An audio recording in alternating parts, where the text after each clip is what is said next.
Well, Albert, we will be back this afternoon for another edition, Pridelands. And, well, all my other colleagues will also be out for the PM Safari Drive.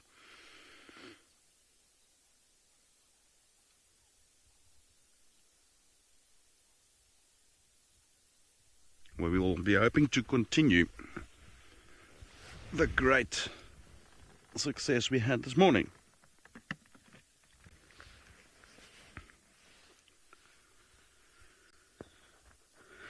And we are nearing the end of this morning safari in a couple of minutes.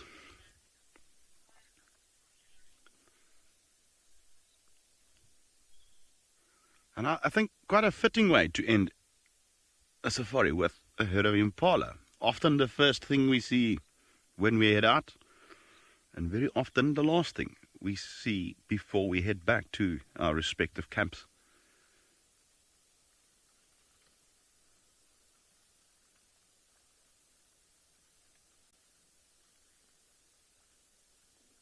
Yeah, no, this is a big herd.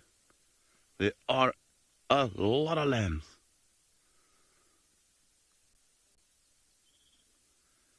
Sure. I think this herd, including the lambs, are now over 100. Surely.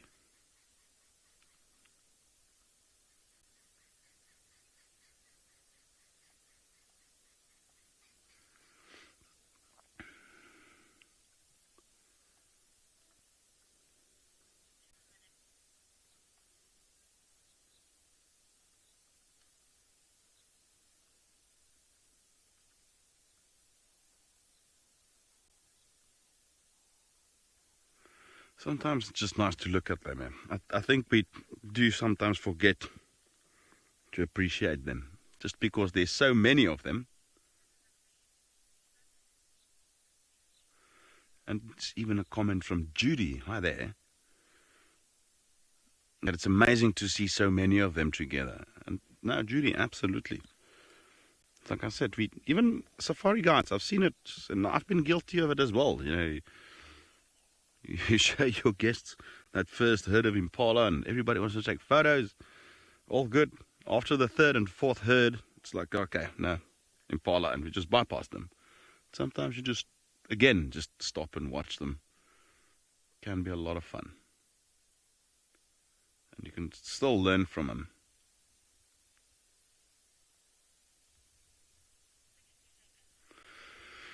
Well, that seems to be a wrap for today, almost. So remember, get your hat ready, your water, your sunscreen. Even though it's overcast, you can still get burnt, so you're going to have to come and join me again this afternoon live on this interactive journey into the African bush. So I'll be ready, myself and Johan. And so will hopefully all our other locations be as well.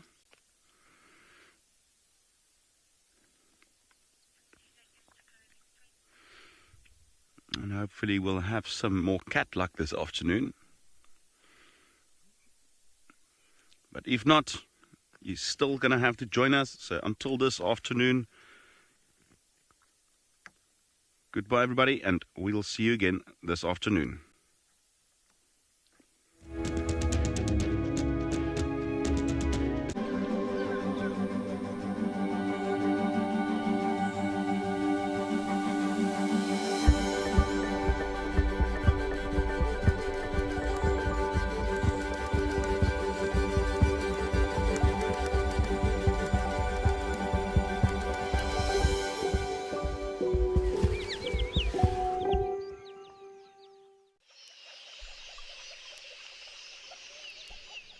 Goeiemorgen, everybody.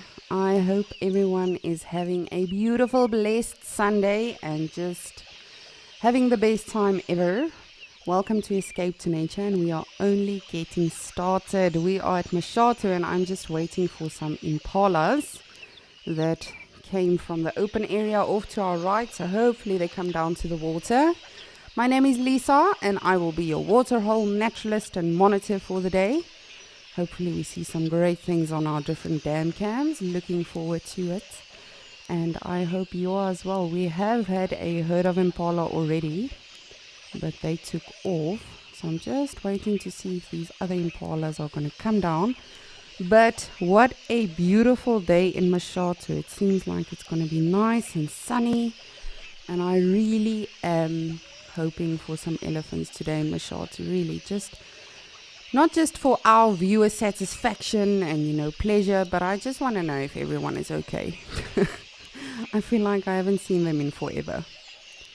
So hoping for loads of great animals today.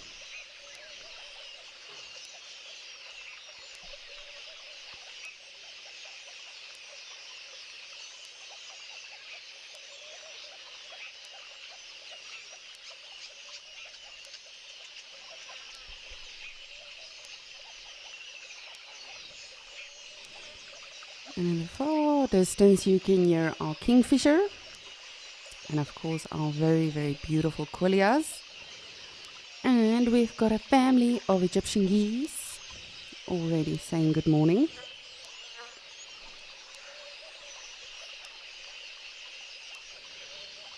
So I don't know who of you are frequent viewers of Escape to Nature, but this one goose that is now in the middle of the two is the chick that we've been seeing. Can you believe how fast it's grown?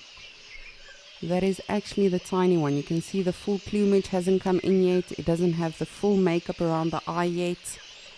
It's just astonishing how quickly these birds grow, just like the lapwings. And good job, Mom and Dad, for keeping it alive, keeping it safe. Good morning, little grebe.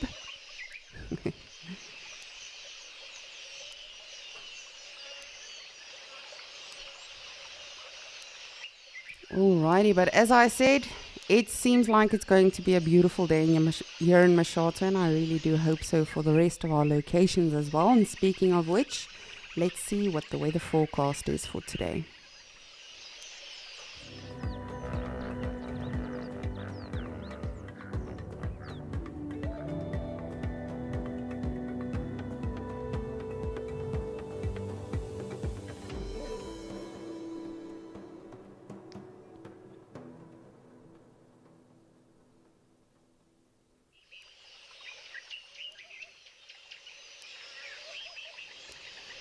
Well, hopefully we will have a lot of great sightings today.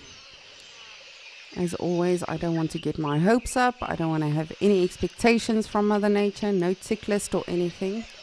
But it definitely will be great to see some great interactions like we see every single day. But as I said, if I had a little lamp and I had a genie, I would really just wish for some Mashatu elephants today. But as always, this is a live and interactive experience, so please do send me your questions, comments, suggestions, anything you might have throughout the day. Let me know what you would like to see today. Are you also hoping for some elephants, perhaps some giraffes, even if we're lucky, some lions in Okokoyo? You never know. Anything will be absolutely fantastic. Perhaps a leopard on the dam cam at Juma.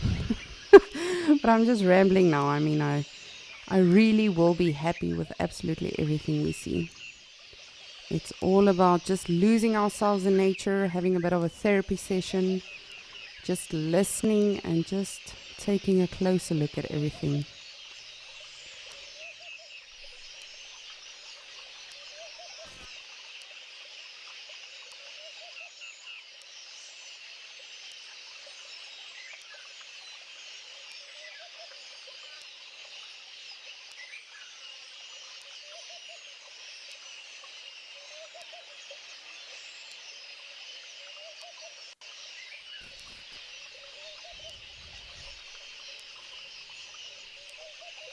Oh, it seems like we've got our spur-winged geese again. Good morning. The animals are really just loving this season. And a blacksmith lapwing behind them, of course. And what would Escape to Nature be, specifically at Mashatu, without Quilia's dive bombing and, or I should say photo bombing, not dive bombing, but definitely photo bombing.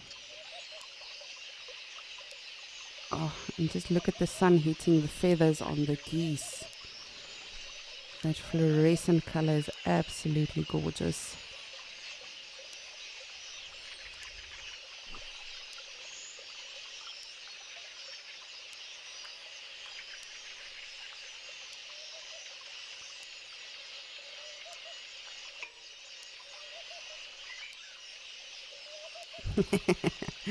One of the zoomies that is helping us out on the Djuma Dam cam is saying, I'm pushing my luck now since I'm requesting a leopard.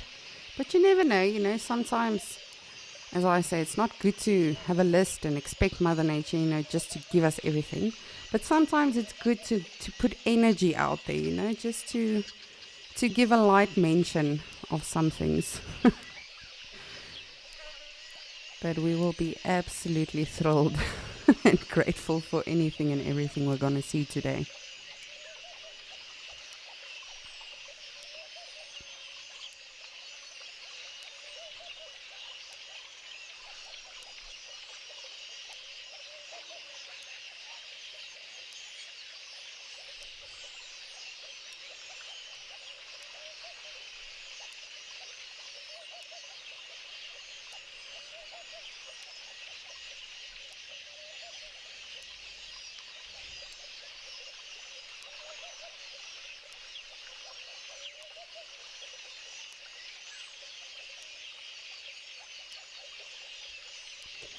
Joey, good morning. Thank you so much for your comment. You are saying you hope they can be loyal to us every morning at Mashatu. So do I.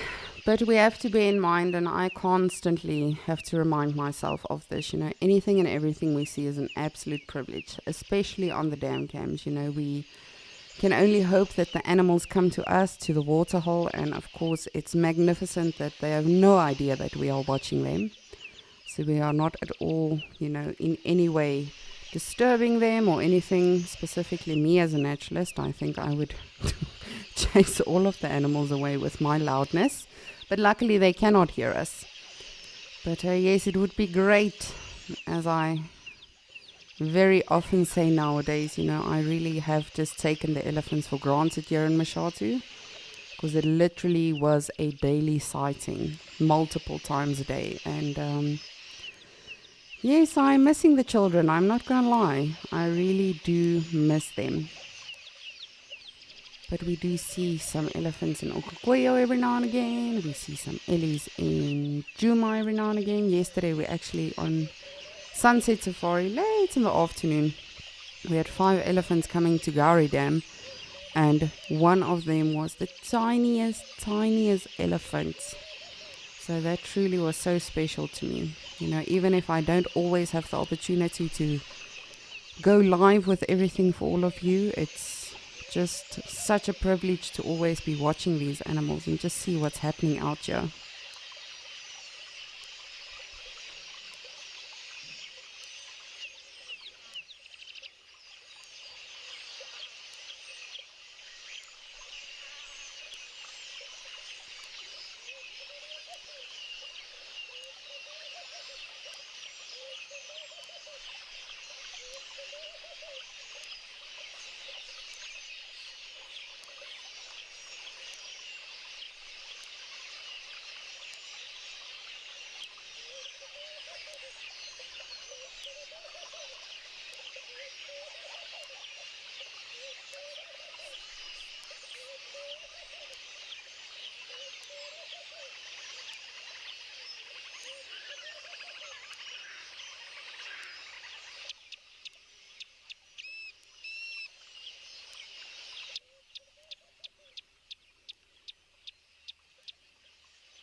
Earth Lover, good morning. Good to hear from you again. You are asking any idea what happened to the crocodile that was in Mashatu. With regards to its specific movements or, where it went, I'm not too sure. But most definitely probably just to another watering hole. As I said, I'm not too sure if it was a female or male crocodile. I didn't get to spend that much time with it. So if it's a female, she might have gone off to lay her eggs. If it's a male, he might have just moved to another waterhole. But either way, definitely just moved, I think. That is the brilliant thing for the animals about the rainy season. They are no longer restricted. They can move to other areas. They can traverse if need be, whether it be for reproduction purposes or for food, water resources. Those are the three main things that drive animals is food, water, and mating. So I think it's probably just in another waterhole. I'm not too sure where, but hopefully it'll come back. Hopefully. There's another spur-winged goose, or it might be from the same flock that we just saw. I did see one of them taking off. But yes, definitely Earth lover, I do miss it. Mother Nature is teaching me a very cruel but kind lesson now with Mashatu, Appreciate absolutely everything when you do see it, even if you see it every single day. Because one day is just one day and that animal's going to decide, all right, let me travel, see the world. So that crocodile might even not be too far from you.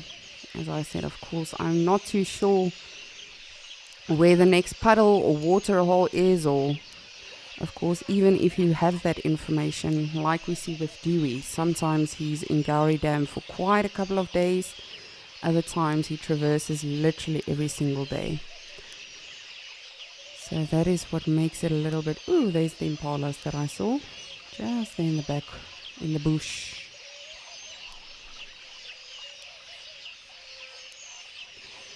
But yes, as I say, it's horrible for us because we no longer have that advantage of the animals just coming to this waterhole because that's the only one they know.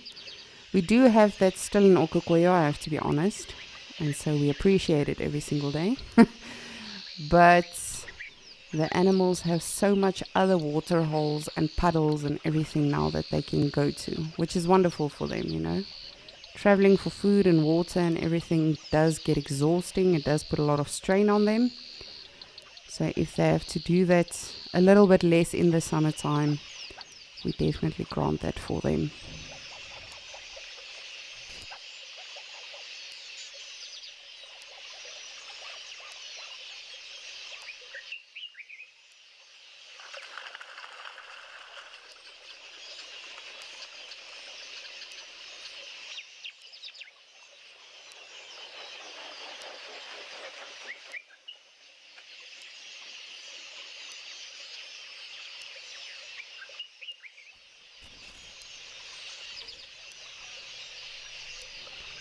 And with a herd of impala, as well as the other one, these ones I saw moving around, there are no babies yet, which is very interesting. Considering all the lushness, all the rain and everything that Mashatu has had, I would have guessed that they would have lambed already, but we do not know what's going on in these animals' minds, what's going on around them, their circumstances.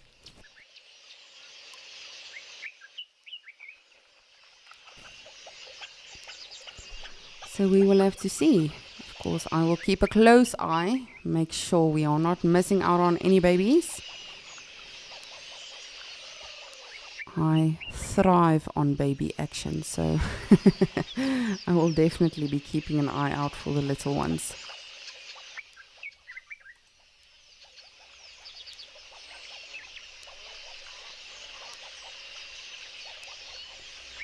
But let me know what you are up to on this beautiful Sunday. Wherever you are watching from, give me a shout and let me know.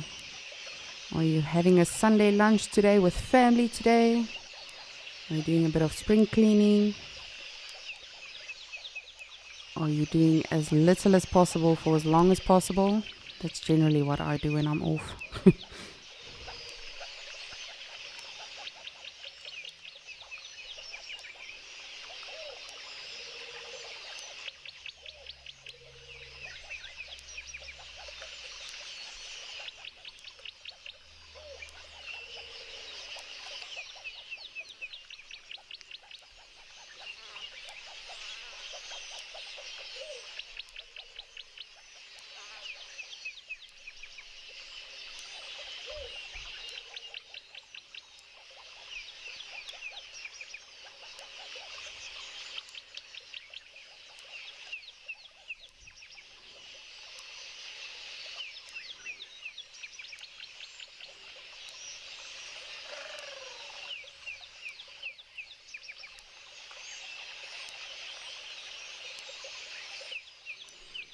I just want to have a look at something. I just saw movements. And of course, it's the impala. When in doubt, it's generally an impala. But always good to double check. You never know when you might be thinking that it's just an impala or it's just this, and then it is in fact something else.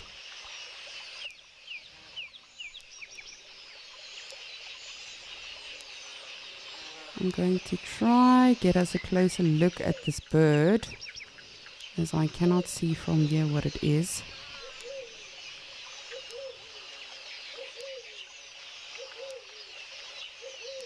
Oh, it's our roller. Sorry, I know it's a little bit tricky to see. It's just here on the left of this branch. Well, you can't really call that that's more like a twig. And it's always just so amazing how these animals build their nests and actually balance themselves on these tiny, tiny twigs. But it is our lilac-breasted roller. Wonderful seeing you so early, my friend.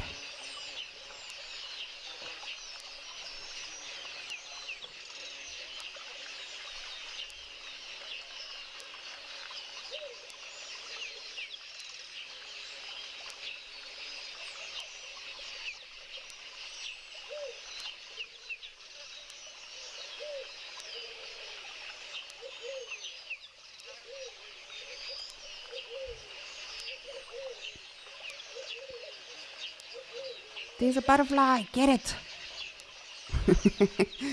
Of course, they are insectivores mostly, so they love going after the butterflies, worms, creepy crawlies. But from what I've seen personally, they love flying insects. Very, very good hunters.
But I really would love to know from all of you that are with us, what are you doing on this beautiful Sunday? Are you still in bed?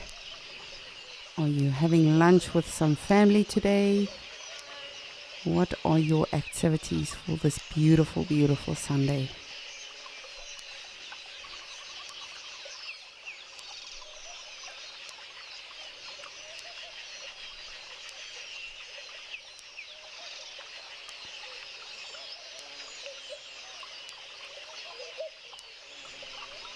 Debbie, good morning. You are saying you are hoping it's a good day for birding all around. Well, we've had a great start so far. We've had spur-winged geese, Egyptian geese, Aquilia's photobombing every now and again. I did see a couple of pearl-breasted swallows as well as our lilac-breasted rollers. So we are off to a good start, definitely.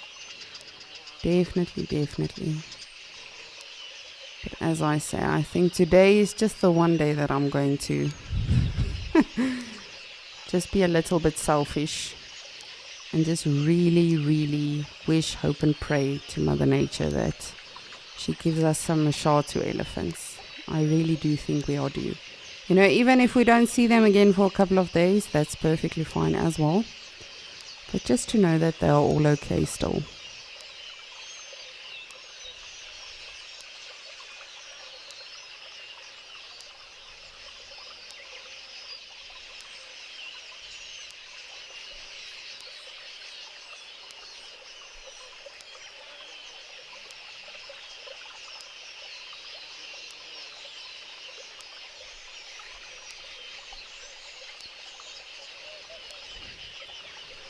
Well, I will be continuing watching our beautiful water holes.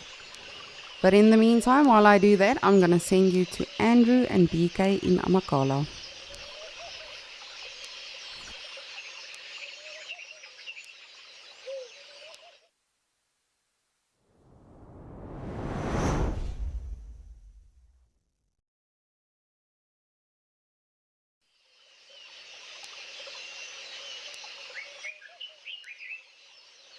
Excited, ready to learn and have fun. That's the most important thing.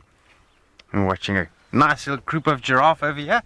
So good morning, good morning. My name is Andrew and I do have Mr. BK with me behind the camera. BK all the way. Always a pleasure to have you around. And definitely watching some giraffes over here. We've been battling with some weather. We've had some rain this morning and I believe later on there's going to be some rain again. So we'll just see how it goes. Where's the giraffe at now? Did they move out? Giraffes have moved off. Ah, there's a little bit of movement there.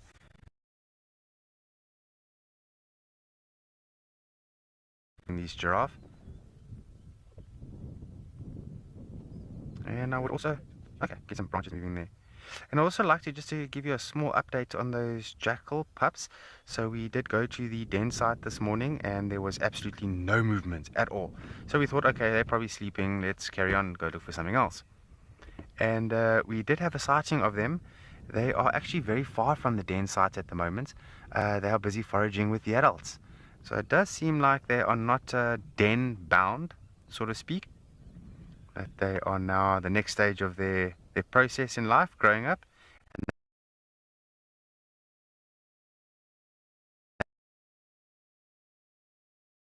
We'll try and get them for you because they are extremely active and they're going in and out of the thick vegetation. But the story has been told and we'll definitely keep you in the loop if we do have a sighting of them. That is just wonderful. Wonderful to know that they've grown up so well. Look at this giraffe just plucking away some of the leaves, having a good breakfast.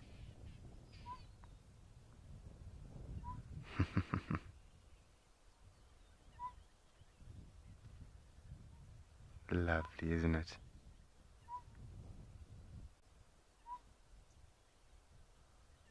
So we've actually shown giraffe over... Oh, red-balled oxpecker on the back there. Got an official hitchhiker. So we've been actually spending quite a bit of time with giraffe, as you've probably all noticed. The main reason for that is we had a few hot days. And the giraffe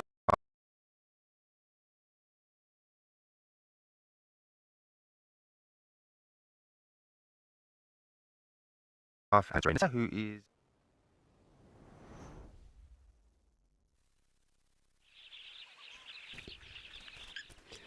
Sorry about that. We seem to have lost Andrew a little bit with his beautiful giraffes. I'm just trying to see what animals are around in Okukoyo. We did have a beautiful herd of wildebeests. We've had some kudus already, oryxes, zebras, springboks. But I would like to just, as always, scan around and see if there is perhaps any kitty cats or if Jackie is around. It's always good to see Jackie the jackal.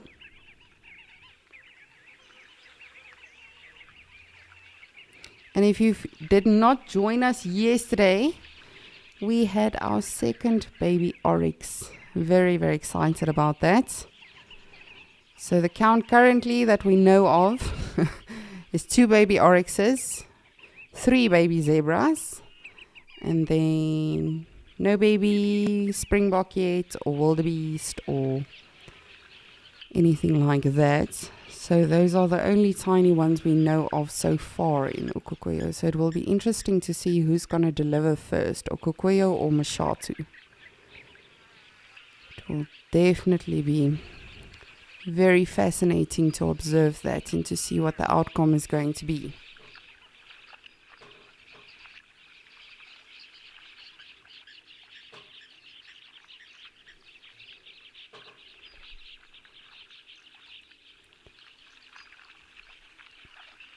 Good morning, Quillias. Meow.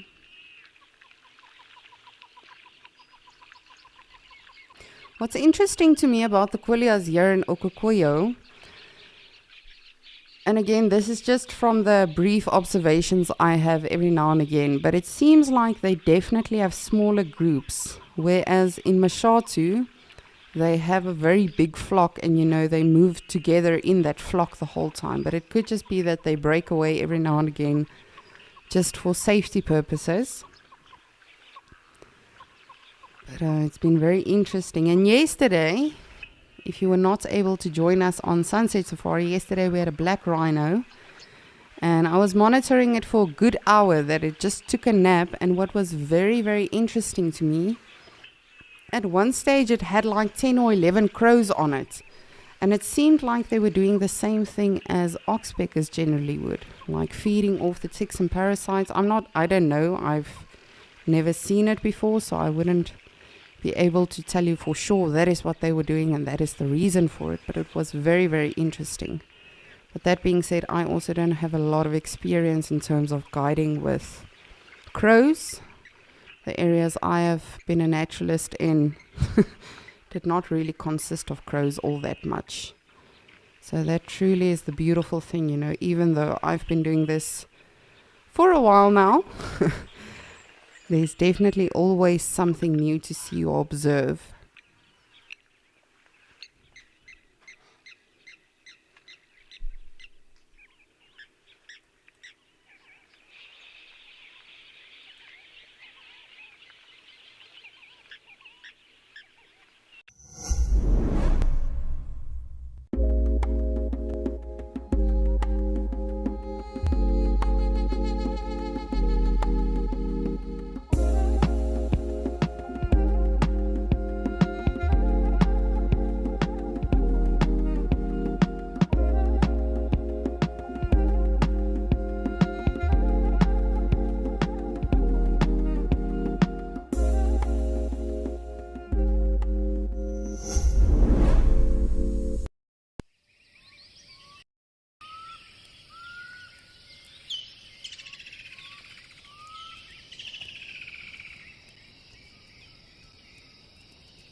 Winnie, good morning. You are saying you are busy packing because you are leaving from Pretoria to go to Kruger early tomorrow morning.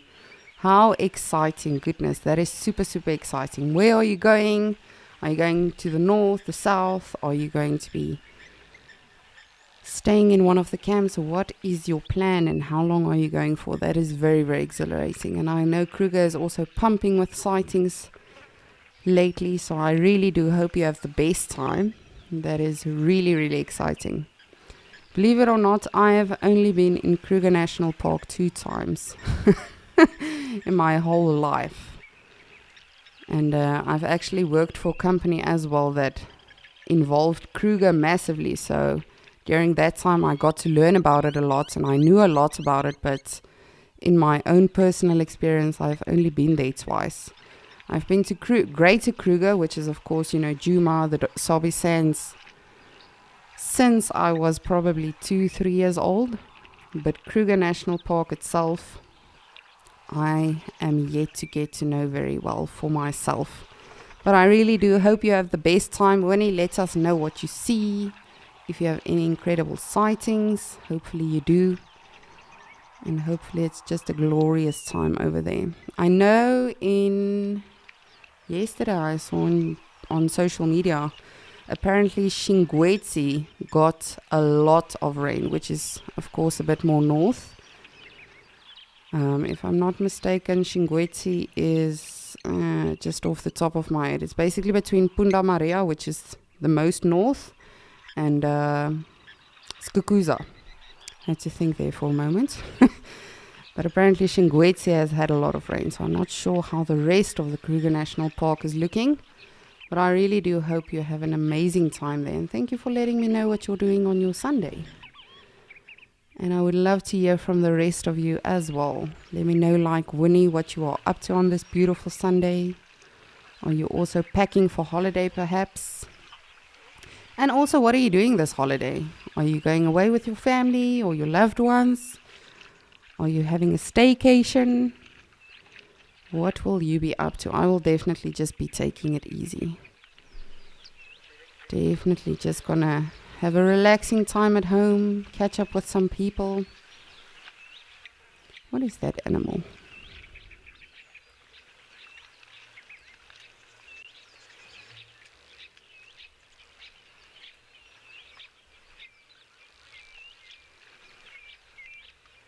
It is a wildebeest. A wildebeest. I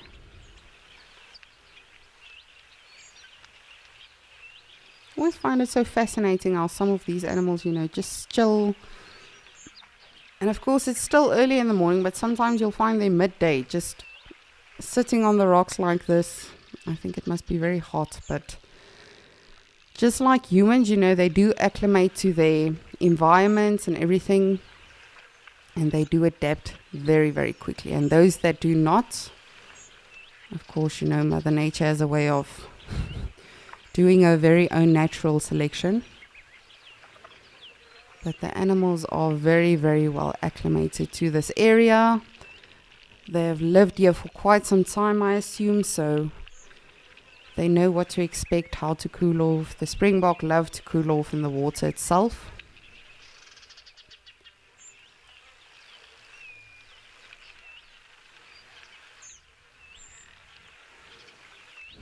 Winnie, you definitely got me thinking now. I think I should definitely also be making a plan sometime to go to Kruger. I have not been in quite some time. As I said, I've only been twice in my life. But definitely have to make a plan again. I think the thing is as well, if you've grown up going on safari in mostly in the private game reserves or that sort of setup, you don't tend to think about the national parks, and we definitely should.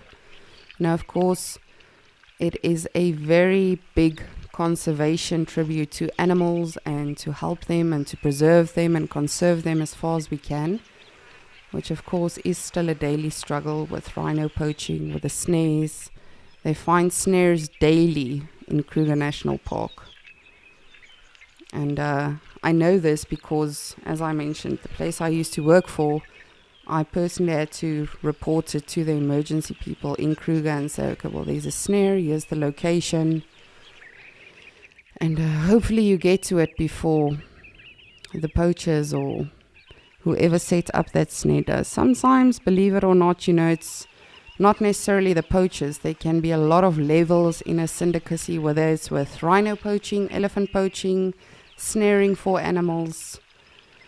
The guy at the bottom has no idea where that horn is finally ending up.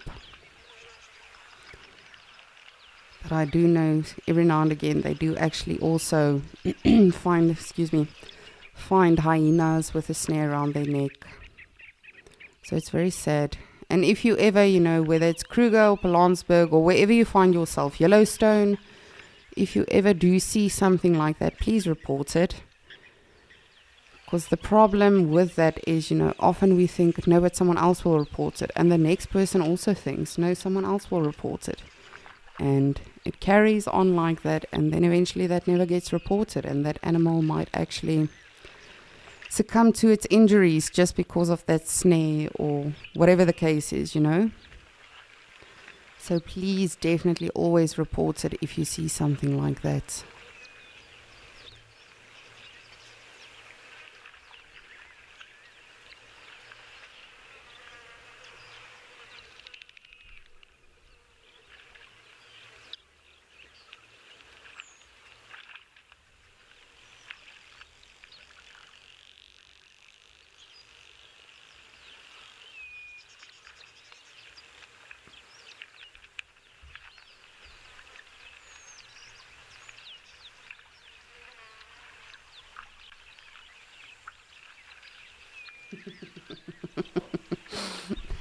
Thank you, Tulu. Apparently, our one director, Nadine, is saying her plan for her holiday is to miss me when I'm not here for the show. Thanks, Nadine. I will miss you guys too, but I'll be back, don't worry. I will definitely be back. But it is, I have to be honest, that is definitely the truth, when you...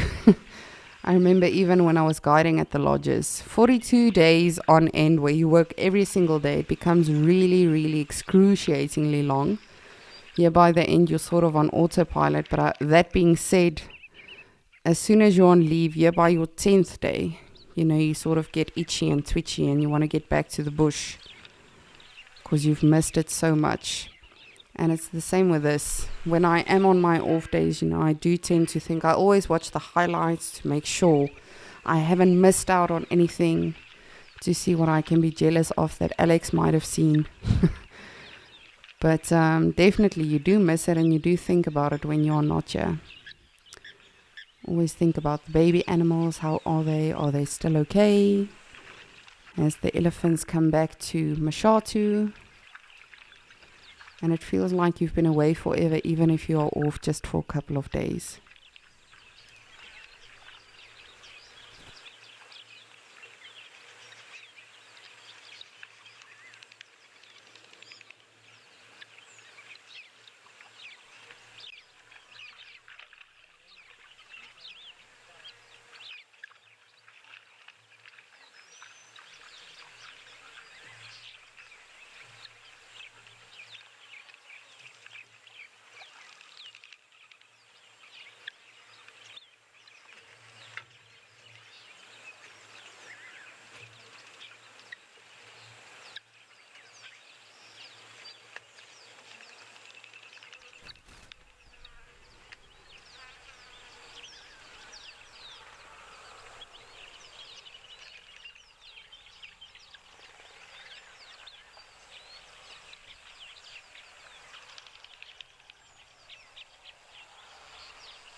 Good morning, guinea fowls. I call them the bush chickens. And apparently I myself have never eaten a guinea fowl, but apparently they are very delicious. And from what I hear, as I said, I don't have personal experience with regards to that, but apparently when you prepare them, if you put a stone in one pot and you put a guinea fowl in the other pot, the stone is going to be soft first. They take a lot of time to prepare apparently, but again, as I say, I don't know. Our little bush chickens.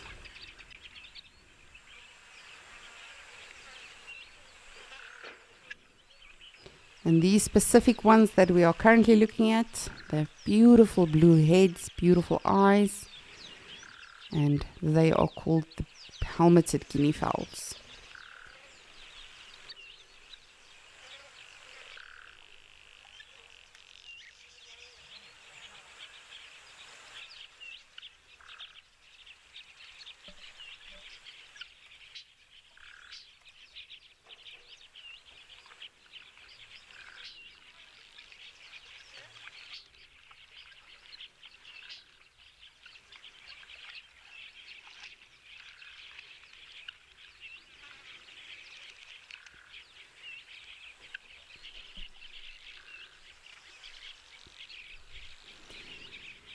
And I remember the very, very first time I saw baby guinea fowls. I will never forget that day. So, just to give you background on the reserve that I used to guide at, if all of the lodges were fully booked and all of the vehicles were full, you could easily have 35 vehicles, 35 to 40 actually, vehicles out at one time on one safari. And that being said, what was brilliant about that reserve is they had very strict rules and regulations with regards to where you are allowed to drive. So before every safari, you had to say, I'm going southwest, Frikkie is going northeast, Susan is going southwest. And everyone was divided. But of course, it's still a lot of vehicles, so they hated any unnecessary radio chatter. So you were only allowed to really call in big 5 sightings, and of course there's very strict radio procedures.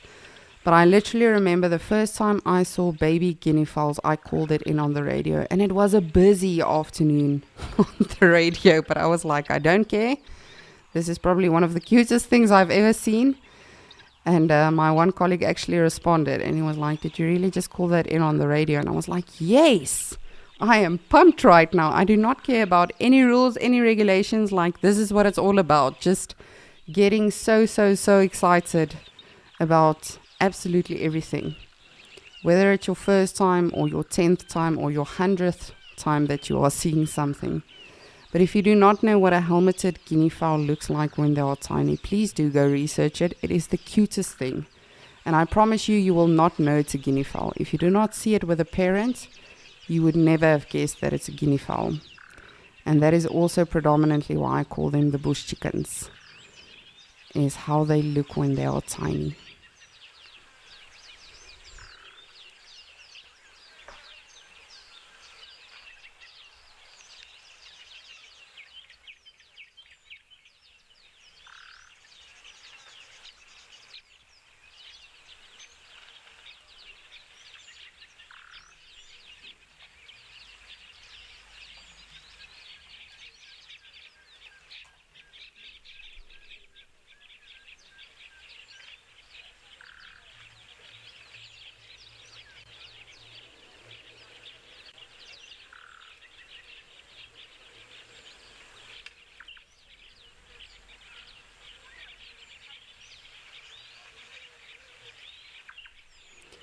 It's fairly quiet for this time of the day. Generally this time the animals all aggregate. There were quite a few animals before we started Escape to Nature.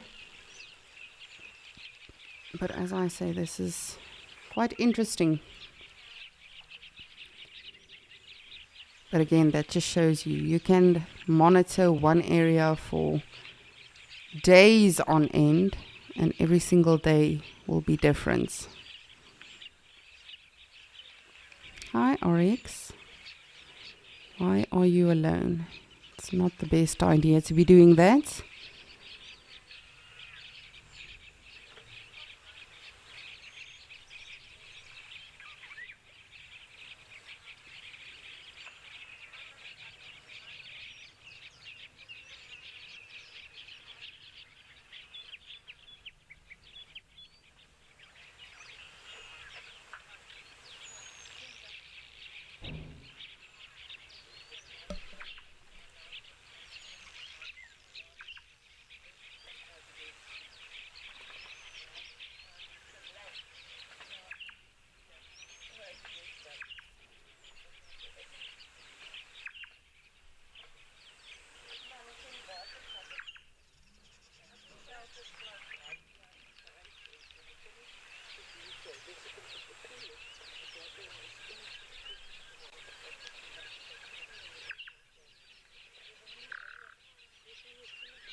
Interesting what we see over here.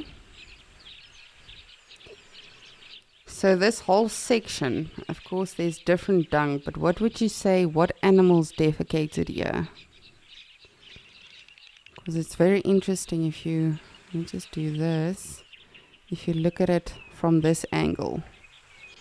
What animals, plural, do you think have defecated here?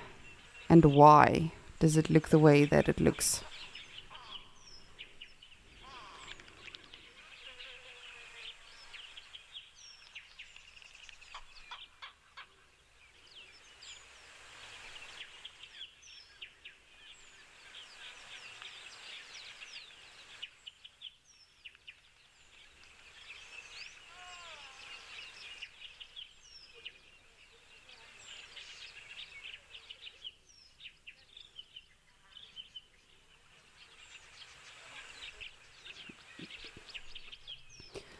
Winnie, you will be going to Kruger, South, Skukuza and Lower Sabi. Oh wow, that's awesome. And you've apparently been going since you were 13.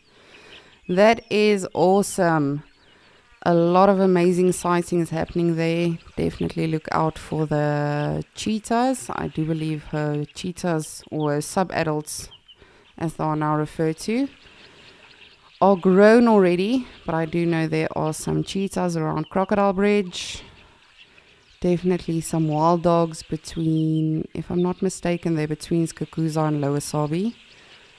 I know a couple of months ago there were also some lion cubs there around the H12. So definitely have a look out for all of that. And of course there's a lot of southern ground hornbills around and ellies and everything else. But I hope you see a lot of animals. I think it's going to be brilliant. And I think you chose a good area. But I mean, you've been going for so long, you would know exactly where to where to look for what. Hopefully it's not too busy. I know it can get very, very busy in the national parks. Kruger, Pilanesberg, Kalahari.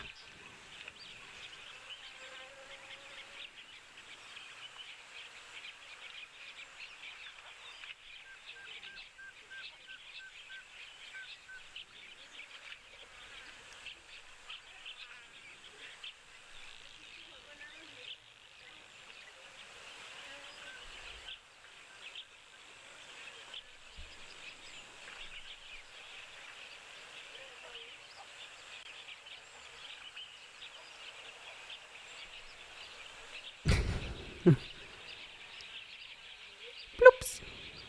It's always so cute when they do that.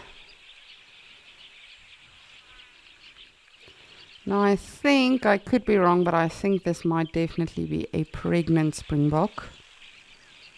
Of course, with springbok, sexual dimorphism can be a little bit trickier, as both the males and the females have horns.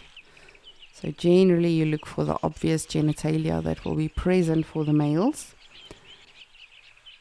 Either that or the springbok is just really well fed.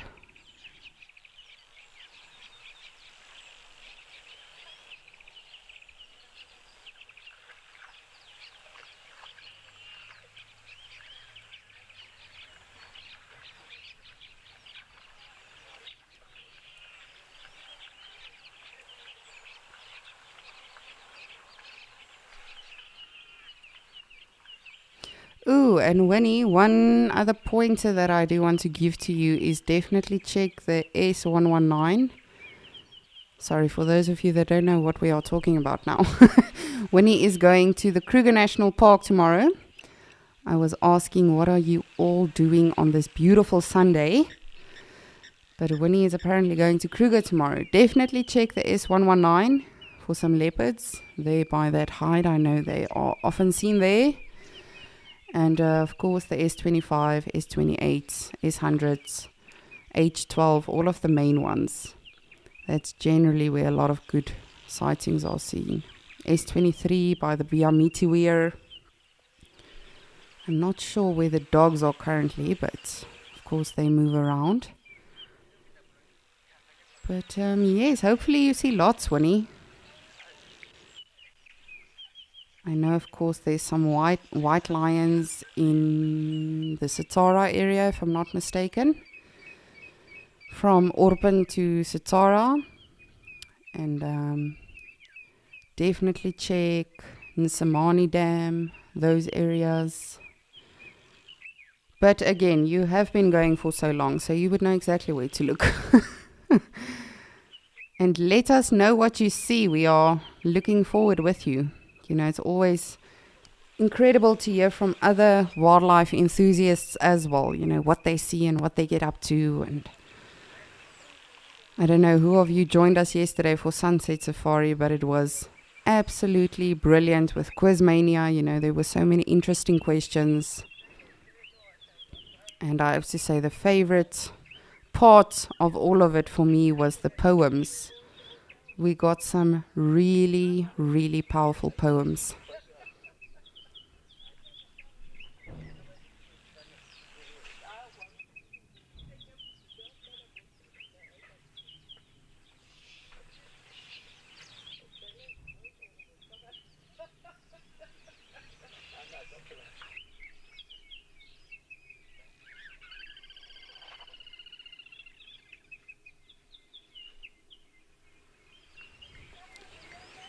And I actually, while we have this beautiful scenery, I actually want to read you the poems from yesterday. It truly gave me goosebumps, so I just wanted to share it with all of you as well. So our one poem was Baby Buck, we wish you luck. May your days be full of rays and grays. And that was from Dougal. That was really, really sweet with, you know, specifically it being baby season, a lot of the animals having their tiny ones, and it's really a scary time actually as well. It's wonderful, but I think it must be nerve-wracking for them. And then we had another one. This one was from Bird Nerds, and they wrote, a growing chick with fluffy breast, hypnotically mixing grey and brown. The sun beats down upon its nest. A gular flutter cools it down, but here forever he cannot stay. The little wiglet looks to the sky, longing for the day it can finally fly. How cute is that? Like yesterday I got goosebumps, you know, from announcing these. People are so creative, and as I say, this is what I love about not just Escape to Nature, but about Wild Earth in itself, is that you actually get to truly connect with other wildlife enthusiasts and people that really care for these animals and for everything else within it. And then our winning poem was from the Chasing Cheetahs.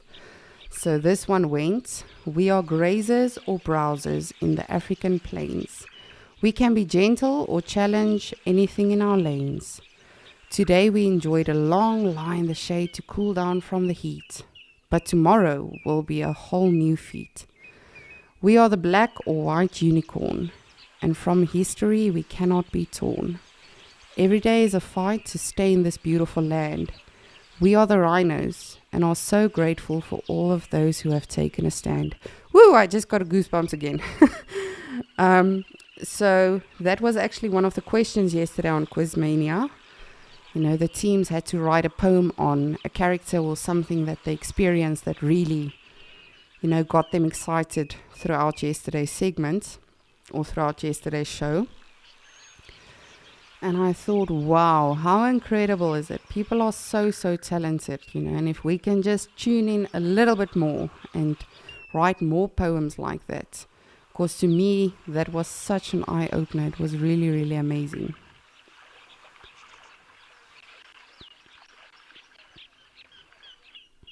Let's see if these guys have a baby.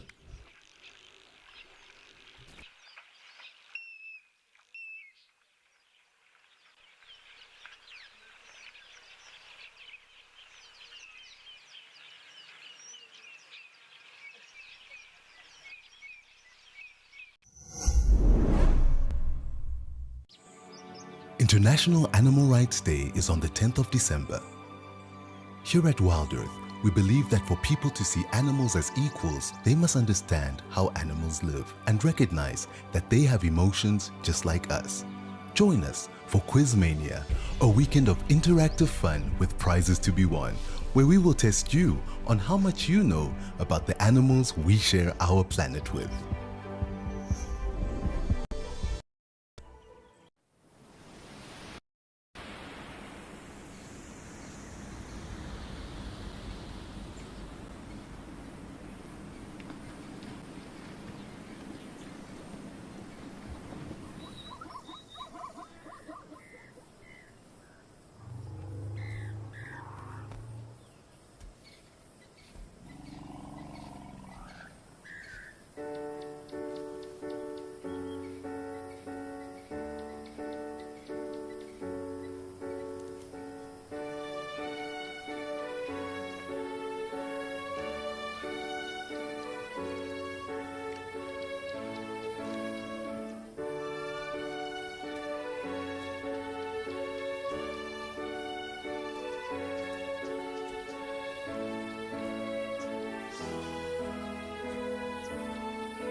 Mr. Rigsby, good morning. You would like to know what of all of these rocks and why are they so many?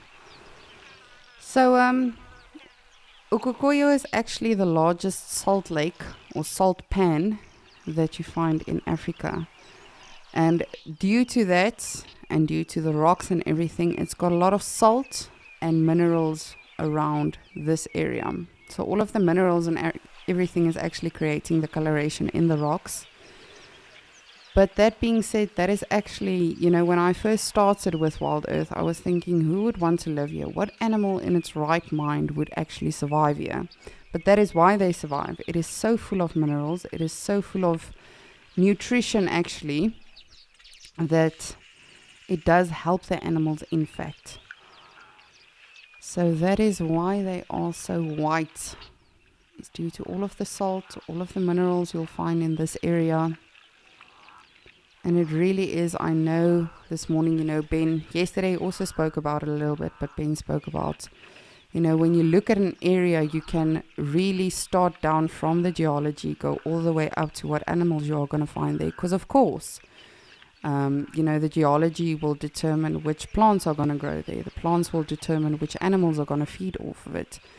Those animals are going to determine which predators you'll find in that area. So it really is very, very interesting. But that being said, it really is incredible if you look at, you know, we do have lions here in Ukokoyo. How is it that they can survive here and in Djuma and in the Kalahari and pretty much everywhere? But animals do adapt, of course. As I said, they adapt, they acclimate to their environments as well.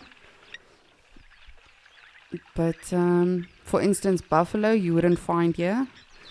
That is the only one from the big five that you do not find here in Ukokoyo, and that is due to, buffaloes are heavy browsers and grazers, and as you can see, it's not it is not very green here, so that is why you don't find the buffalo here as well. And also I do think, this is a personal opinion, but I do think that the climate would also not be great for buffaloes, even though they are very, very great animals, when you consider what they can go through and what they can endure. But I think it's a little bit too hot for buffaloes here. But that being said, you find buffaloes in Djuma, and Djuma can easily reach 40-45 degrees Celsius in the summertime. So it's predominantly due to the geology and therefore the biomes that you would find here in Ukokoyo.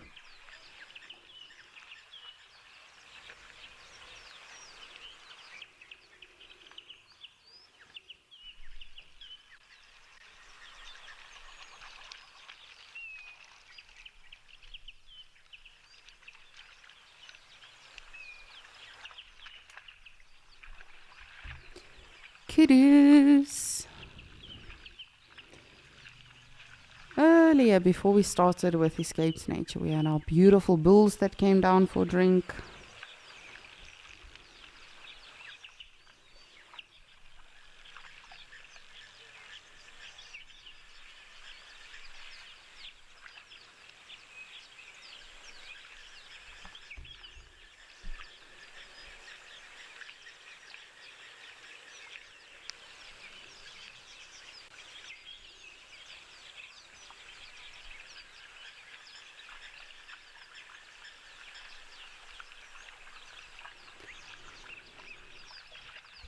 Well, it sounds like Lauren and Darby are ready to say good morning to all of you all the way from Madikwe. So let's head on over to them.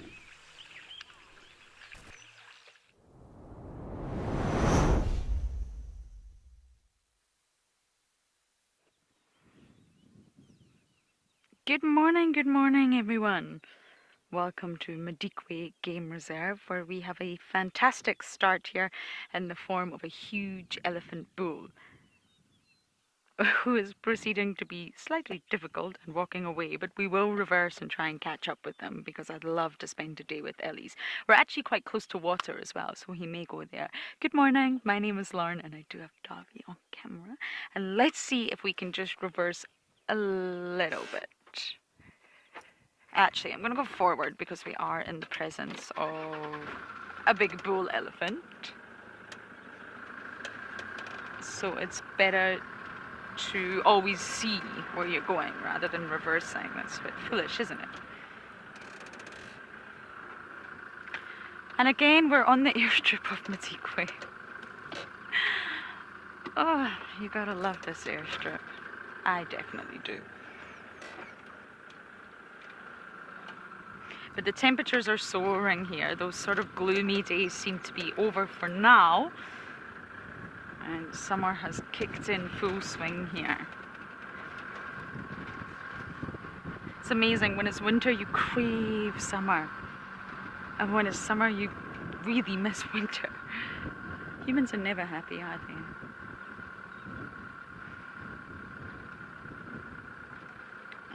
Okay, I'm just going to edge a little bit closer and then we'll stop and take a look at this bull.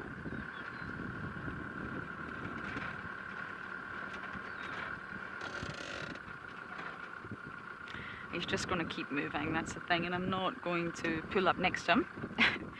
He does have some grass on his back, that's very pretty. A little piece of, well, a little accessory right there.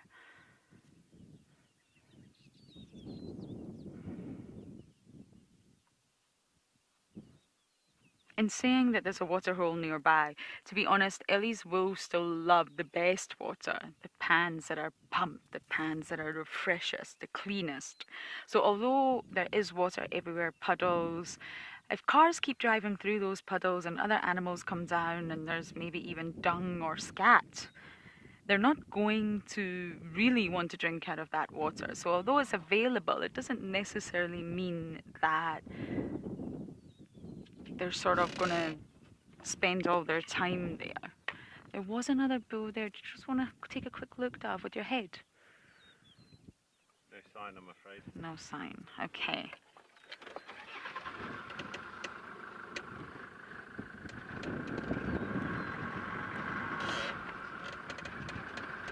It would have been very lovely if this bull was static.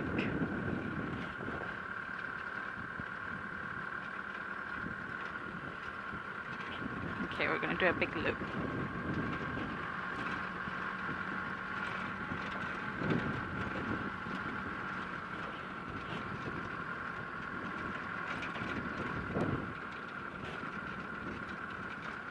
I would literally hate to be a pilot that drives the planes here. So many times they get ready to land and they have to go back into the sky again. It can take them numerous attempts at landing, not because of vehicles of humans, but because of animals. Baboons, elephants, zebra, they can't land if those animals are on the airstrip.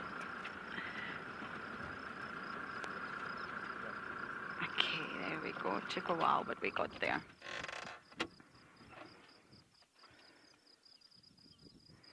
Wow, he's magnificent.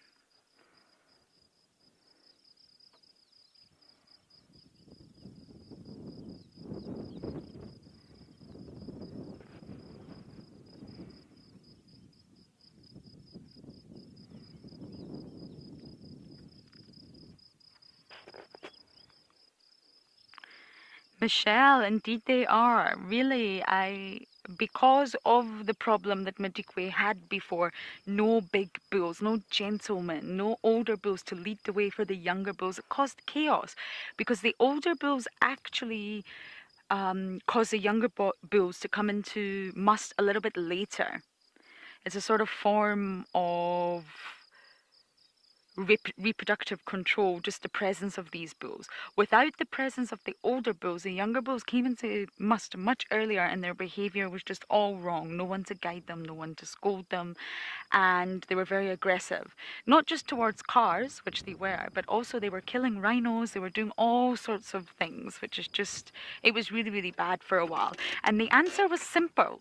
The solution is always in nature. Nature always has a solution. And the solution was to translocate big older bulls from the Kruger side, gentlemen who have lived those crazy years, who have been through the hormonal changes, they know all about that, to come here and assert their influence. And it worked. It literally worked. And I have not had one negative encounter here. In Djuma, I absolutely did have negative encounters. Oh, goodness. You ready for a bump, Dobby? Whee, there we go. But here, really, nothing's been negative, and I'm not saying you still have to approach with caution, but it's the bringing in the older bulls work. That was the answer, and it was nature's very own solution. And that's what we should be looking at when it comes to the environment these days. Looking at the answers that nature has and either try to replicate them or try to fix them in that natural way. Okay, he is really moving, so we're going to pull up here just at the water in case he stops, and then I don't think we're going to tail him like this.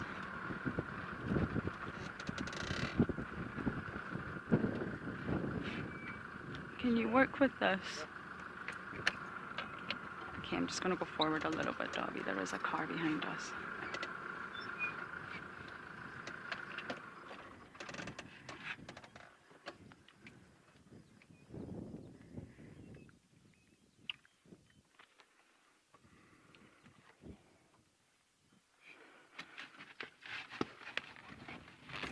Sorry everyone, we're dealing with a very unpro setup here on the vehicle. This is a temporary vehicle that we're using, and it's a little bit tricky for Dobby on the back there, so bear with us. It's a very temporary setup until we get our other vehicle back.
Jane.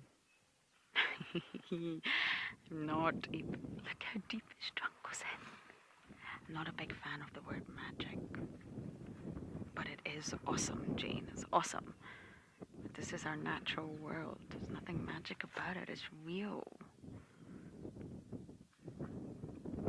It's incredible, but I'm just going to let you listen.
He's in must.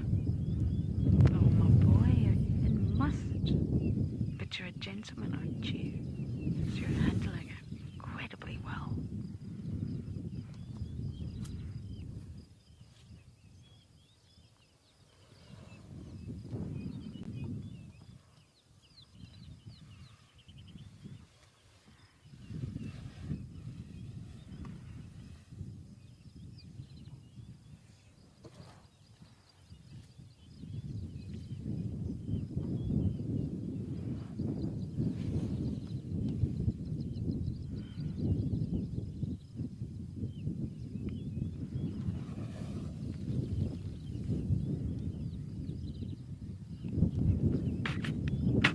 Sorry, everyone.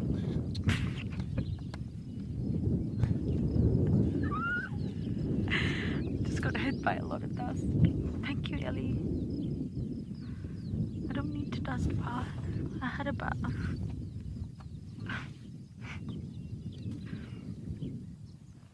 I'm gonna just hide my head.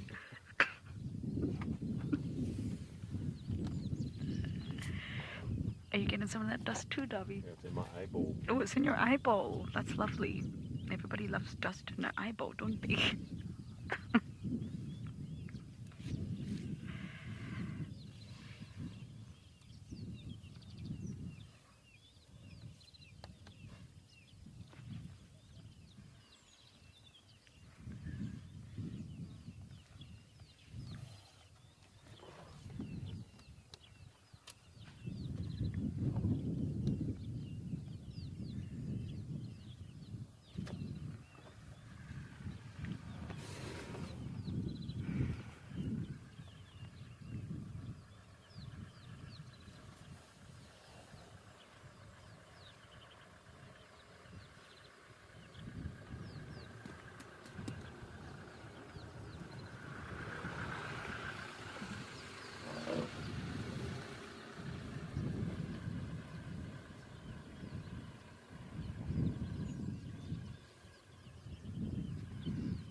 Is very strong. It's not often the naturalists dive too much into smell because it's difficult to describe smells actually. I see smells as colors too, so it's challenging for me. But your sense of smell is such a huge part of your sensory world. We don't tune into it too much these days. And we're sort of slightly removed from our sense of smell, most of us. And I think must smell smells like damp earth, old leather, you know. Really old leather, you know, when you go into those sort of old Italian leather shops. Honey, it's got a bit of a sweet tang to it, and a little touch of fish oil. Delightful. It's very deep burnt orange for me, and I think it's lovely. Not everyone does. It's very strong. I mean, it's really pungent. Fills your nostrils, and you really can't miss it unless your nose is completely blocked. He's a much older bull. Look how wide the girth is in between his tusks. Most likely 30, 40, I would say. And I can't see if he's dribbling because I can't see anything at all, actually. But even if you couldn't smell must, which you can, you would look to see if he's dribbling from his penis sheath. Normally they are, to leave their urine everywhere so that the ladies can pick up on his scent. And he keeps putting his trunk over his tusks. That's another sign, that's a real sign of must right there. He hasn't done anything else. There are quite a few signs of must. He hasn't really done too much else. But I can smell it, so you don't really have to look for the other signs. But a bull will let you know when he's in must, on a chemical level and on a very physical level. And it's not for us. He doesn't care about us. He cares about the ladies.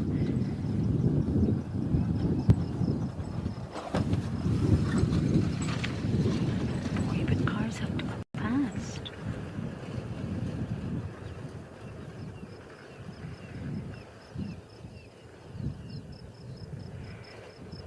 Another sign of must is what they call the ear wave. They very often move one ear at a time, and they sort of create a wave with their ear, if you like. The upper portion is sort of thrust forward really vigorously, and then the outer lower part is then thrust. So it kind of creates like a little wave in their ear. That's quite common. Marking, they'll rub their temporal glands because they're pulsating, they're throbbing, they're hurting. They'll leave sort of their scent behind on trees by rubbing those temporal glands. They definitely have a must walk. It's a swagger. Moves like Jagger. They've got a must rumble. He rumbled earlier. And in the trunk drape, which he's done a few times now. So it's very obvious, other than the smell, that he's in must.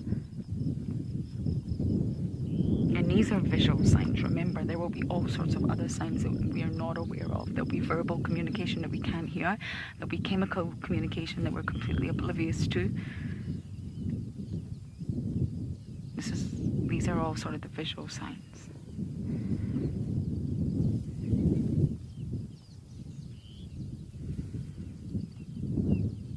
And must can last from a few days to a few months. Depends on many factors. A lot of people ask us, how long does must last? It really depends on a number of factors, from the animal's age, the bull's age, the number of other bulls in the area. Competition will directly affect the bull. Climatic conditions, that will sort of really affect nutrition, body condition, and the bull's position in the hierarchy. Remember, I mentioned earlier, those older bulls were able to influence the onset of must in the younger bulls. So the hierarchy among bulls within an area is really important.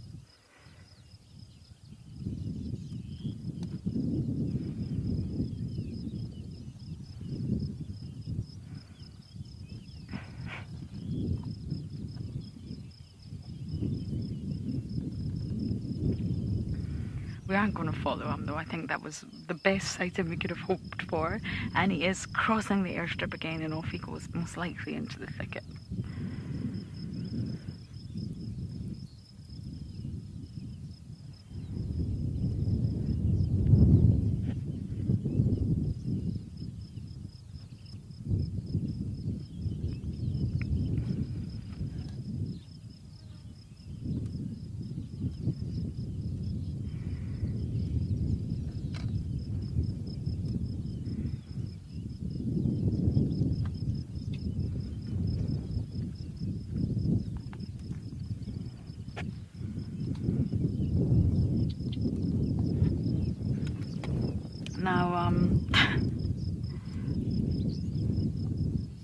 I think I can see. My face is probably brown now. That was a lot of dust. Dobby, that other elephant's coming. I wonder whether we sit tight here. What do you think? Sure. We need to protect our eyes this time. Because I'm wondering if this other bull will also come to this path.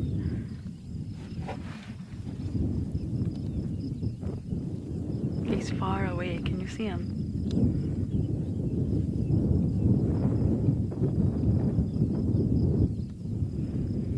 And the reason these older bulls affect the younger bulls so much is because of that social hierarchy. That social hierarchy gets disrupted when there are no older bulls, and it's just a sort of young bulls coming into, must too young, maybe even in their teens. But when you bring in those older bulls, that really sort of just resets balance. And just like our bodies are always striving for homeostasis, for balance. Nature is the same. It might not always be in balance, but it's always striving for balance, always. I think I'm going to reposition. I didn't do a very good job of positioning.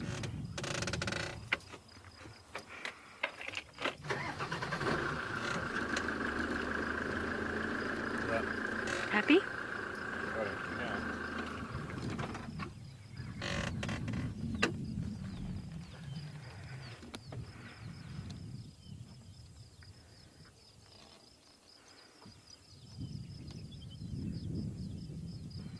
A big part of sort of conservation is looking at nature's own solutions. What is the answer in nature, and just trying to see if we can replicate that or fix that. Whenever you do get humans involved in any scenario, there will obviously be sort of negative effects of that.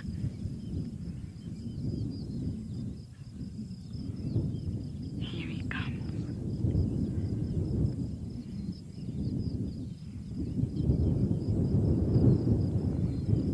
I wonder if he's also in must. I can't tell from here.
I think we're actually going to sit here just in case this bull comes over for a bit of a water stroke mud bath.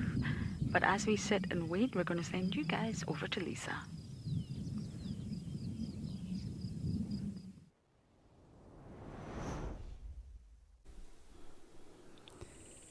Thank you, Lauren. You are having elephant luck once again. Always so special to spend some time with them.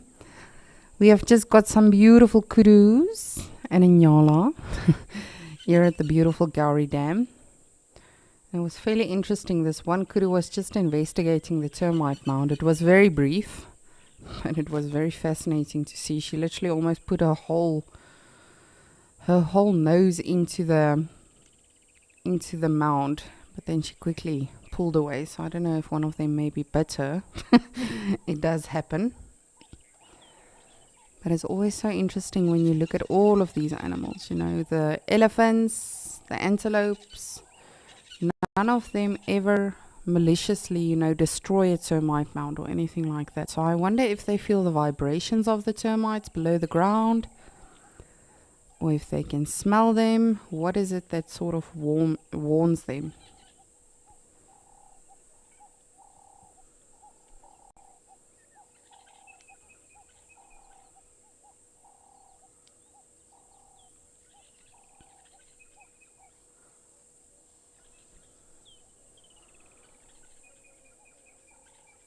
Oh, and it's lovely.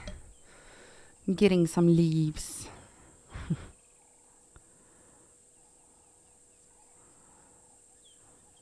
Of course, we know the predators love summertime because then there's extra easy food.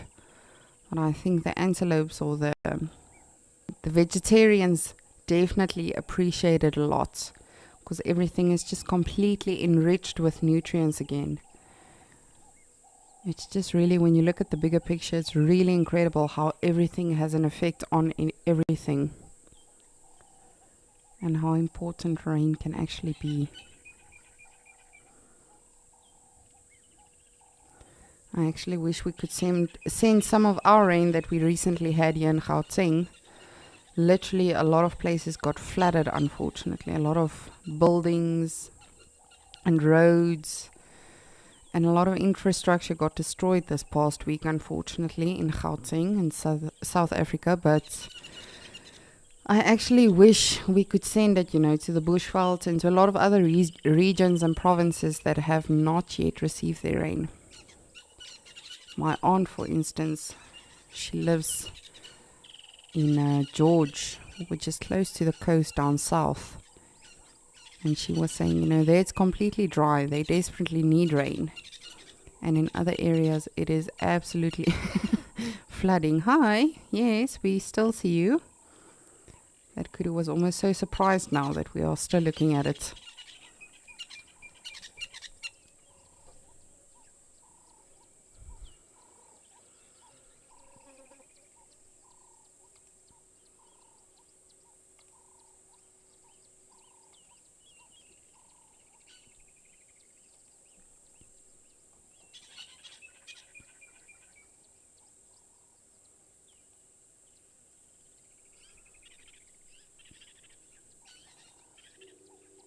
Oh, and this is definitely one of my favorite antelope. They are so graceful.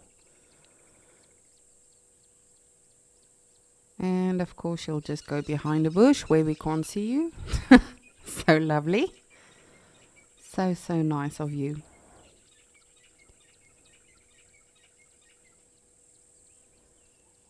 Oops.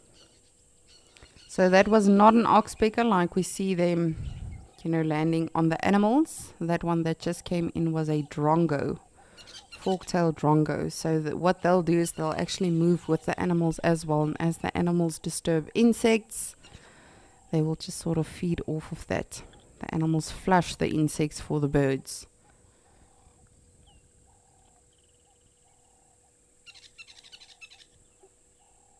Much like an egret. You'll often see cattle egrets doing this as well. And a lot of other birds as well. So that is what we would call commensalism. One party is definitely benefiting and the other one is not benefiting, but it's also not harmed or affected in a bad way in the process. So I don't know if they even know they are doing that. I ask myself every single day, you know, what is conscious and what is not? What is conscious and what is instinctive when it comes to these animals? Because we have a lot of explanations and interpretations and, you know, our own reasons for this is why zebras have black and white stripes. This is why kudus have stripes. And this is why they have a fluffy white tail. But I don't think we can fully, you know, give our reasoning to it and stay with it. And that is the end of it. There's so much more to it than we actually realize.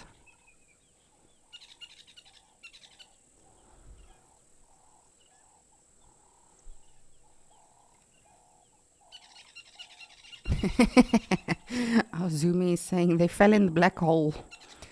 This is the same Zumi that said yesterday, the one tree is eating the animals because they never appear from it. They did indeed. It's interesting when they just go, down here. I always find it so fascinating when one of the naturalists are on the actual dam wall. Hi. You can just see the Mickey Mouse ears popping out. But when one of the naturalists are on the actual dam wall of Gowrie Dam, it's interesting when you see this section of the inflow. You can see how deep it is actually. So when they do go down, even the elephants, if they go down just a little bit, they have to move quite a bit to get into full view again. But again, this is not something the animals know. They have no idea we are looking at them right now. They have no idea to be posing for us or do anything of the kind.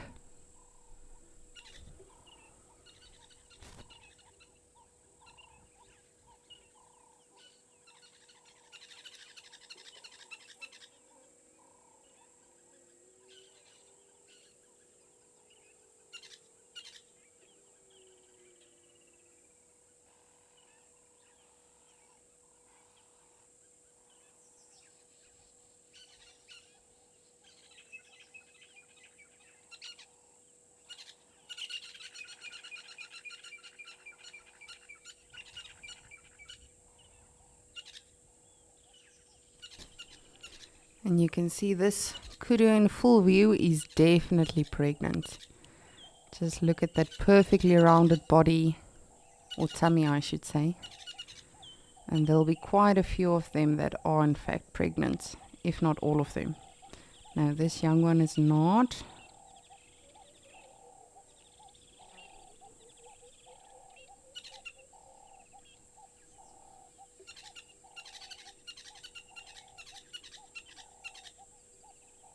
Oh, and that is definitely one of the cutest babies as well as a baby kudu. Because the adults have these massive ears, the Mickey Mouse ears. And then the babies have these scrawny legs and tiny bodies, but with these massive ears. It's one of the cutest things in summertime is a baby kudu.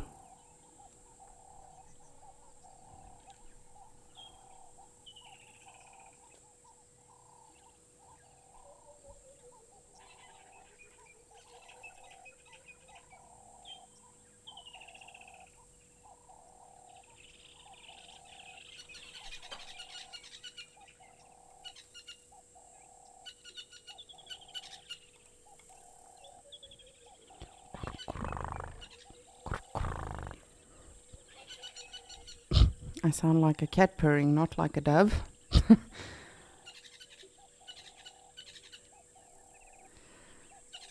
And there's the whitetail that I was talking about. So often when they do feel threatened or something, they'll just lift the tail to sort of throw the predator off a little bit. And I always wonder how much purpose does that really serve, if it really does throw the predator off its game a little bit. Because as I say, every single thing in nature has a purpose. Even though we don't always fully fathom it, everything's got a purpose. There's no coincidence or, anything like that when it comes to these beauties. But I always wonder how much can it really throw a lion off? A lion that is super focused, it's planned, it's strategized, waited for the perfect opportune moment. It's got to be so focused, but again, this is our interpretations and this is what we've seen over the years with these animals. So it definitely probably has some effect.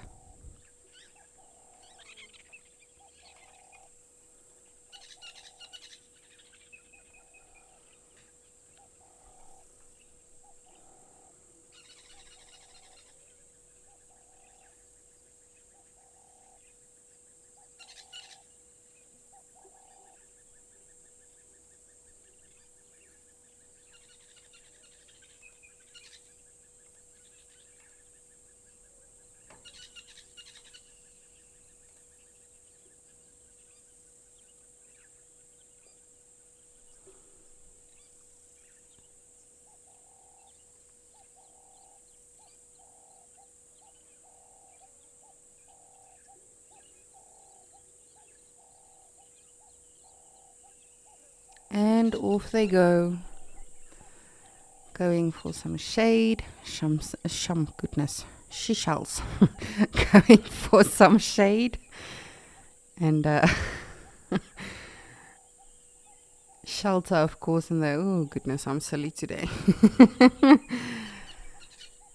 Just to camouflage as much as they can and just keep to themselves. Kurus are not something you see that is often predated on. Of course it happens, and again, this will determine on, or this will be based on how many kurus you have in an area. If you have more kurus than impalas, then they will definitely get more predated on.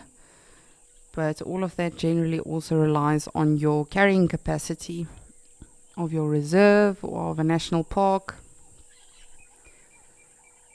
So there always has to be a balance. But in general, in my personal experience at least, kurus are not often predated on. In comparison to buffaloes, to impalas, to other animals. But again, this will purely depend on which area you are looking at and what other options there are for the predators.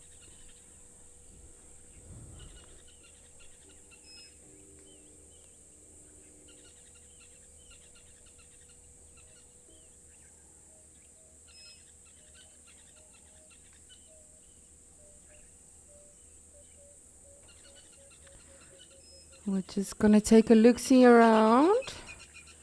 Ooh. Hi, Nyala. It's a bachelor party. Is it though? No, it's not. I stand corrected. The one in front is in fact a lady. Ooh, just look at this male showing off. Goodness. So this is called piloerection. You can see himself fluffing up and everything. He's just trying to challenge the other bull. It's always so weird. They seem rather scared when they do it, but they do it specifically, in very slow motion. Strut their stuff.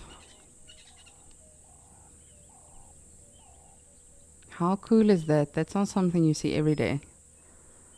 Of course it happens, but to actually be able to share it with you.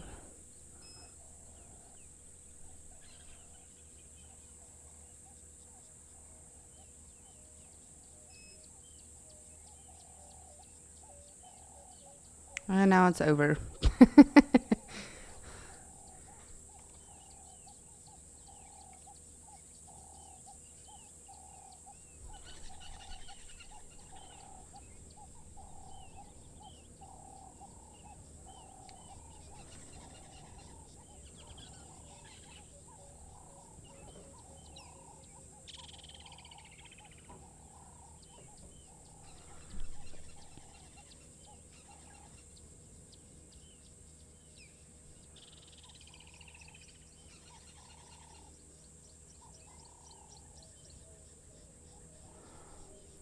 This is also definitely, I know I just said this about the kurus, but this is also one of my favorite animals, or favorite antelopes I should say. The nyalas. I love the sexual dimorphism between them, how obvious it actually is.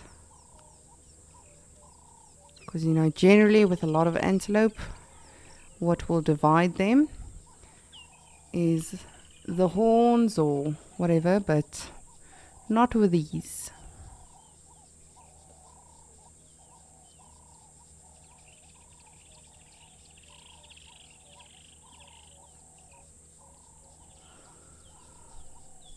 So you can see he's actually just trying to get some horns on his, oh goodness, horns. Get some mud on his horns. And as we know with a lot of these animals, that's the only thing they have to rely on, yes, is the shape of the horns or the mane or whatever the case is. So the bigger they can seem, the more intimidating they will be for another male, and the more attractive they might be for females. So that is often why they do that.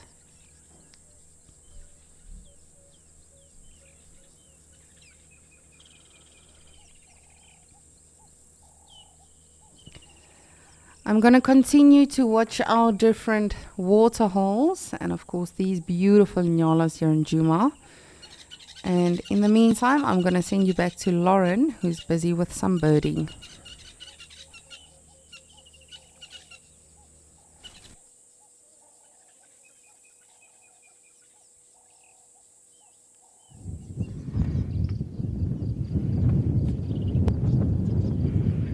We've managed to spot a goshawk.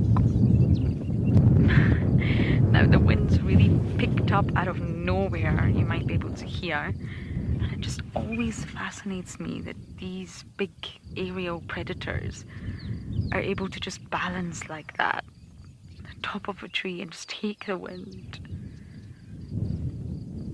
I don't know why it surprises me, but it does. But it's always nice to spend time with birds. Madikwe is one of the most amazing reserves I've been to, but I must say in terms of raptors, the diversity is definitely not as high compared to areas like the Lowveld. But there are other wonderful birds. The Kori bustards are everywhere. You do get secretary birds, they're just not quite so easy to find like they are in Amakhala.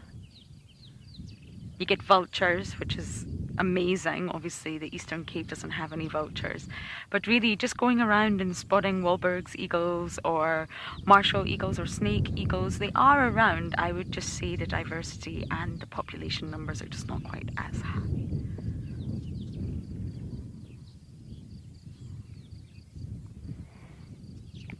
At least this bird has a little bit of peace. The other day we saw a goshawk that was just getting continually bombed by the drongos. I love that the drongos do that though. I love that they show no fear.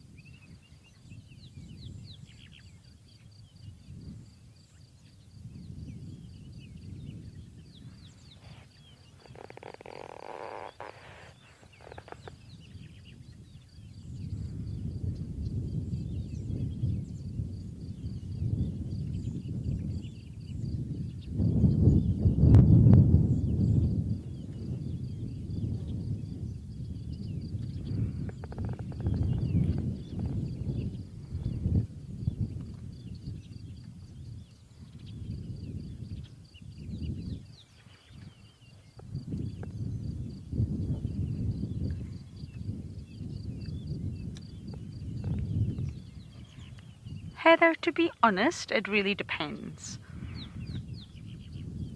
Game drive time, sunrise and sunset are really perfect for birds because you get in the morning, you get the dawn chorus, the birds wakening up, they're singing, they're proudly telling everyone that they're still awake after the night. They survived, they're still here for another day ahead. So that makes them quite easy to find because you can hear them calling. And obviously it's wonderful to listen to bird calls. Sunrise is definitely better than sunsets, but also that whole period throughout the day when Escape to Nature is on, that's also really good because most birds that you do see tend to be diurnal and they've got to make the most of the day. They've got to seize the day. They're busy, they've got to feed. You'll see a lot of birds around water bodies. They have to drink, and I would say most of the day until about sunset. Obviously, if you go on a night drive, then you may have luck seeing some nocturnal birds, especially nightjars and owls, for example. But sometimes if you just sit by a water body, especially in a bird hide, and you stay nice and silent, you'd be so surprised at the amount and sort of diversity of birds that come down. So it really does depend what you're looking for. Vultures, if you want to spend time with vultures, naturally you'll go to a carcass, you'll go to a killside.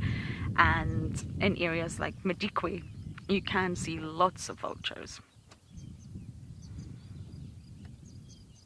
So it does sort of depend on what you're looking for. But dams are generally the best place to go. I mean, Jackie's Dam's incredible for the bird diversity. And of course, don't forget to look up. You never know what might be soaring above.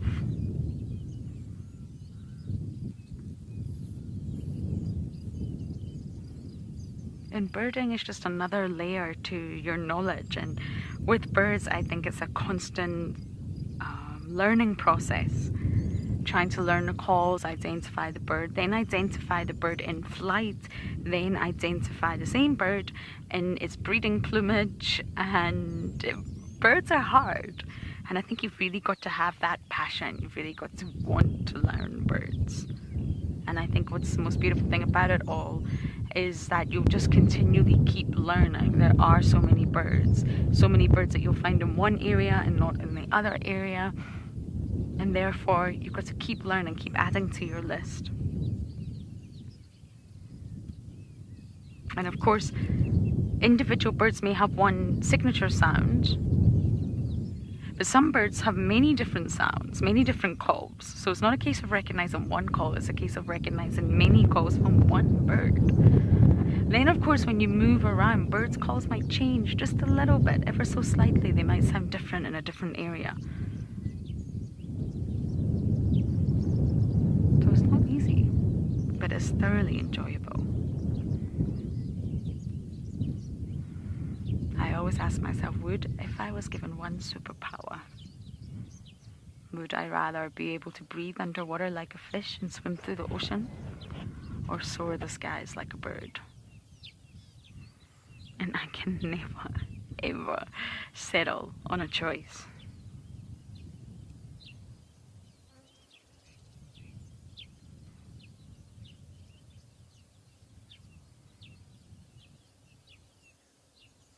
And birds very often are overlooked, especially when people first come to the bush. They say, oh, elephants, oh my goodness, rhino, oh, lions, leopard, buffalo, zebra, the works.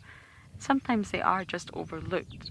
But once you sort of get past that excitement and you really dive into the world of birds, it's really quite special.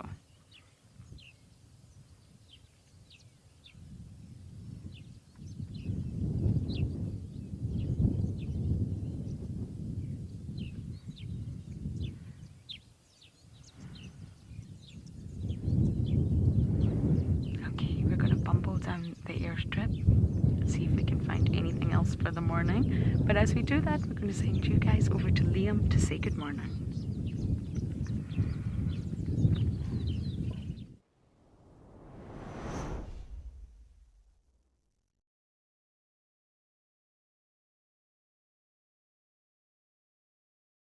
A very good morning to you all, and welcome to Kariega, folks, where I'm coming to you live from Scotia Waterhole. My name is Liam, and in front of us we have a sacred ibis who's just joined the party. Now he it I'm not too sure it's a male or female. It looks quite like a big individual. Just moments ago on that log, you can see there was a yellow-billed duck which I was watching quite closely, and it was actually grooming itself, removing a lot of the feathers, and you might even see some of those feathers lying about next to the log. It seems like these yellow-billed ducks are in fact molting at the moment, so a lot of their grooming is to remove old feathers. So yeah, once the sacred ibis arrived, it did simply oust the poor yellow-billed duck, which has now continued to go into the water and continued feeding there. Now another couple of birds I've been watching this morning are these swallows. We've had quite a bit of misty, rainy weather this morning, and with that, they are coming down to collect building materials. So I'm just going to swing to them quickly. Sorry about this, folks. Let's just have a look and see here. Okay, let's just give it a moment. They do seem to be frequenting that particular spot in frame. Let's see if do come back. It'd be really nice to see. So what they've been doing is coming down to this water's edge, and you can see that little bit of mud. And there we are again, which they've been coming back to and fro to collect for their building material. Now, having a closer look, you can see that they've got quite a clear white breast and blue on their back with no band around their neck. So another species of swallow that you might find next to water would be a white-throated swallow, and that has got the band I was referring to, but these ones do not. These particular types of swallow only come to the Eastern Cape during summertime. They are resident in the northern parts of the country all throughout the year, but here they are visiting for summer. These are pearl-breasted swallows, and so they're breeding migrants to the southern part of South Africa. Now, with them collecting all this material, I'm looking around and wondering where might they be nesting, because look, there are certainly some rocky cliffs up the valleys from here, but those are quite distant, and these birds are coming back way too frequently to be nesting up there. So I'm just wondering, there's the only other option that they could be nesting in, and it is known, is aardvark holes.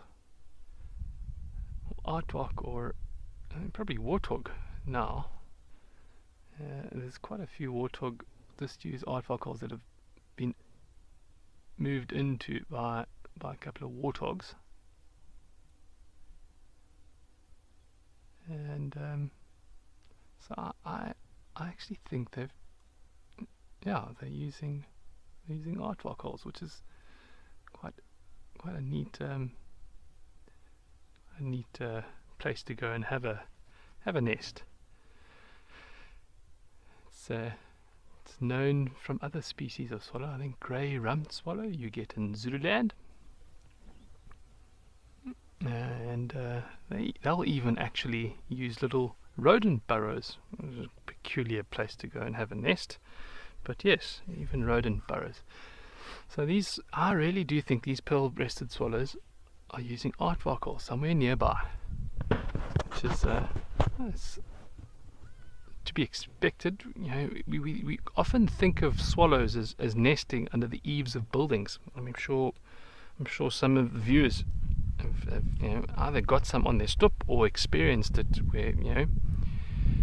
where the birds are nesting under the eaves of a building that you might be living in or passing by. But before human beings built buildings, they had to have had somewhere to build their nests, and that would often be rocky overhangs. Yeah, they come back. I'm just gonna try and focus in again. Let's see where they land. In the usual spot. Checking, testing. There you are.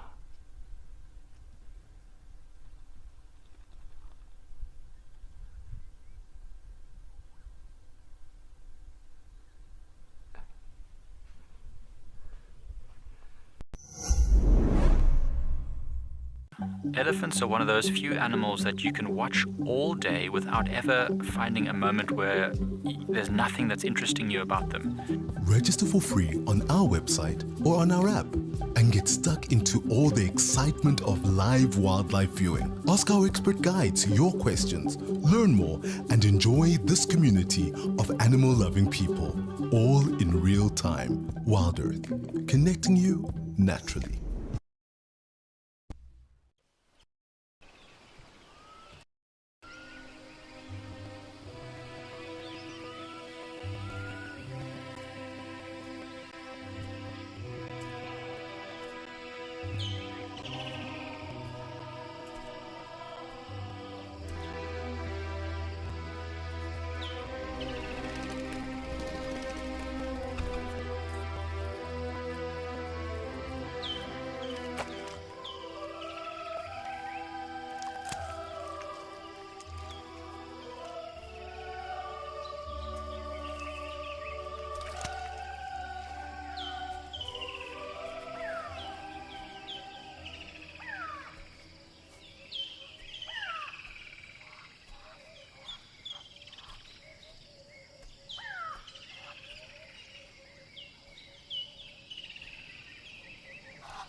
Starting to sound much more cleaner. Its little wing beats there, shaking off a bit of the moisture. Still trying to, you can see he's still trying to get rid of some of those feathers. Not fully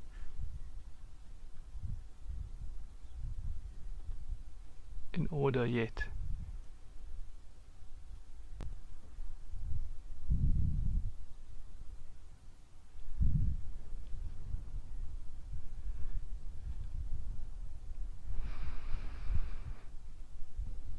Well, let's go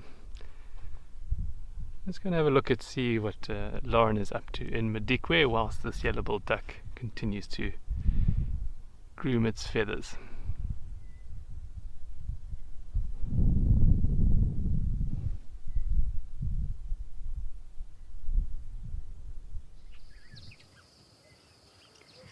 We have the sweetest little sighting. It may look like just a warthog, but if you look towards her rear end, there are two of the smallest piglets I have ever seen suckling. They are honestly tiny.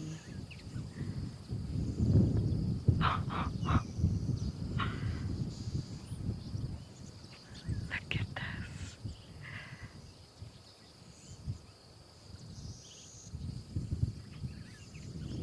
Wait till you see them properly.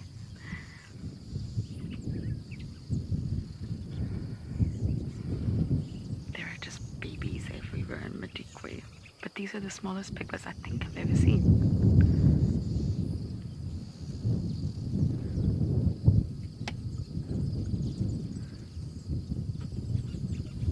Look at Mama.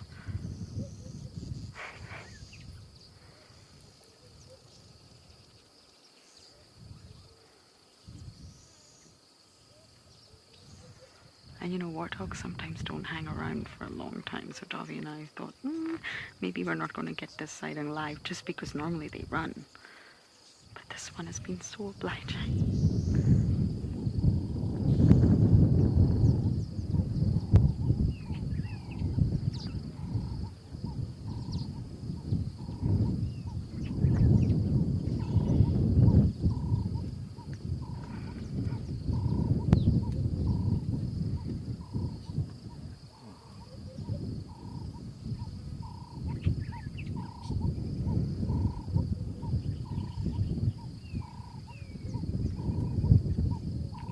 Here we go. Hello.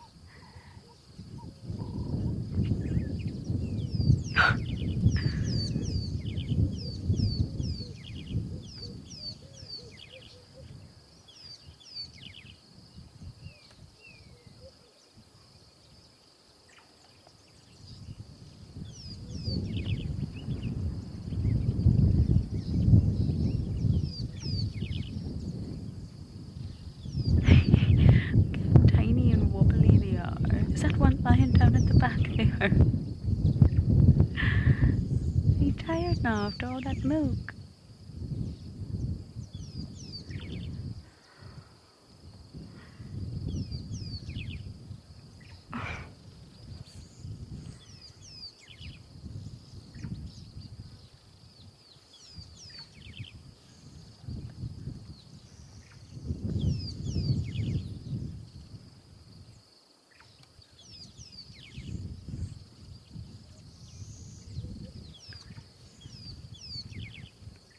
Martha, I know. I really didn't think we would capture it just because they are so flighty. Just wait, I think... Ah! We just got a slender mongoose in the bottom of the frame. Bam! Did you see a dove? Yeah. It was a slender. Yes. They're starting to appear at the other side. There we go. That's what I was hoping for. I don't really want to turn on the engine, to be honest.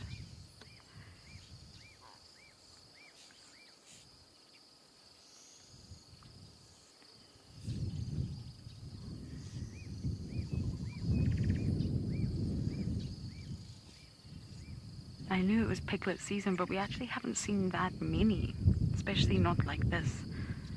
This is quite a long sighting. Here we go.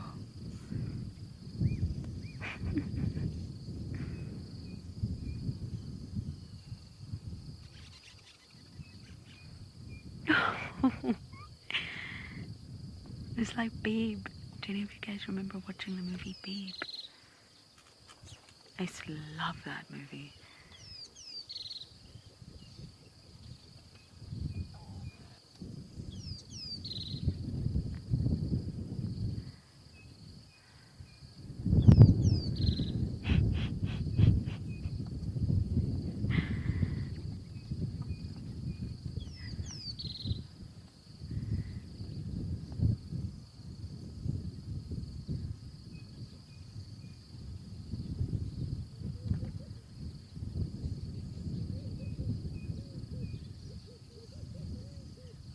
Sometimes it's nice just to sit and watch. That's what Escape to Nature is all about. Just watching, just observing these sweet, tender moments that are possibly sometimes overlooked.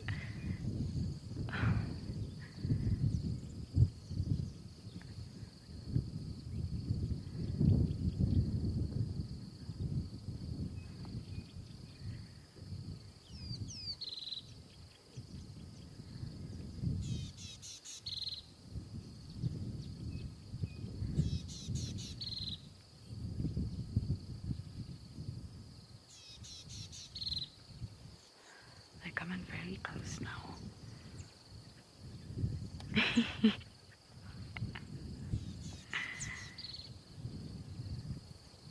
Oh, there's a yellow pansy butterfly. How lovely. Don't often see them. This is so sweet.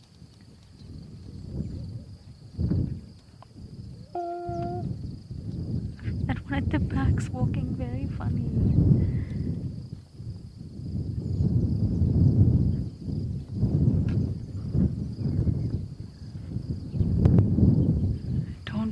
Everyone to send in your comments and your questions. How did that sighting make you feel? Tell me. That really was just adorable. Okay, I will turn the car around, but I have a funny feeling that might sort of scare them, and off they go.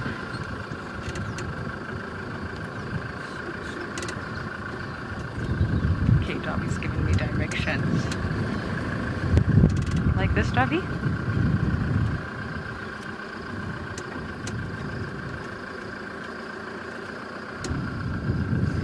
No, they're way over there now. I think that might be the sighting over.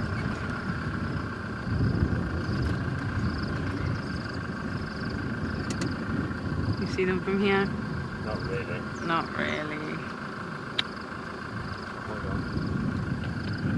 We can try, but I think that precious moment, we got lucky there. That's sometimes why you should just sit with wildlife and just be really patient, because they get accustomed to your presence. They can hear you.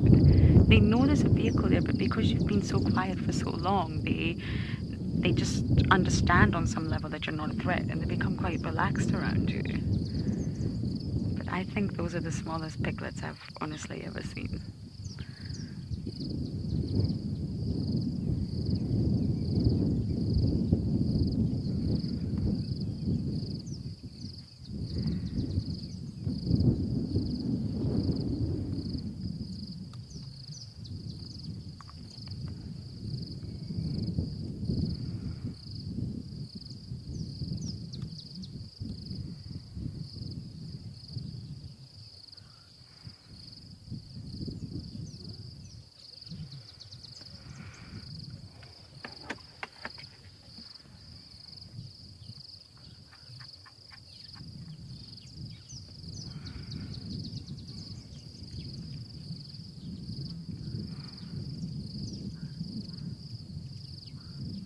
They look pretty newborn to me, the way they were walking. They still look like they're very much learning how to use their little legs. Excuse me, everyone.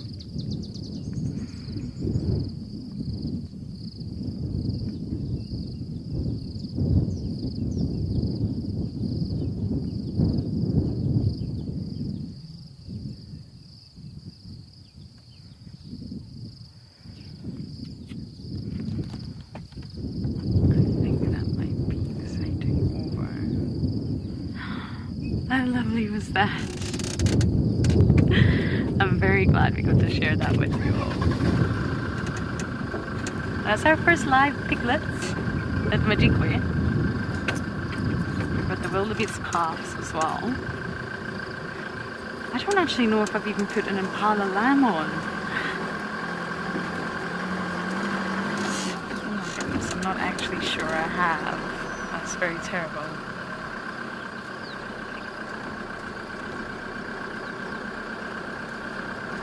Okay, we're going to keep bumbling, see what other sweet sightings we can find for you all. We're going to send you guys over to Tristan.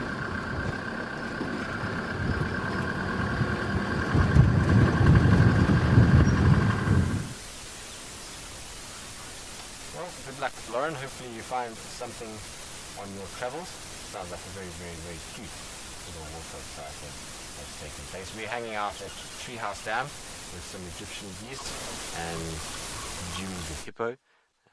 But we're also hanging out here because we had very, very, very, very fresh tracks for a male leopard coming our way. Now, before we get into all of this, my name is Tristan. On camera, I've got Igor once again. Hello, Igor. Nice to be with you again. So we kind of came to Treehouse and just parked off, and it's Mulawati's tracks. It's the tracks that Ben had. We found where they've come out on top of his vehicle tracks from this morning. And they were walking straight towards the dam here, so I thought I'd just come and check, but there's no sign of him actually at the dam, and I lost the track just before it hits where the dam is.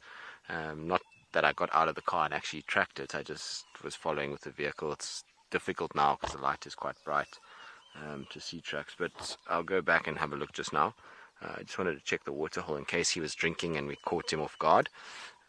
But I suspect the sun kind of has come out a little bit since the morning safari, and I expect that wherever he is, he's gone and found some shade.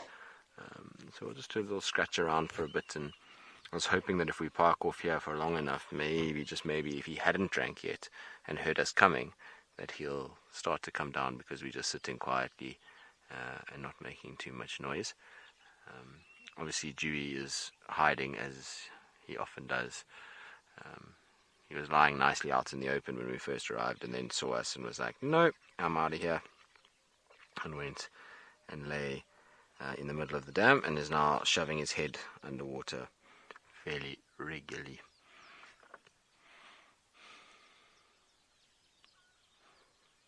But while there's a lot of cloud around, and it's obviously not as hot as it was yesterday, it is still humid and warm.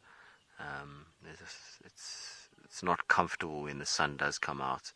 So I'd imagine most animals are trying to seek some semblance of shade and to try and just take it easy until later this afternoon. It'll be a very similar pattern to what we had yesterday, although I don't think it's going to be as hot as it was yesterday. Yesterday was quite extreme in comparison to today.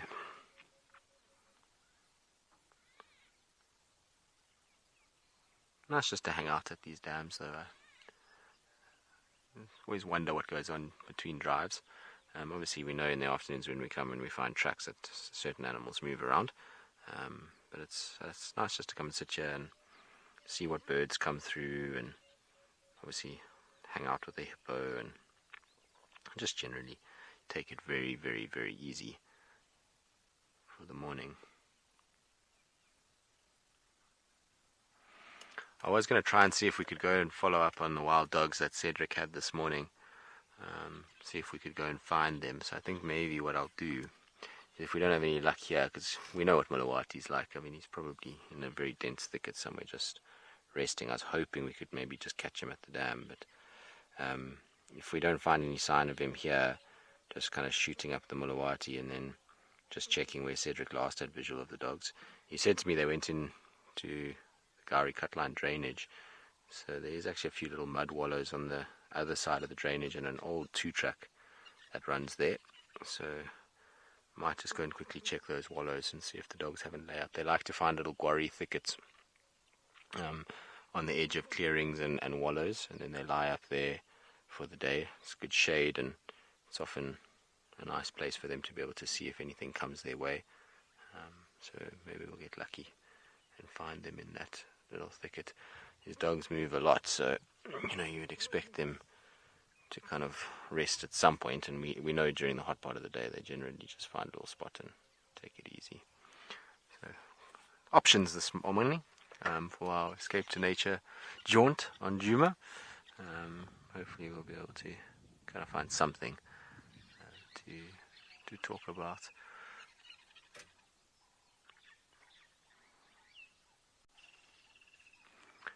Sometimes nice just to sit at the dams, also just to listen to all the calls.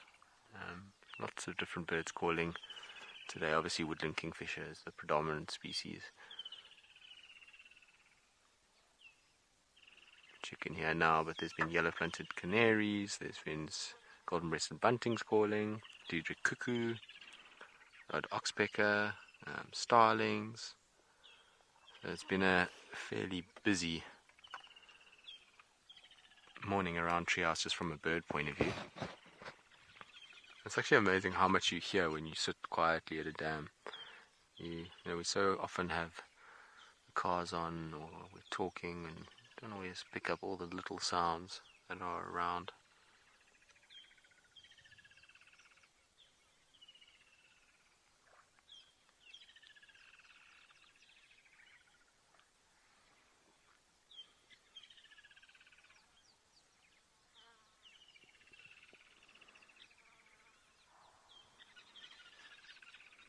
Must be quite a boring time to just sit here all day long and just be a little hippo and not be able to kind of come out because the sun's too hot.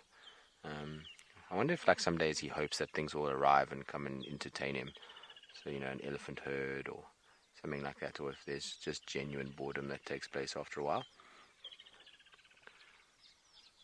Maybe that's why he plays with sticks, is he's been on his own for so long, and it's just like anything to try and get his mind working. So whether he's here or when he's at Gari Dam, he finds his little stick and he just plays with it because he's like, well, at least that will entertain me when nobody else will. I'm surprised though that Gari Dam still only, kind of features him. I would have thought, we've had a couple of years of good rain and the dams hold firm through that period. I would have expected more than just him to be there. Maybe a couple of females arrive. Especially with the competition at Chitwa Dam being so intense, and at Kaya Manzi and Big Dam up in Buffelshoek, I would expect a couple hippos to come down and just make Gari Dam a permanent home. It used to be back in the day before 2012 floods, when the dam all broke. We used to get nice populations of hippos that used to stay at Gari Dam. There was 7 or 8 of them there at the time.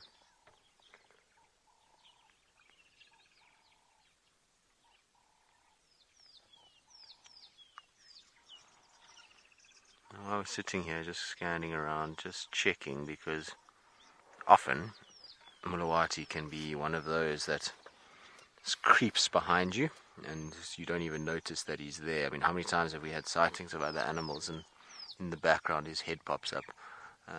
So he's one of those cats that can sometimes just be a little on the elusive side and then all of a sudden just sort of sneaks past while you're sitting quietly. So always try and kind of keep an eye out behind us, particularly because if he spots us from further away, often he'll go behind or he'll try and slink in a way that doesn't bring too much attention to himself.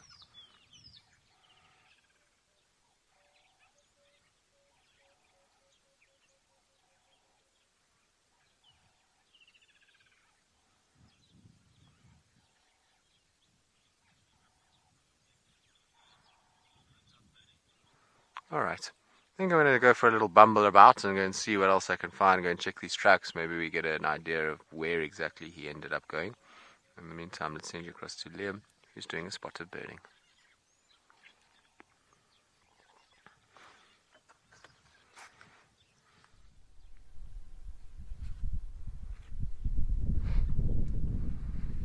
Hello everybody and welcome back to Scotia Waterhole, where those yellow-billed ducks of earlier have taken up their post again.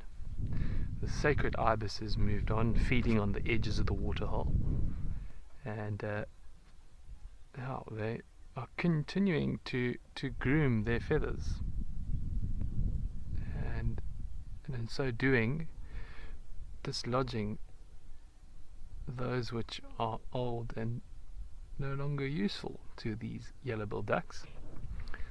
So very thorough grooming going on here, and yeah, it seems that their molt is the reason for the thorough grooming. If you every now and then see the light catches that beautiful patch on the wings. It's it's got a particular name. It's called the speculum. It's quite a fancy term for the pretty little, normally blue or green patch. Can be perceived as green or blue depending on the light, depending on how the spectrum of color you see. We do of course sometimes get certain different ways of viewing color. Have a look at this. What is going on? A cormorant has joined the party. Says, no, I would like a position on this log as well. Just look for a second there that was actually trying to swallow prey, but I think it was just merely a show of it wanting to sit on the log. Just the way it lifted its neck. Ah, there you are. And so the guest list grows. Yeah, so speculum, a fancy term for a pretty patch on often on a goose or a duck. They've got these patches that shine this pretty iridescent. So nice comparison of two different, obviously clearly two different birds, a cormorant and a duck, and particularly how the feathers take on water or not. You have a look at this cormorant now. It's fanning out its wings, flapping them in the wind, and this is a method of trying to dry its feathers.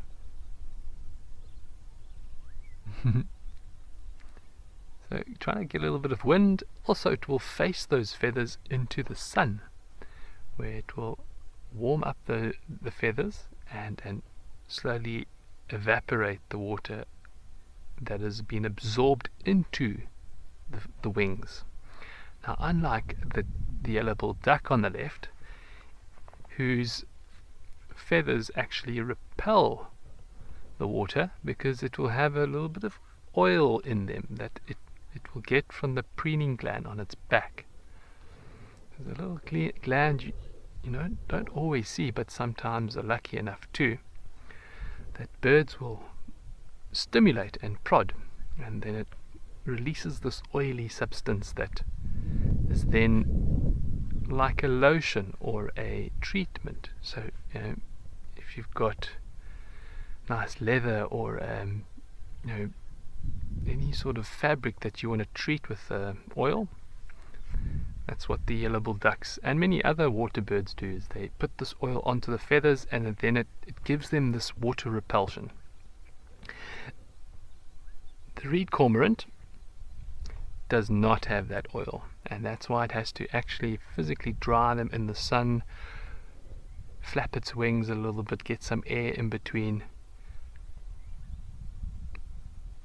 shake it all off in order to dry its feathers. And that's because a cormorant will go and dive underneath the water to chase its prey, and when it does that, it can't afford to have any buoyancy to those feathers. It can't repel the water. It actually has to absorb it, so that the wings turn into a kind of part. I want to say, how do I describe this? Kind of, the wings turn into like fins, like a fish, and that's how it uses it to get around underneath the water. Whereas the yellow-billed duck or any other water bird that lives on the surface, it repels the water, and so it keeps the water at bay. And that's your difference between your cormorant here and the duck. Of course, the cormorant swims around it can go anything up to nearly a minute under the water. It will chase after little fish and various other prey under the water.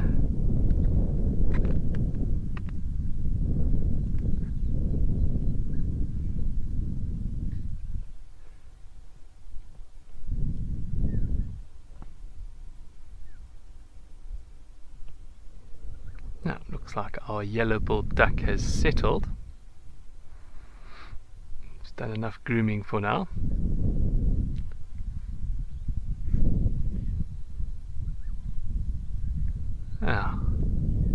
So we're slowly being joined by a herd of zebra, which I'd love to zoom out and show you now.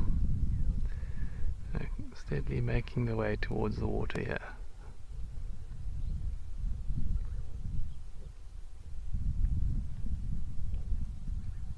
And they have a couple of little ones with them.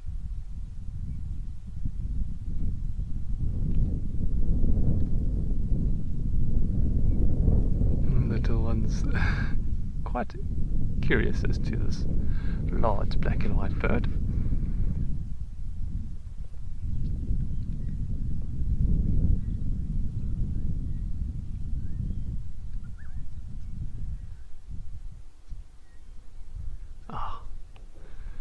Nothing to quench the thirst on a balmy morning. It is quite overcast still this morning, and even though that is the case, the sun is coming through. You can certainly feel it.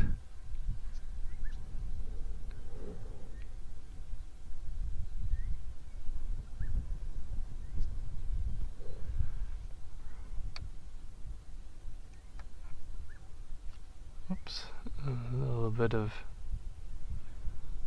cheeky behavior there.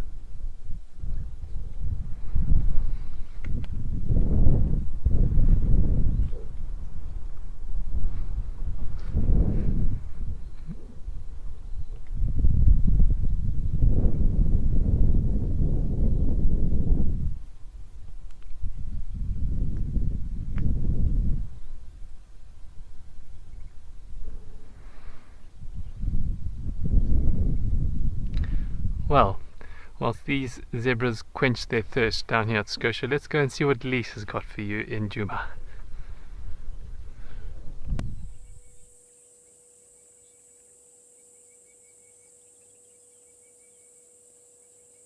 Liam, I've got piggies quenching their thirst our piggies are well and alive and healthy and alright.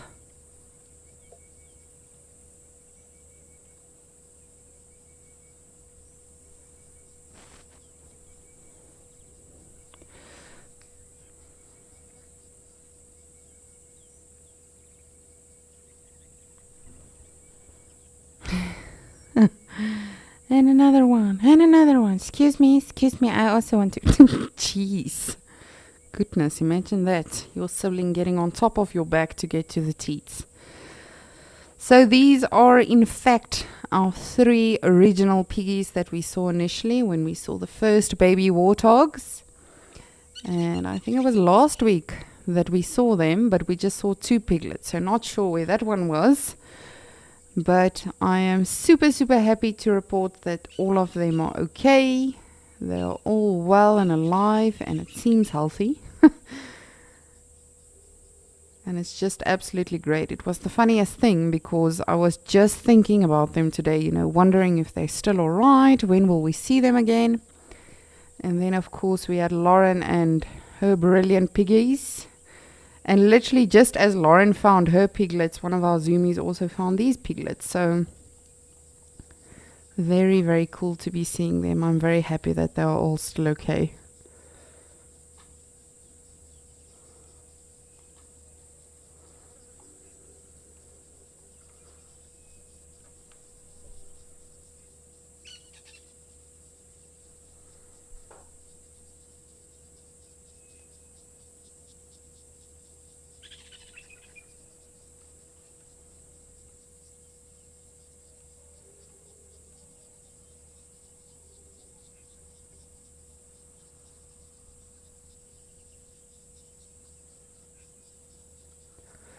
Just want to see where the other 2 are.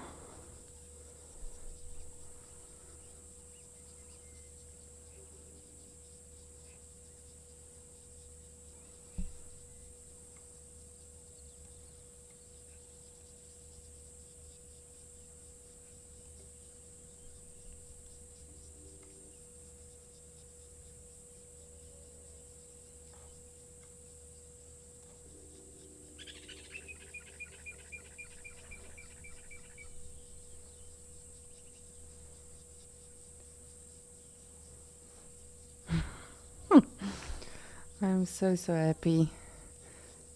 They are absolutely adorable. But jeez, those ones that Lauren found are tiny.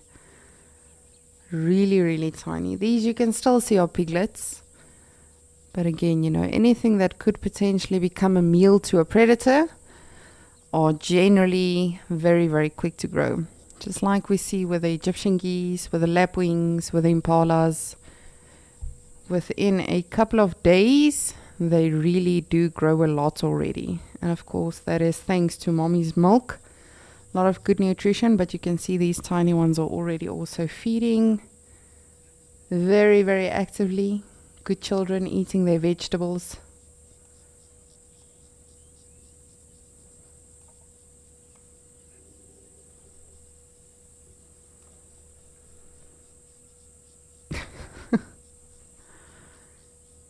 Excuse me, I also want a piece of rock. Oh, how adorable is that when they lie down?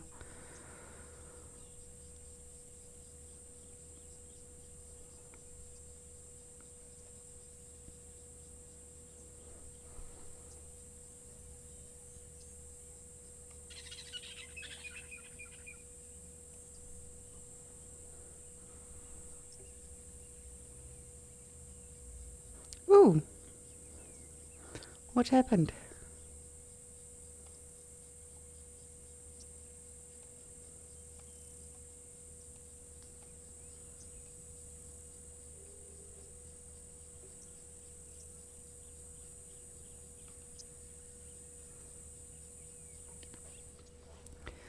Corky boss, good morning. You are saying the little piggies are alive. You were expecting the worst. I'm not going to lie to you. I was also beginning to become a little anxious as we have not seen them for quite some time. We did see the 3 adults and 2 of the tiny ones last week, I believe it was. But then I thought, okay, well, maybe, you know, something happened to the one little piggy.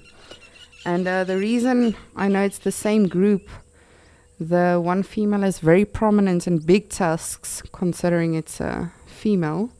But also one of these adults, I'm not sure which one it is now, but on their, I have to think now, on their left side, I believe it is. It's got like a wart or growth on the one side of the body. So definitely so special to see them.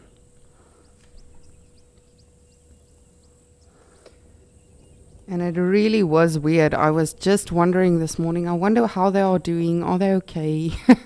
Has anyone seen them recently? And literally just as Lauren was framing up on her piggies in Madikwe, one of our zoomies found these ones. So it's really, really cool.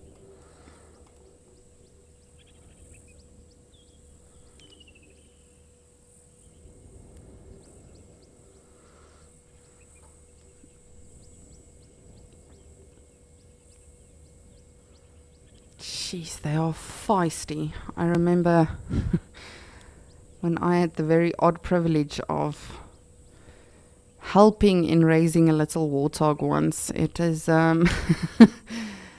it's definitely a feisty little thing. Even at that size, at that age, even the tiny ones that Lauren had, they are super ferocious, you know, for that small animal. And especially being a baby, they are really very feisty. But adorable, I have to say. They are so cute. Let's just hope our brown snake eagle from yesterday is not around. Although not common, never say never. You know, it is still a raptor, and if it sees a tiny baby warthog like that, it might still take the chance.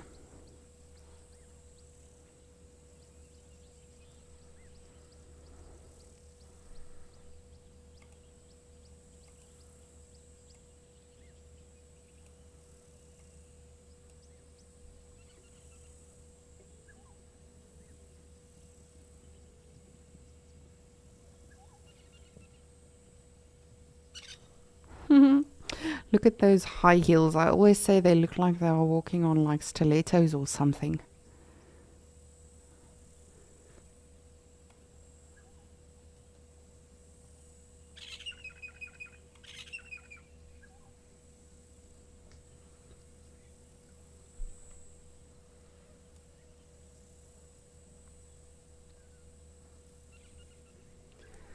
Benjamin, you would like to know if they stink. Yes, they they don't smell too well. And the reason for that predominantly is mainly because they love mud wallowing. So mud, I'm not sure if you've smelled mud, like especially fresh mud.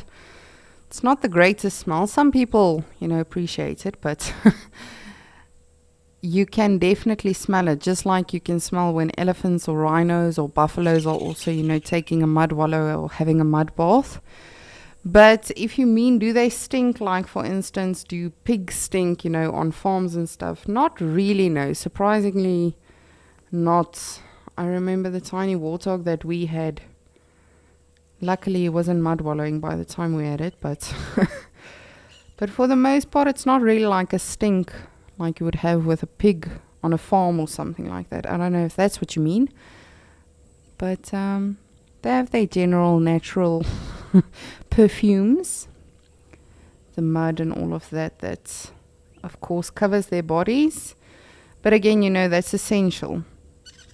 It helps for the parasites. And it's definitely a brilliant aid in cooling them down. Oh, kissy kissy. Hi, Mom. If that is your mom.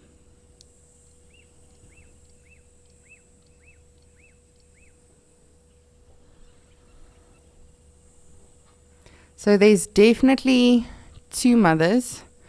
I'm not sure which is which. They do seem to allosuckle for one another. So where all of the babies can, you know, feed from one female whilst the other one is busy eating or foraging for food. Much like lions, you know, if there's a female lion, that is definitely lactating, and there are cubs that are also within the pride but that do not belong to her. They will definitely also drink from her whilst all of the other females are out hunting or going about finding a new den site perhaps.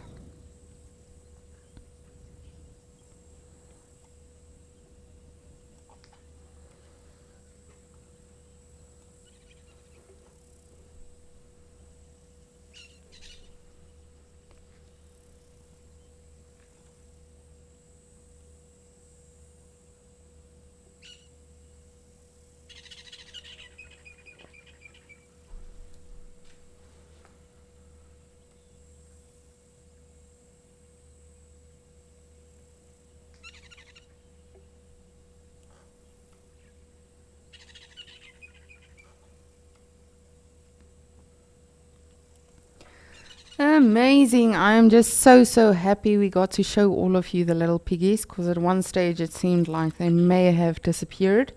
But hopefully they stick around. I'll keep an eye on the Djuma Dam cam as well as our other water holes. And in the meantime, I'm going to send you to Mr. Tristan, who apparently is also at a water hole.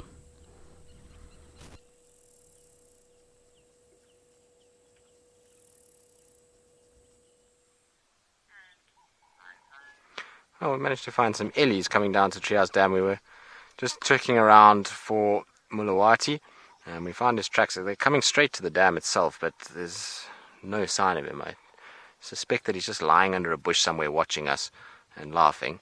But as we were kind of coming around, the ellies started coming down, and I've parked quite far away because they were a little bit on the sort of nervy side of us, kind of following them down to the dam itself. So we'll just let them sit and have a good drink. It's getting very, very, very hot when that sun comes out, so I don't really want to disturb them. If they want to have a drink, just let them have a nice kind of relaxing time of it. But Igor was saying this is the same herd that he had with Ben this morning, which is not that surprising. There's only a few places for ellies to get water on this property, and so if there's ellies around, there's only one of a few areas that they can go. But nice to have ellies drinking. I wonder if they'll let us just come round and go and park in front of them. Not in front, but like on the opposite side of the dam, so we can see the faces. Should we try, Igor? Let's try. Alright, so we're going to try and reposition. Hopefully we'll get this right.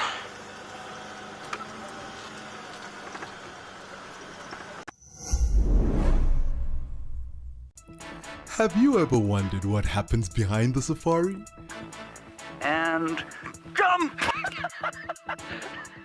Living in the wild can affect you, It's the smell that...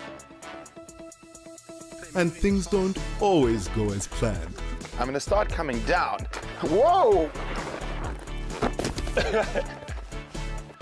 Download the Wild Earth app and join the crew behind the scenes. It's in your nature.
Well, isn't this cool? The Ellies have decided to go for a little swim. And so you can see the little one is getting fully underwater. The adults not so much. But the little ones are having the best time. And I'm not surprised. Like I say, it's gotten hot in the last hour. The humidity has spiked quite heavily. And it feels a lot hotter and more humid than it was about an hour ago. And if you're a big animal like an Ellie, then I'd imagine coming and having a good swim is just the perfect way to cool down.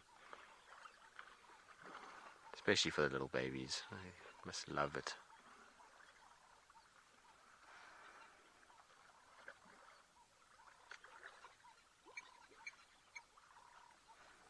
Hopefully you can hear all the little bubbles being blown and splashing around. Let's just try keep quiet for a little bit to just let us enjoy the sounds of them swimming.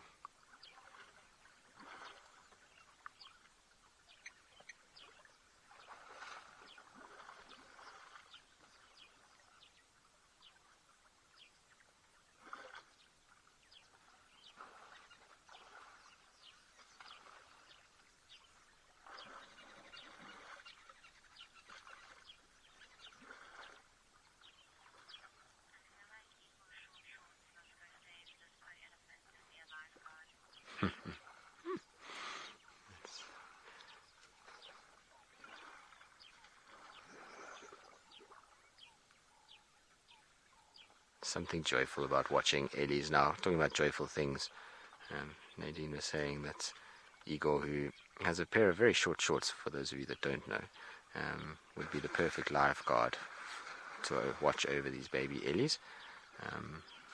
With those short shorts, he'd certainly be able to do the job pretty well. Now you see what happens is the moms just come in so the little ones can have a good swim. They themselves haven't actually swam at all.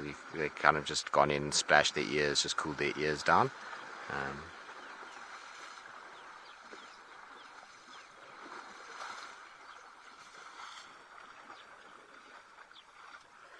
I do apologize if you see a pole at any point while these Ellies move around. Unfortunately, like I say, it just helps us with the sun not to get burnt. Is the pole in the way for that one there, Igor? I'm not sure. Is it good? The one on the bank? No. There we go. So you can see this one's also decided to come and have a little lie down. They like to lie against this bank. I think it's an area where there's a little bit of mud that forms, and they can kind of dig up against it and scratch themselves and just have the best time.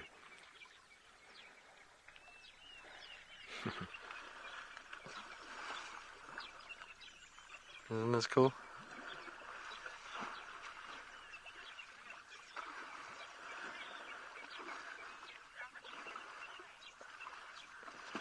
Nebahang, you're asking about how much elephants weigh. Well, it really depends on the elephant, because obviously each individual elephant is different. But if we're talking like sort of rough estimates, males typically sort of between 6 and 8 tons, so 6 to 8,000 kilograms, and the females normally between sort of 4 and 6 tons, depending on the size of them.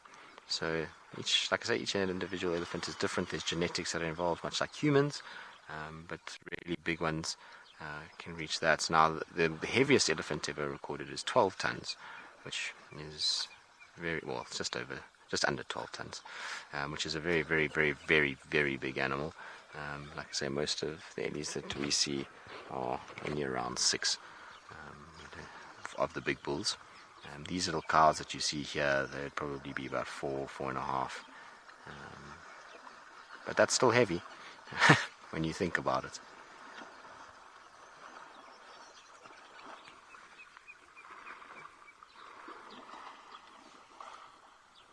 These two having the best game.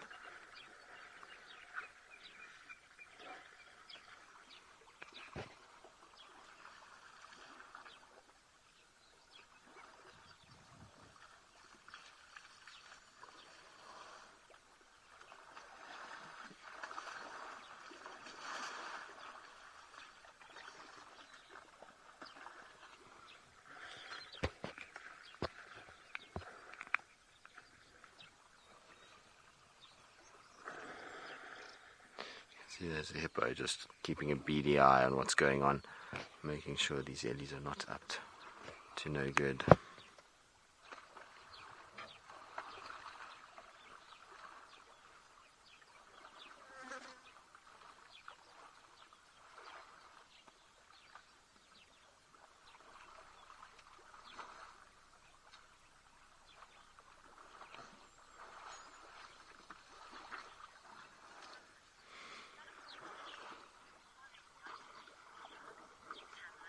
Tamlin, no, they're just playing.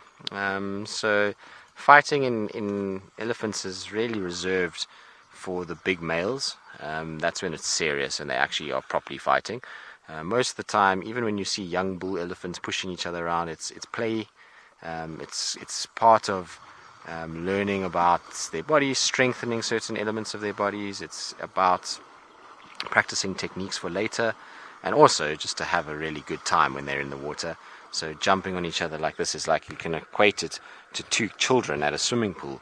If they go down to the beach, for example, and the kids play and they run around, it's pretty much like that.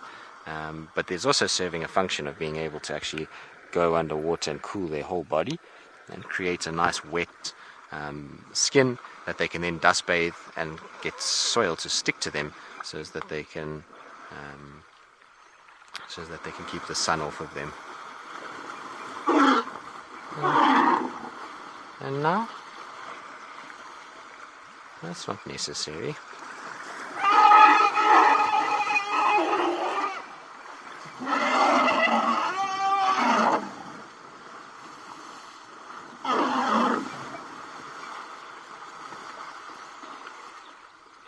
I don't know what's caused this female to get upset. Maybe...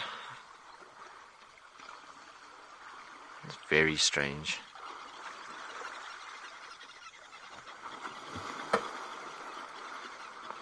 I think that's what it is.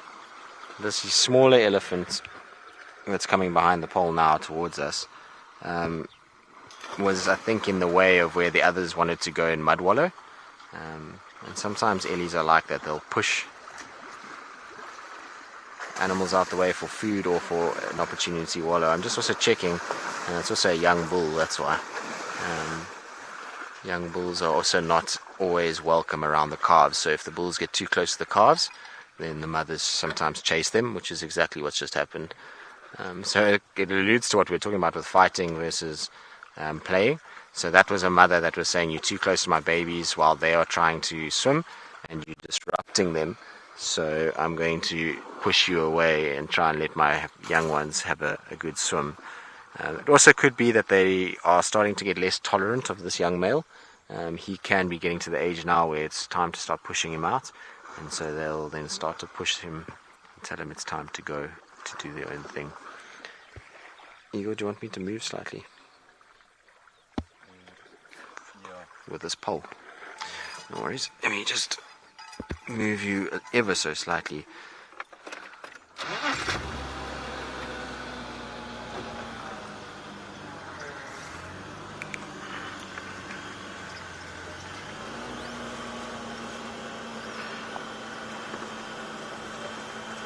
Hopefully this ellie doesn't push us now.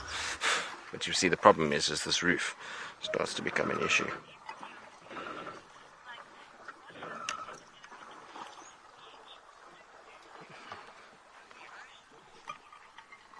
So, most of the ladies and gentlemen in master control are wondering what an elephant would do if it went to the beach. Well, elephants do go to the beach. It has been seen many, many times, and they actually go and swim in the waves. So if you go onto a very, very popular search engine on the internet, and you type in elephant at the beach, you'll probably get pictures from a place called Gabon. And Lango National Park, and where that is, the ellies often are found on the beach there. They feed off the vegetation on the edge of the beach, and they actually then go into the waves itself, and they'll frolic around and do what they're doing here. So ellies actually quite like it in that area. Obviously they grow up with it, so from little they know about it. It'll be interesting with these ellies. They'd probably be a bit wary of the noise and the movement of the water. But I think they'd quickly get used to it and probably have a whale of a time. in those waves. You can imagine moving water and the buoyancy of salt. I think Ellies would actually really enjoy it. Although it would be interesting to see what happens with them because their skin is so porous. I wonder if it wouldn't actually start to cause an issue where they would potentially dehydrate a little bit through all the salt and the absorption of water through their skin. It would be quite an interesting thing to study. But yeah, the Ellies in that forest area of Gabon do it regularly. And the thing is though is that it's a very wet climate. That's a lot of rainfall as well, which will help with kind of rehydrating them, I'd imagine. There's our friend at the back here having a little dust bathe. That's exactly what normally happens. Once they've swum, they dust bathe, as we were saying. Just cover themselves, create a nice protective layer to protect them from the sun.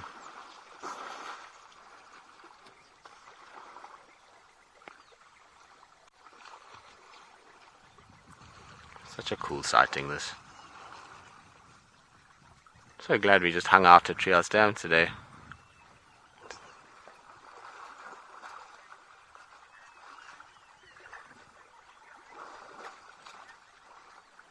Alright, well let's just sit with them and see how the pool party goes for the rest of the morning.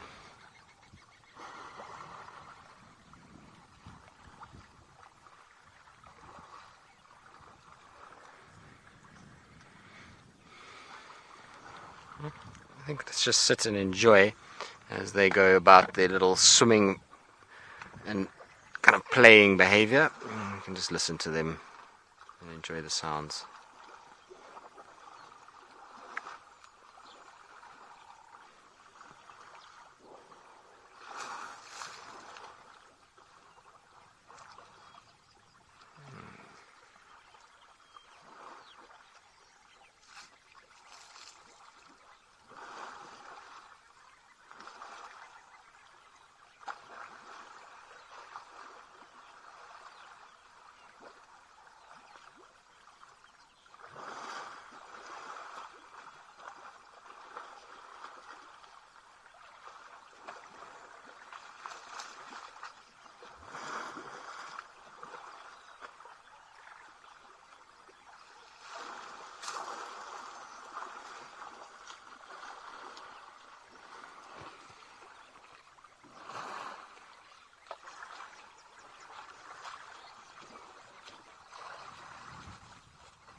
That's amazing, just sitting here, the eddies all around us, being able to hear the water splashing and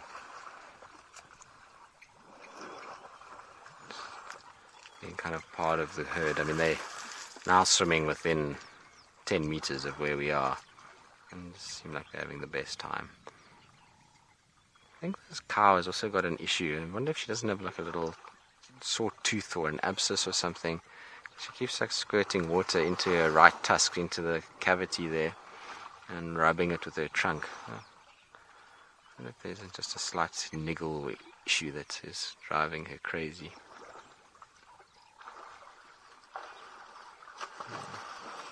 Either way, this is super, super cool. And what a way to spend Sunday morning.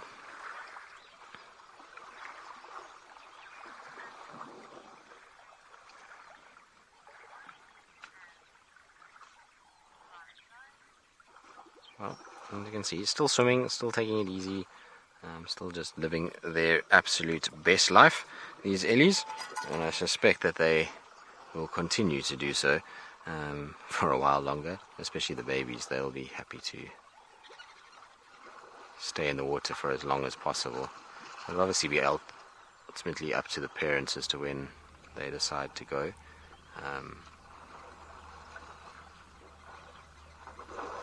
Obviously got to go and try and find food and all of those kind of things at some point, so they can't swim forever. But while it's hot like this, and they've had a good feed this morning when it was cooler and overcast, it makes sense that they enjoy a bit of a swim. Your fork.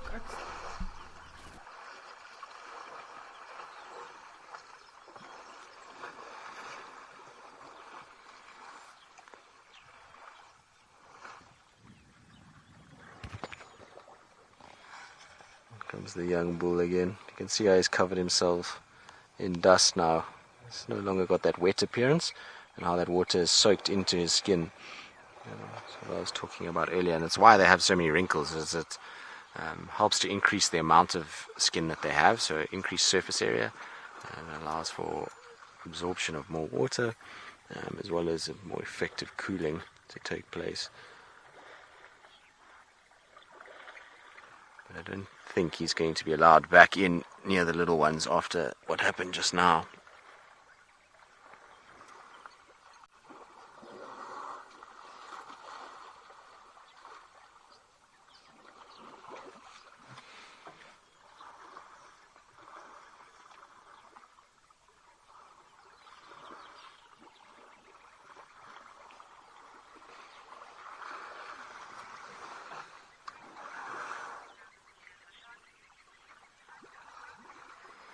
Alright, well, we'll sit and carry on enjoying our Ellies while they just have the best time. And in the meantime, let's send you off to Mashatu, a place known for its elephants as well.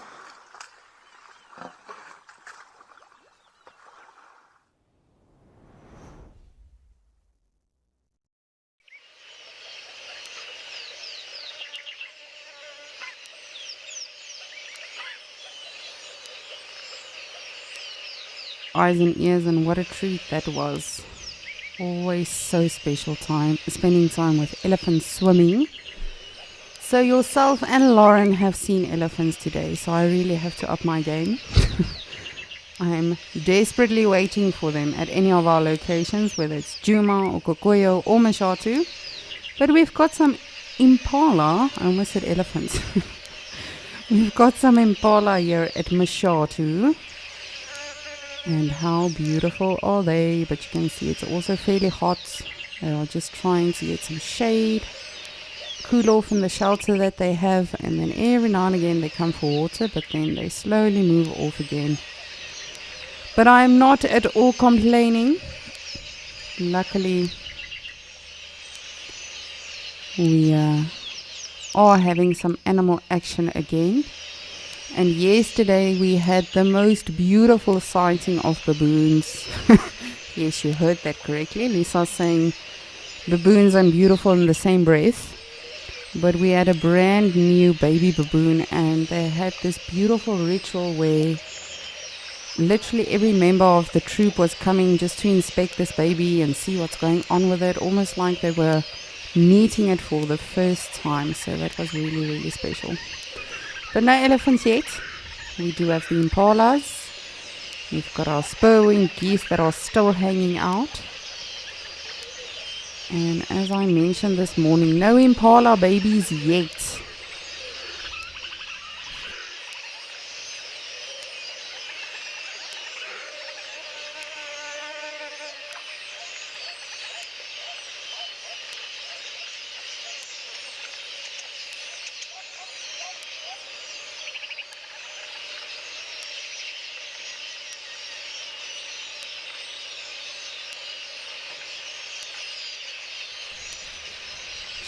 And these quillias are busy. I've been trying to frame up on them. However, it's a little bit difficult. They are literally in the tree right behind us. So hopefully they come for some water and we can see them, because of course that is brilliant. I don't know who of you remember that day that we had an elephant sighting here in Mashatu. And there was an elephant that came to this fallen over acacia in the water.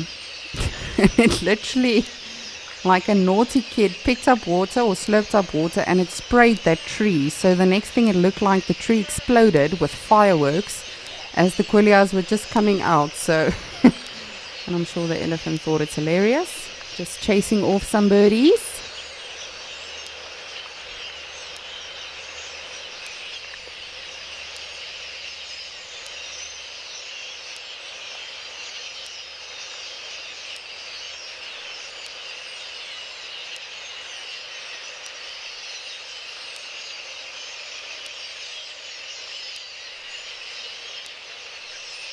Oh, it's becoming an Impala party now. Thank goodness. I never thought I would be this excited about Impala. I love them, of course. I always enjoy observing them and just appreciating them, but specifically at Mashatu, we have not seen Impalas all that much. And just look at that, not one baby Impala. I just saw a velvet monkey going into the grass just on the left. But no babies yet, which is very odd. Mashatu has had a lot of rain. There's a lot of food around. But again, you know, that just shows us that we cannot always go on the rule of thumb or what we think we know. Every single year and season is going to be different in every single reserve.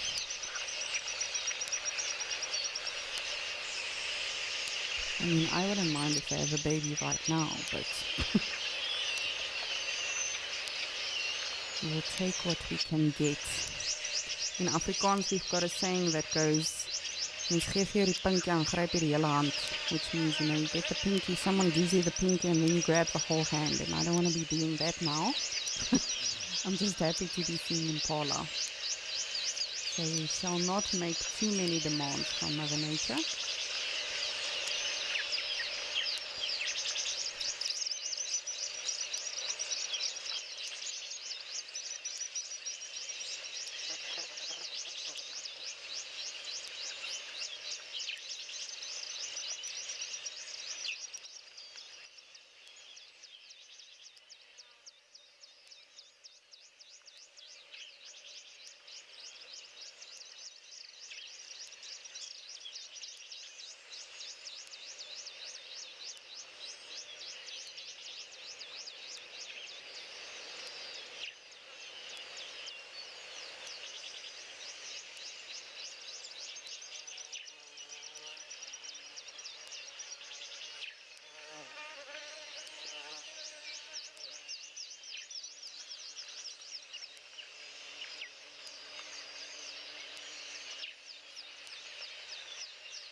Samron, thank you so much for your comment. You are saying those bird sounds are going crazy in Mashatu.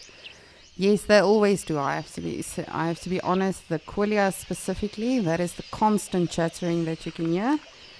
Those are the quillias, and I'm just so glad that they are back, because they too were absent for quite some time. These two boys are just much like the elephants Tristan was mentioning now, you know, often in young elephant bulls as well, they'll sort of have a play fight, size each other up. So you can see these are definitely not too big Impala rams, but this is how it starts out. Just like humans, you know. They'll size each other up in kindergarten. My father's truck is bigger than your father's, and then, you know, in high school it becomes a little bit of a fist fight every now and again. A lot of testosterone starting to work. And then there's females involved, and then it just becomes vicious. So they are luckily still in the high school phase.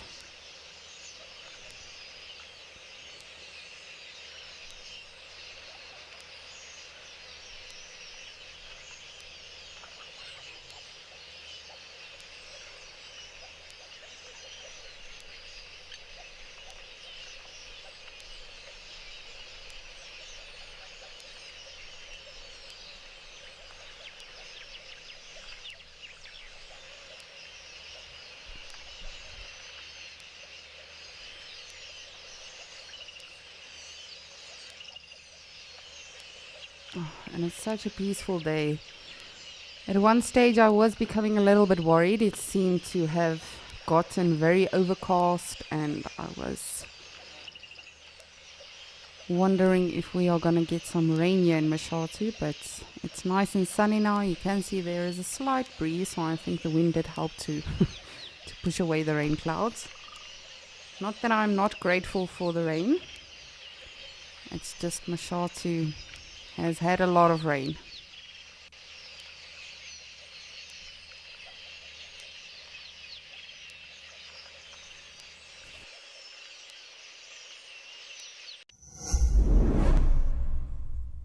Did you see that incredible sighting with Lauren and the wild dogs? Oh, and on the Sunset Show yesterday, Tessa saw Maribs. Are you someone who only has time for the best bits? Well, we have some great news for you. It's absolutely amazing. Download the Wild Earth app today and you can watch the best highlights from each safari show. Look at this! Every single day. Look at how fascinating this is. Wild Earth.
You can see everyone is just trying to add a little for some goodness.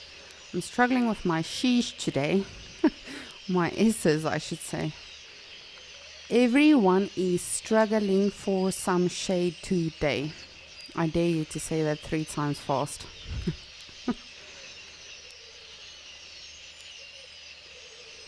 Alrighty, I'm gonna send you back to Tristan so we can have a last look at those beautiful elephants.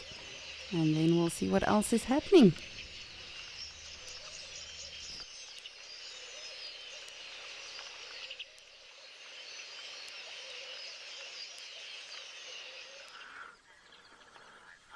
Well, we are having one last look at our little Ellies. They've just finished playing in the water, and now it's time to go feed and continue to fill that never full stomach. Never kind of ending for an elephant. They've just got to constantly eat all the time. So it happens when you have a bad digestive tract, and it's not as efficient as something like an impala. But they such a chilled herd. They came walking pretty much right past us when they finished swimming. Didn't worry about us too much at all, which was quite nice.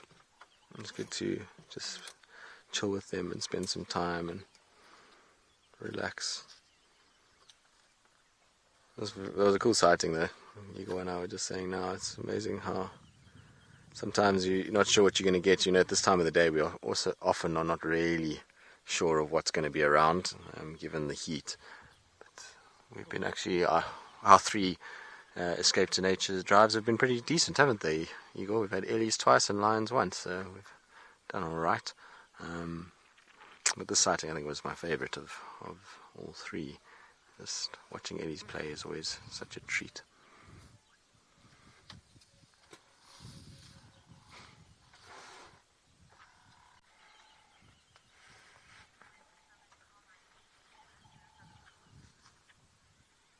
Winnie, yep, you do. The Carmine beaters should arrive now, any minute now.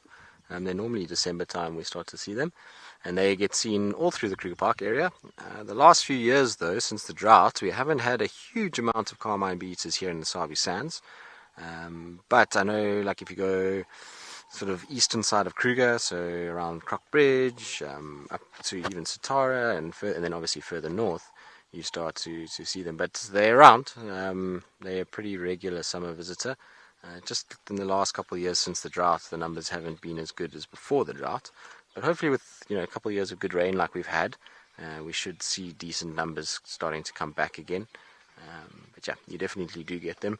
I'm a bit sad I haven't actually seen one or a European roller this stint, because I won't actually be spending any time in the Sabi Sands now until probably only March, maybe April from now. So I'll probably miss their arrival and not see them. Although I saw a lot of southern Carmine bee-eaters recently in South Luangwa and Zambia. There's plenty of them there.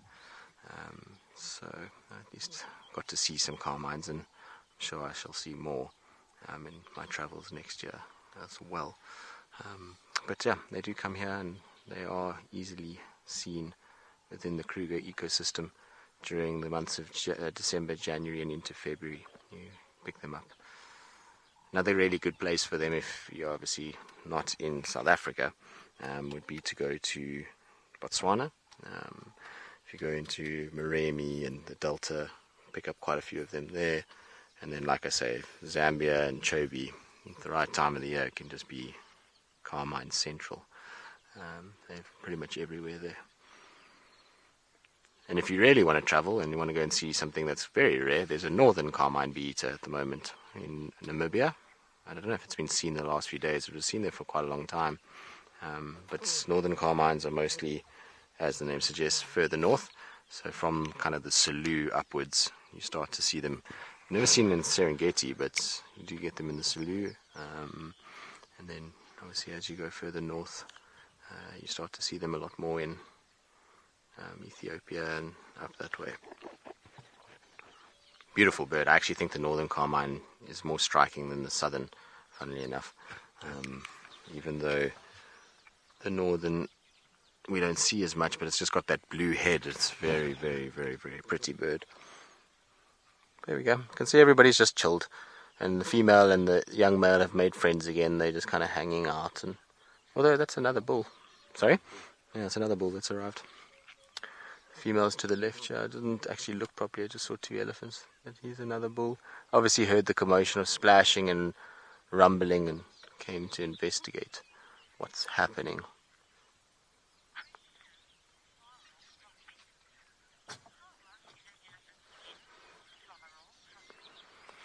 Sarel from Ventersdorp. It's a part of South Africa, for those that don't know. You're asking how rough is an elephant's skin. So, elephant skin is not actually as rough as people think it is. What makes its skin very rough is that exactly what we've just seen now. So swimming, then coming out, dust bathing, and then it forms in cakes and makes like mud almost. So it has a very gritty, almost sandpapery kind of feel, and that's because of the soil that's stuck to the moisture on their skin, and that creates that kind of mud. But the skin itself feels quite leathery on the sides, but if you touch behind the ears or inside behind the front legs, then it is very, very, very, very soft. It's amazing actually how soft it feels, particularly behind the ear. It almost feels like a kind of very soft tissue paper or linen that you're touching. So their skin is not as coarse and as rough as what people think it is. Obviously on the body itself, like I said, it gets that gritty sandpapery feel. but it's also got a bit of sponge to it, so like when you poke it or push it, it's got like a little give to it. It's not a hard armor kind of feel either. But yeah, very, very cool to kind of be able to actually get up close and feel what it's like. The trunk itself is quite rough. It's got lots of bristly hairs on it, so that has that kind of bristly brush feel as you run your hand along it, but very muscular, obviously, because there's no bones in it, it's all muscle. It's a pretty cool thing to be able to get up close and actually touch elephants. So now, obviously, I'm not advocating for anybody to actually touch an elephant. Please don't do that. Please don't try. It's obviously going to end very, very badly for you if you do that. The only times that I've touched elephants is when they've been darted and are being treated for some reason, or collared. And then also when I was working in Kenya for a while, I worked with an organization that rescued baby Ellies. So we dealt with the little orphans, and we had to go and get them into planes and fly them back to areas where they could be looked after until they could get old enough to go back into the wild again. So it's kind of where I made contact with Ellies, but otherwise in the wild, and an elephant that's walking around, do not attempt to touch it, and do not try. Investigate your curiosity, because it's going to end very, very, very, very poorly for you. An elephant is not an animal to play with. It's big, it's strong, and it has a huge amount of power and aggression when it wants to. Now, while most elephants, if you're respectful of them, will leave you alone, there are the odd ones that can be extremely, extremely grumpy. And so if you're going to go up and try and attempt to touch it, it's not going to take kindly to it, and you shall end up in a very bad way.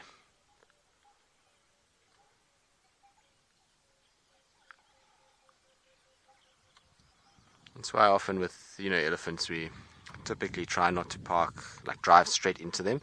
So you saw now when they were swimming, we parked on the other side of the dam from them, and slowly but surely they wormed their way closer to us and kind of came past us. So that's a conscious choice by them that we're not a threat. They're happy to sort of come and investigate where we've been. But if you're in a situation, if you had to drive that close to an elephant, you saw how that young male was treated, that's pretty much the response you're going to get given. Just going to go pull forward so we can see this other bull quickly, because they are all sort of disappearing from us.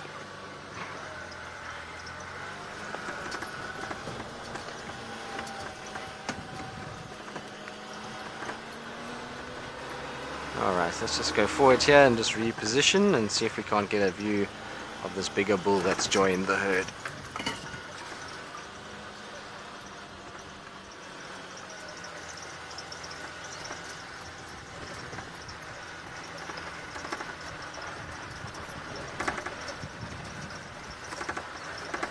Alrighty, so there we go. We can just kind of see baby, female, and bull behind, and it gives you a nice indication of size difference between the three. And this is still a young bull. This is not a massive, big, old male. He's still developing. In fact, I would say that he's probably just only approaching sort of his 20s, and they continue to grow throughout their life. So you can imagine when this bull reaches double that age, the size that he is. But he's already dwarfing that cow. So he's just having a little sniff around, just checking.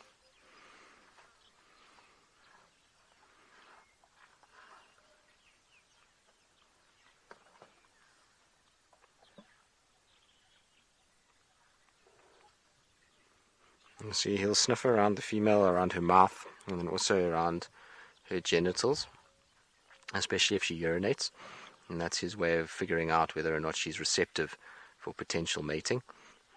And often when you find bulls trailing cows, is because as the cows have walked, they've urinated and defecated, and the bull comes across it and he picks up something in that he's interested in, and maybe there's a sign in there that there's a potential mating opportunity, and they'll actually then try and track down females doing it. So often when they join with the herd, you find that those trunks go between the legs into the mouth, and they generally just try and figure out if that's the cow that's actually showing signs for breeding.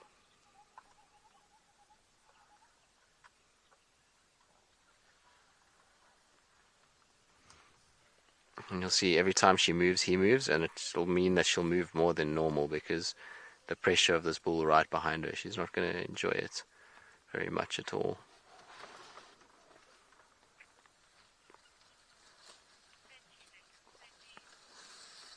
It's quite cheeky from this little guy because he's not actually big enough really to be mating. He's kind of just on the younger side, but it's possible.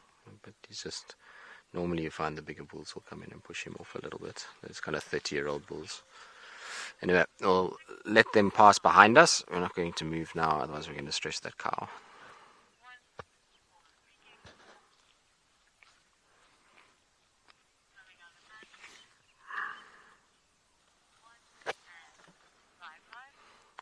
Alright, well, you can see they just kind of stopped being behind the car, so the bull's just got his ears out, he's listening. I apologize about poles and antennas and everything else that poor eagle is trying to get round. It's obviously not easy for him. Alright, while these ellies slowly start to disappear, you can see they're just getting in behind the thickets there. We'll send you across to Lisa and see what's happening up in Namibia.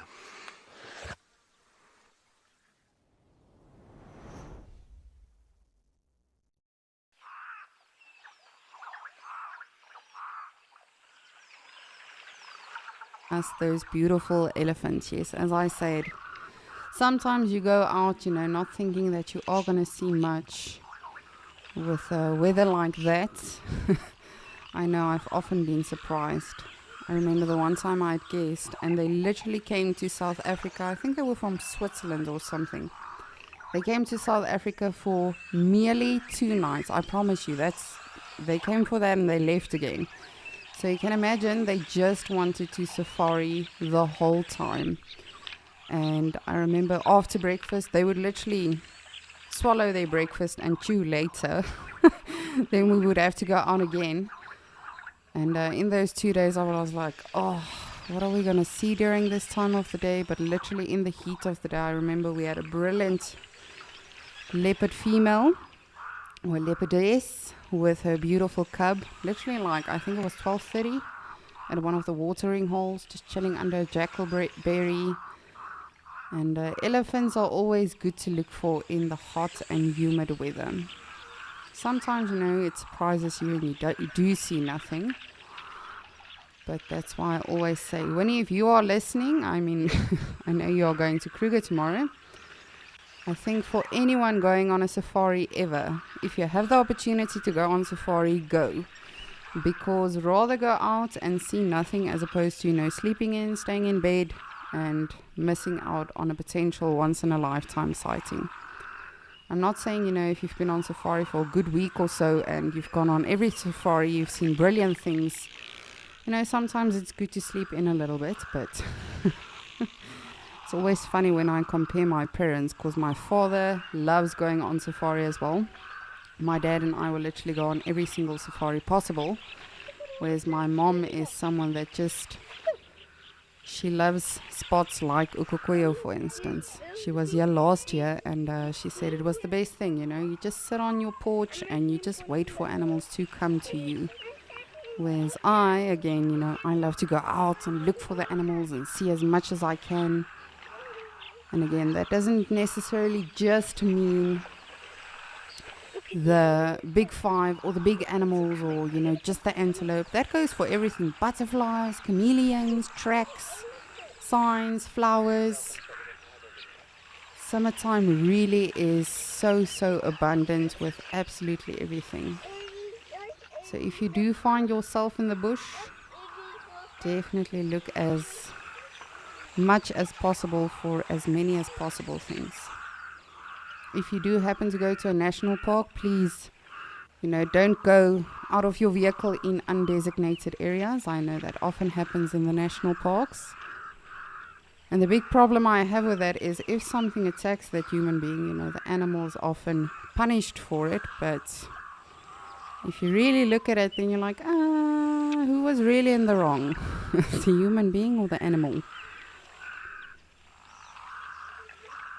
But how beautiful is this right now in Ukokoyo?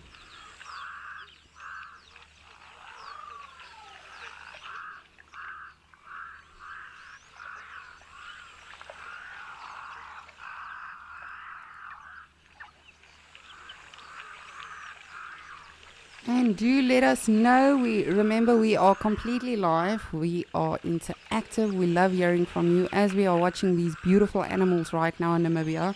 This is completely live. How cool is that? So please do send us any questions or comments or suggestions, anything you may have about the animals, the locations, about us as naturalists. I always encourage everyone, please do send through if you have any questions about us personally as well. I know you guys listen to us sometimes days on end, and it's nice to know who you are dealing with. So please do get in touch with us.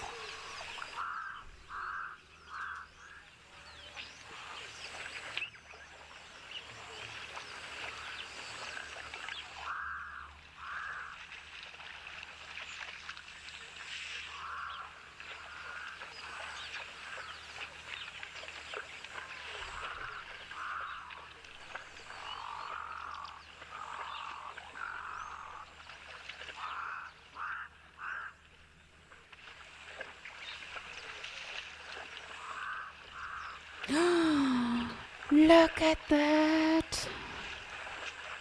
It's an elephant bum. It's probably 1 or 2 or 3. Let's see.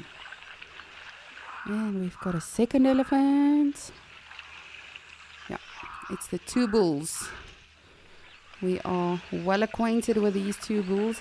Yay! Woohoo! MC, please tell Tristan and Lauren, I also have elephants now. I'm also up to date now with elephants today. Oh, that is super, super awesome.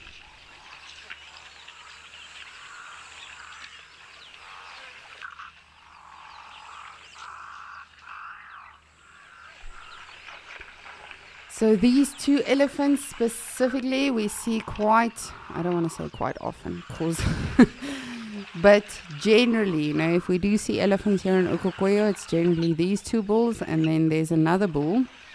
He sometimes travels by himself, or he joins up with these 2. But for the most part, from what I've seen, these 2 tend to stick together, and then that other one mostly by himself. So of course we do know that elephants do that, as Tristan mentioned earlier as well. They will definitely either move within the herd, or they can be solitary as well.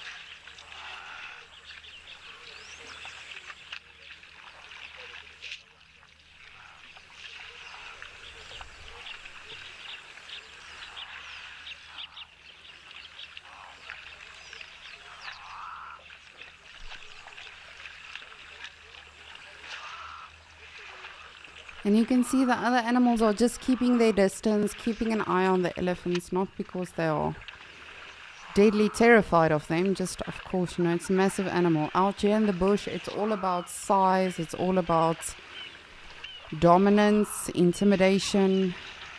But specifically, when you look at this situation, definitely size taken into consideration, that the elephants are in fact the largest animals out here. So often you'll see if you have a big herd of elephants, the other animals will definitely move off, just to give them their space, show that that respect to them. But I'm so happy we got to see some elephants. I want to see if they're going to get in or if they're just cooling off the footies.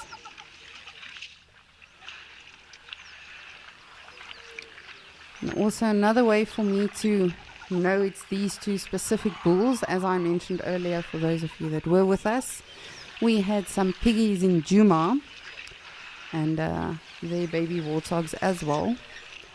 And those warthog specifically, the one female has very prominent tusks, and the other warthog female has got a wart on her body. Now, it's the same with elephants. If you really start paying attention to animals, you can tell them apart. Not all of them. I mean, if I'm looking at these springbok, I wouldn't be able to tell you who's Frikkie, who's Sarel, who's Susan. But something like an elephant, or like we see with the hyenas, the leopards, you can eventually tell them apart. Elephants generally very easy with the tusks. That is a dead giveaway, specifically with bulls, because generally the bulls do have broken pieces on their tusks. So I'm going to see if I can show you this one. He's got a chipped tusk and a broken tusk. So on the side, sorry, I know you're just looking at an elephant butt right now, but I just want to show you the the tusk. And of course you're going to do that. Silly elephant.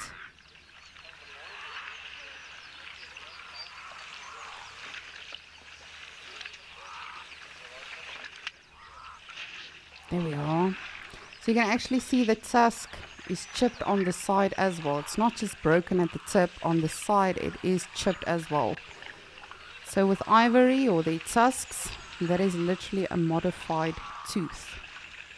And of course elephants have two tusks. And believe it or not, some elephants are sadly born without their tusks. It's just how it goes. In Mashati, we've got a herd of elephants that all just have one tusk. I call them the unicorns. So it really does come down to DNA. It also comes down to their genetic wealth. I'm sure you've seen, if you are a massive wildlife enthusiast, often you'll go to one area and the elephants there are huge. And other times you'll go to another reserve or another park and the elephants are much smaller. So specifically with elephants, it is actually based on their genetic wealth. Now, the most simple way to explain that is the fish tank effect. So if you take a fish tank, the smaller your fish tank is, the smaller your fish are going to stay. Those of you that do have fish tanks, I'm sure you'll agree with me. If you've got a massive fish tank, and you only have a few fish in there, the fish are obviously going to become bigger. And it's the same effect with all animals. Not just elephants, but I often find it very relevant to elephant specific. I've worked in reserves with massive, massive, massive elephants. If you look at Kruger National Park, they've got some very large tuskers there. And some of those elephants are really, really huge. Then if you go to some of the private game reserves, obviously much smaller, much more confined, those elephants are smaller. So that is due to the lack of, not lack, but the smaller space that they have. If you look at Kruger is about, if I'm not mistaken, 2 million acres, roughly. If I'm incorrect, please do correct me. But Kruger is massive, even though it is fenced. It wasn't always fenced. So those genes were carried on over years and years and years. My private game reserve, not mine, I wish. The private game reserve that I previously guided on was, I have to think, oh gosh, I haven't spoken about this in quite some time. I think if I'm not mistaken, it was 18,000 hectares. That's hectares, not acres. And the elephants there were much smaller. But we had elephants there that were also relocated from Botswana and Zimbabwe. I'm lying, sorry, just Zimbabwe. And those elephants, those bloodlines, you can see those are really, really great genes, I almost want to say. Those elephants are large, they've got massive tusks. But it's going to be interesting to see, from now in 20 years, 30 years, 50 years, hopefully I'm still alive to see it. To see what the elephants will look like, their offspring will look like. Because now you've got these massive elephants, large genes, but now they are in a smaller space. So how is that going to affect them?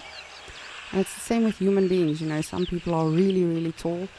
My father is, Dad, if you're listening, I think you're 1.98 meters. my father and, you know, a lot of our family members are really, really tall. And then you've got some people that are really short, some people that have really long hair, some people that have really light or fair skin, other people with much darker skin. And it's the same all across the board, from humans to creatures to organisms. Everything in the world is based on your DNA, your bloodline, and every now and again, you know, Mother Nature has a interesting thing that she does, and she makes a white lion, or she makes a king cheetah, or an elephant with no tusks. So that really is all based on their genetic wealth.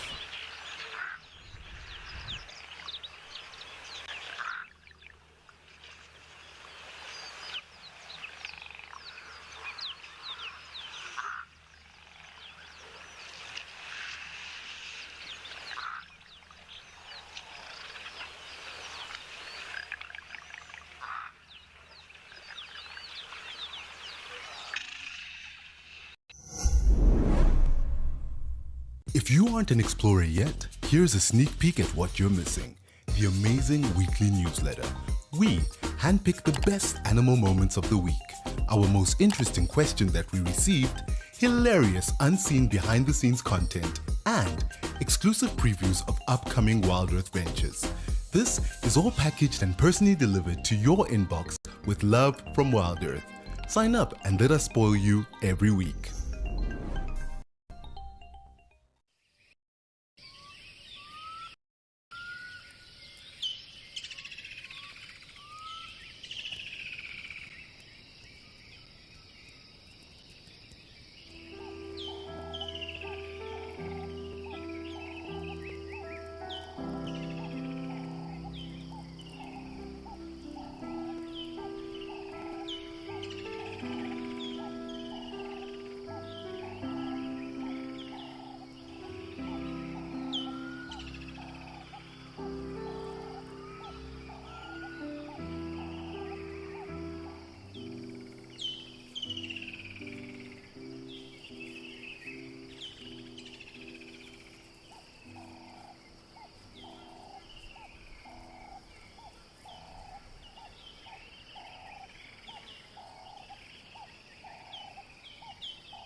But it really does look like two dogs, you know, just wagging their tails.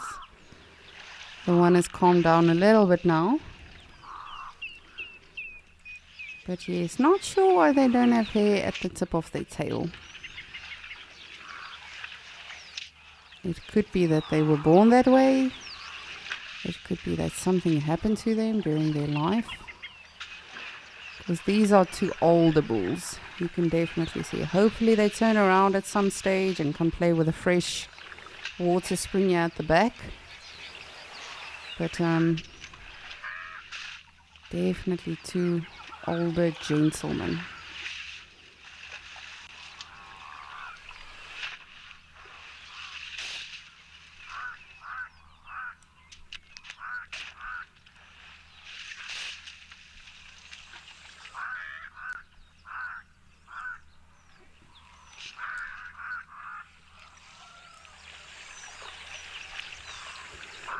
Mrs. Rebecca Lang, you would like to know how much do elephants drink in liters?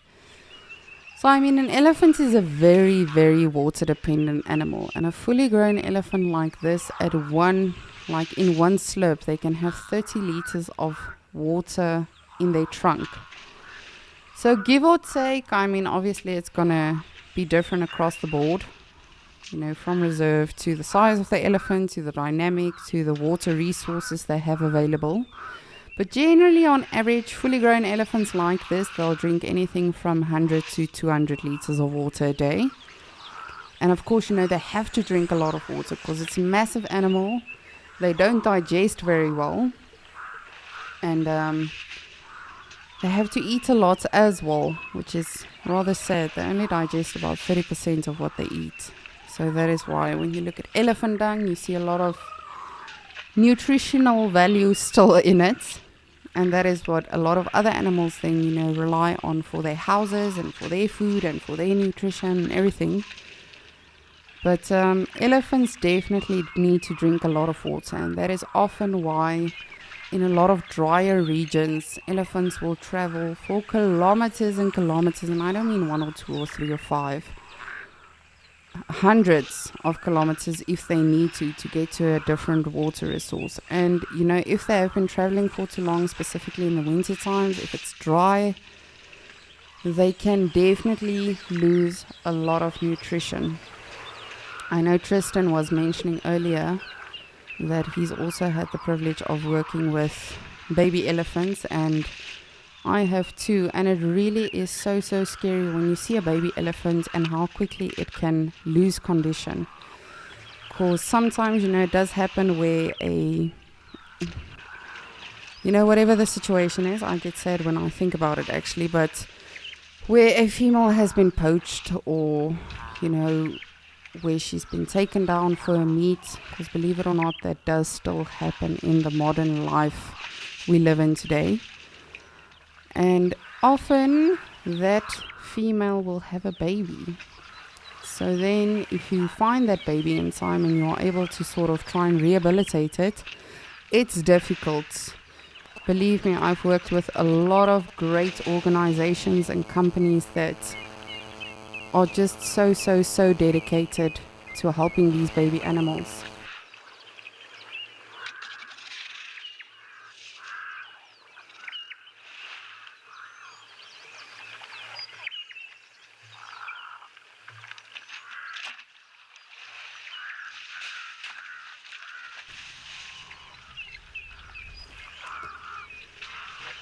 And it really is not easy, you know, to see what these animals have gone through, especially a baby animal like that. Baby elephants, baby rhinos are probably the most difficult animals to rescue and rehabilitate. If you differ with me, you're more than welcome to tell me. But from my personal experience, because they are so large and because they need their mommy's milk specifically. And I remember with the elephants, you know, that we did rescue, you have to literally change their diet every single day with regards to their milk. Because if they drop condition now and perhaps they need more muscle or something, you need to change the whole diet of the milk that you put together. Because it's not just, you know, full cream, fresh milk. Here you go, baby elephant. Good luck. You have to put vitamins and supplements and all sorts of things in there. And if you put too much, it's going to be bad for the elephant. If you put too little, it's going to lose condition. So there really is so much research that goes into it every single day. So it's really great work that those people do. And it's across, you know, Africa. It's not just in Southern Africa. It really is across Africa that they do this brilliant work for elephants and for rhinos. And if you do not know anything about it, please go read up on it. It's really interesting. As I always say, you don't have to become a helper to, you know, all of these animals by becoming a ranger or a naturalist or a conservationist. Just by educating yourself, you know, it's definitely going to help a little bit already.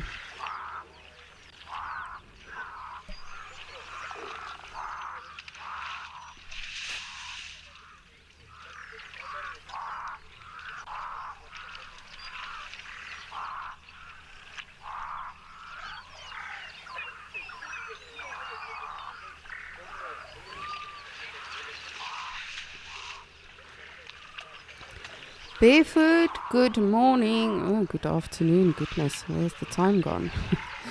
You would like to know, is an elephant completely dependent on its trunk for food and water, if I understood that correctly? So the thing with elephants is, of course, their trunk is responsible for so much that they do in their everyday life, for tactile movements, for bonding, but predominantly for scratching themselves, for feeding themselves, for drinking. So yes, but that being said, I've seen elephants in Kruger National Park where crocodiles have actually bit off the tip of their trunk. And those elephants are still alive, they still survive. And I'm sure, over time some of those elephants did not make it. Of course that happens.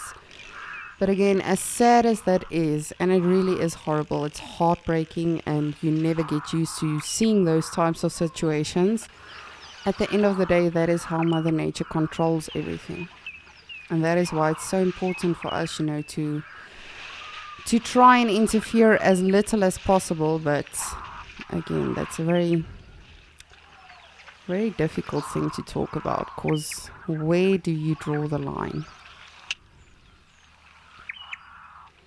Oh, and here's the poop I spoke about earlier. This Ellie's probably gonna smell it. Oh, and barefoot, yes, of course. Trunk. It's definitely the main organ for smelling as well. There we go. You see, he's just sort of contemplating now. What is this? So I asked earlier this morning when we started, I asked who poops here and why do they poop like that? So of course that specific dung is elephant dung. But then over here you'll see we've got a pooping post for rhinos as well. And zebras and a lot of other animals. But that would be unless it's dung beetle season. Scratch the eye. Unless it's dung beetle season, for the most part you'll find elephant dung, in those balls, like that elephant is walking past now. But in this season you will find it excavated as well, because of the dung beetles and a lot of other animals that are now feeding on the elephant dung. But probably one of the best smells out in the bush. Don't know if you would agree with me, but for me personally, I love the smell of fresh elephant dung. As weird as this sounds, it's just then you're gonna find them. You're getting close. They're somewhere in the area.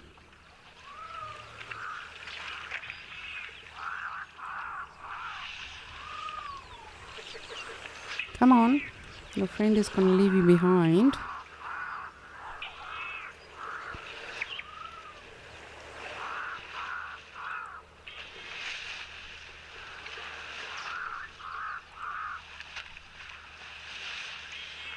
He's probably also gonna smell.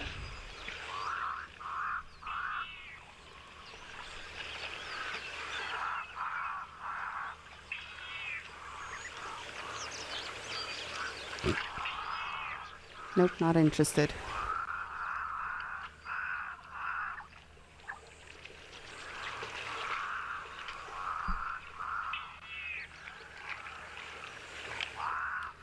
Ndomiso, good afternoon. You would like to know, do elephants give birth standing or lying down?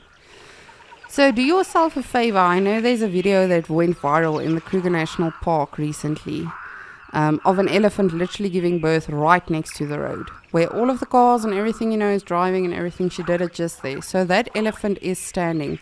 However, I have seen footage of an elephant lying down, but I haven't seen it for myself in real life. I've only ever seen documentaries and footage of it.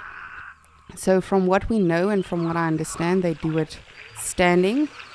But as I say, here and there, I have actually also seen footage of them lying down. I guess it would probably also depend on the situation. I personally do firmly believe that, animals also have difficulties and things like that. Just like humans, you know, some people have to get a C-section, some people can give birth naturally. Just imagine you see an animal giving another animal a C-section. How odd would that be? I recently also read an article on a gorilla. I'm not sure where it was.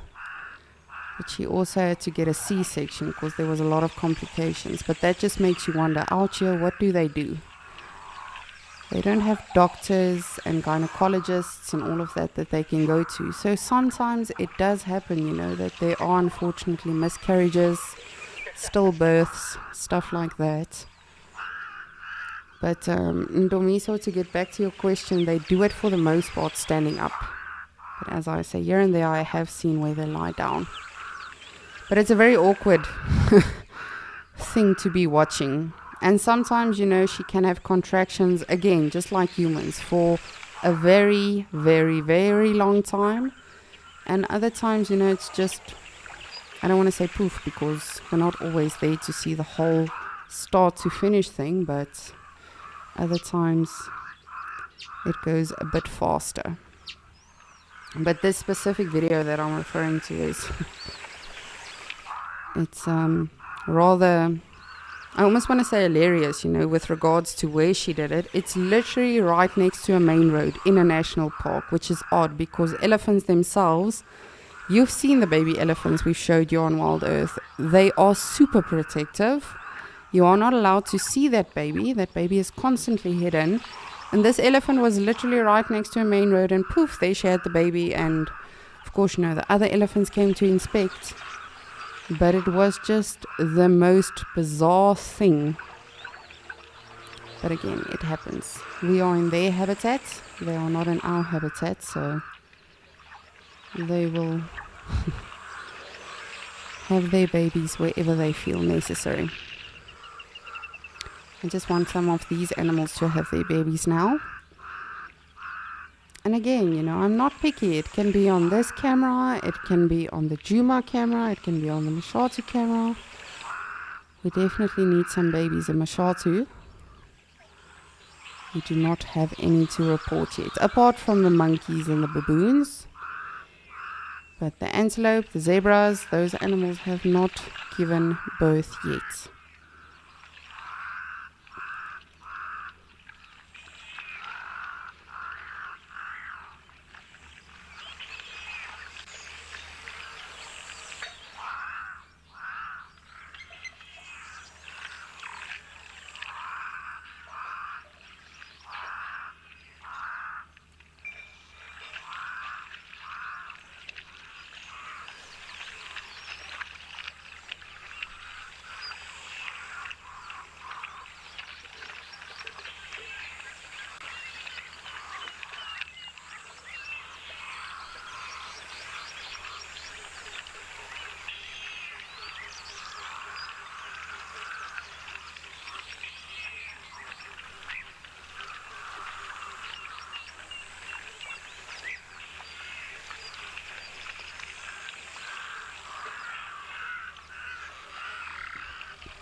Well, I am so happy I'm all caught up with Lauren and Tristan when it comes to the elephants.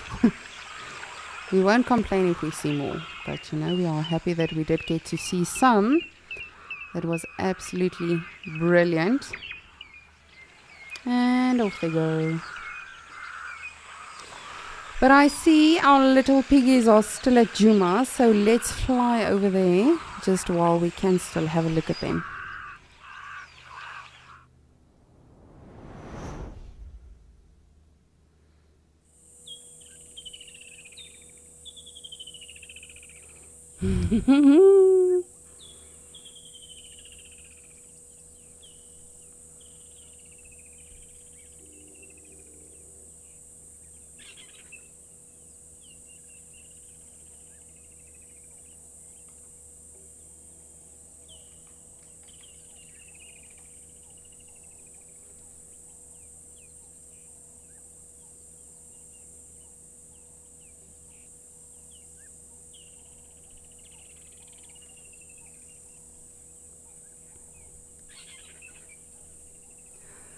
So I'm actually surprised that they are still out in the open and around. It has become, it's still very hot and humid in Djuma, but it has become a little bit overcast here and there. You know, every now and again the the clouds do come and go. But very, very happy that they are still visible. It's always so special to see them.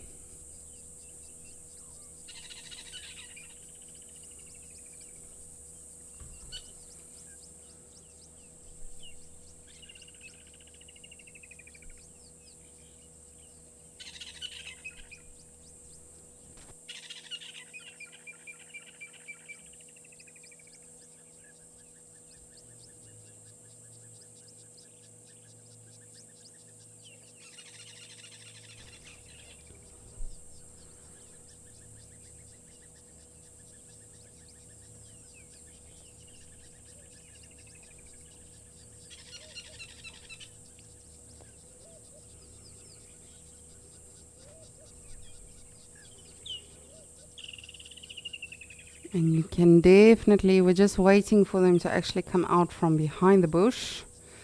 But you can definitely see the adults have enjoyed a good mud wallow. Still very glossy, yes, glossy. And wet from the mud. Oh, look at the tiny ones. Oh, and you can see the tiny ones have also enjoyed a mud wallow. It's really so amazing to see now how quickly animals adapt and how well they, you know, just get used to everything they have to be doing. Especially if you see like baby elephants as well. When they are thirsty, they don't know what to do with their trunk yet, but they'll just put their whole mouth in the water and get that water if they need to. And then also we've seen a lot of times here on Wild Earth the baby elephants swimming with the adults, and I'm always like, you're gonna drown it, you know, because the adults are very, I almost want to say, not aware of the space. And they never step on that baby or anything like that. Just like these baby piglets, you know, they're already mud wallowing, they're already feeding, know exactly how to live the life of a warthog out in Djuma. So the only thing that they really have to start learning now is to fully evade a predator. But as you saw earlier on, they are rather feisty, even from that young age. They can already use their heads to fight off whatever they need to. I've actually mentioned this previously as well, but about 2 years ago or so, I had one of the best sightings of my life. I had a female leopard, but she herself was still very young. And the initial report that we got over the radio was it's a leopard that's hunting a warthog. And my guest and I were contemplating, you know, do we not, shall we not? And we ended up going. And I promise you, it turned out to be the sighting of a lifetime, because this female leopard was literally playing with this baby warthog. It's like they played hide and seek and like peekaboo, and it was the weirdest thing. And eventually the baby warthog just took off. And I sat there and my guest cried, and I was like, I don't know what to say right now. I don't know what just happened. And it was honestly, I don't know if that warthog, you know, even made it to adulthood.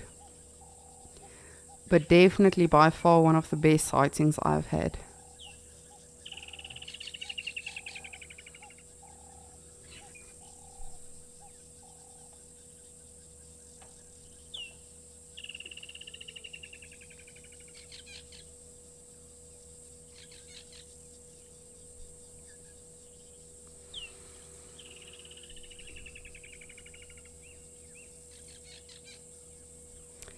Peter, you would like to know who eats warthogs, which animals?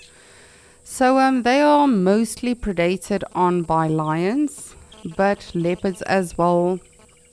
Even eagles can go after the babies. Even something like python can go after the babies. So really your predators out there, but for the most part, they'll be predated on by the cats. Even wild dogs can try to go for them, but I mean, warthogs are obviously very fast.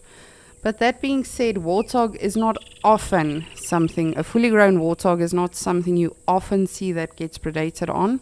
And again, I'm just speaking from my personal experience. There might be naturalists or guides out there that have seen hundreds of sightings of lions on a warthog kill or whatever. But for me personally, they are very, very feisty animals. So leopards, lions, they become very clever because warthogs obviously live in old termite mounds.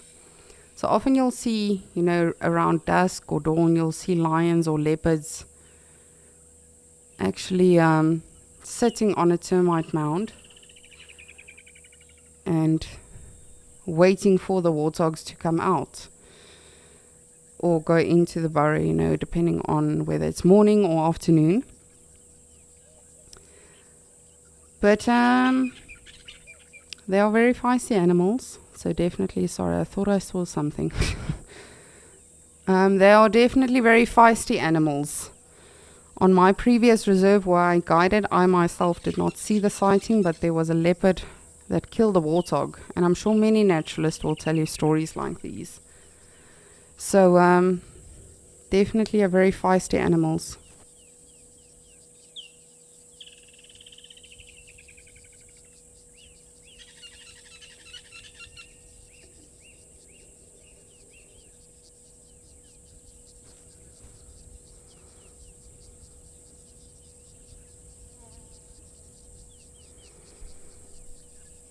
Good afternoon, Starling.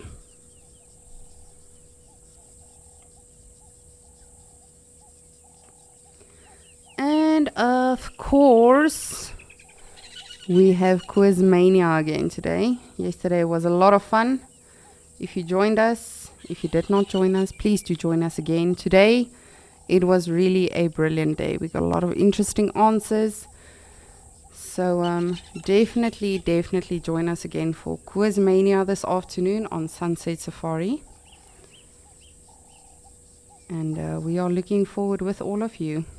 I definitely enjoy it because it really does give me hope that everyone is in fact listening on Escape to Nature, on Sunset Safari, on Sunrise Drive, all of that. So it is upon us, and we hope that you have been brushing up on your bush knowledge and that you will be ready for this afternoon. I'm very excited.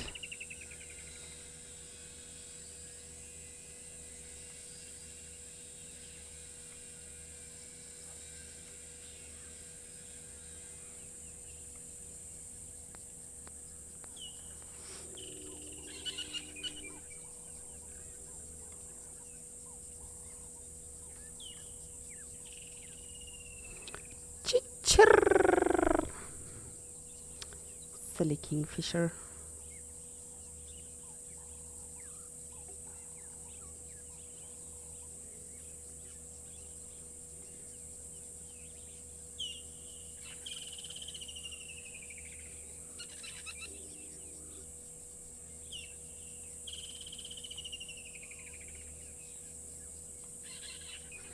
Here they come. Oh, man, I'm so happy that we are seeing them again. I will be honest with you, I was becoming a bit doubtful since we haven't seen them in quite some time. But so happy that all of them are still well and alive and okay. And I wonder how far their burrow is, do they live close by? Do they live far away? Because when we do see them, obviously it's here at Gowrie Dam, but of course it's not every day, so I don't think it's like around the corner.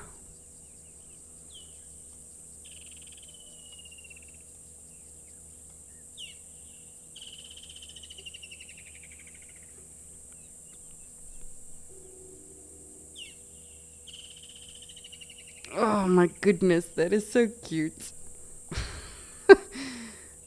That is really, really so cute. But yes, unfortunately, the tiny ones will get predated on quite often.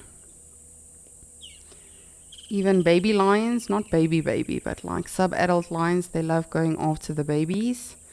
Because remember, baby warthogs don't have tusks yet. They do have their very, very strong skull. But it is not as big as an adult yet. So they don't fully have that defense mechanism going for them yet. But as I say, they are rather feisty little animals.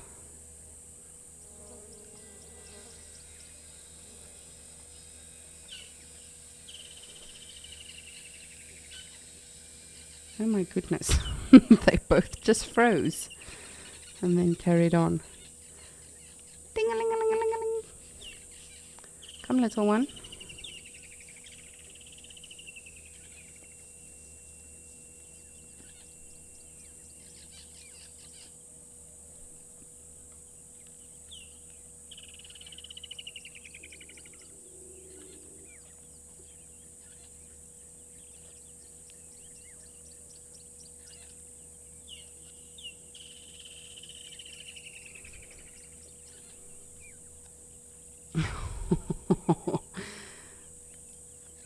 And just like we often see, the baby impalas, the baby elephants, it's just like humans as well, You're not used to walking all that distance yet, using that much energy at a time. So every now and again, you'll just see them taking a quick break, just lying down quickly, and then catching up with mommy again.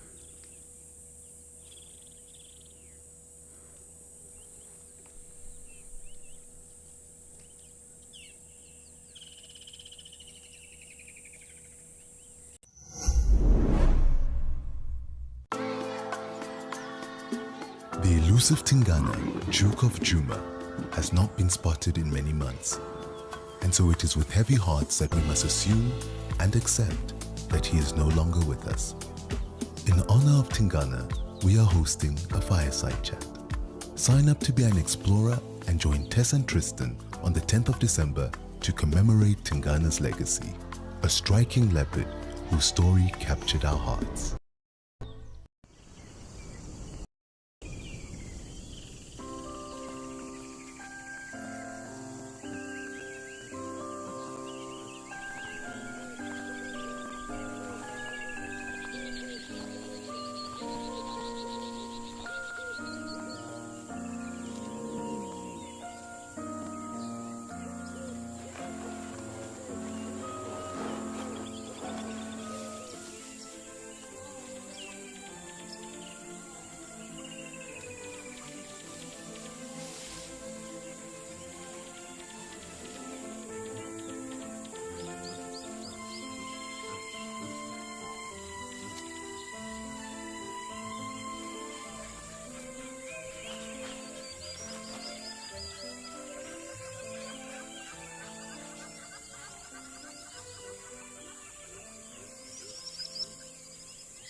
I think they are on quarantine now.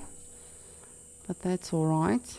Just out of reach for us. But I'm very, very happy that we did get to see them, and that they came to say hello to us.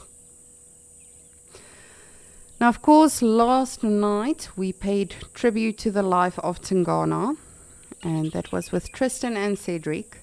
So the Tingana Farewell Fireside Chat is now available to watch for all registered viewers on the Wild Earth app. So please do go over and check that out. It was definitely very special. Of course, the beautiful leopard will always remain a part of the Wild Earth family. So if you have not yet seen it, if you were not able to make it or join us, you're more than welcome to go check that out on the Wild Earth app and just see what you missed.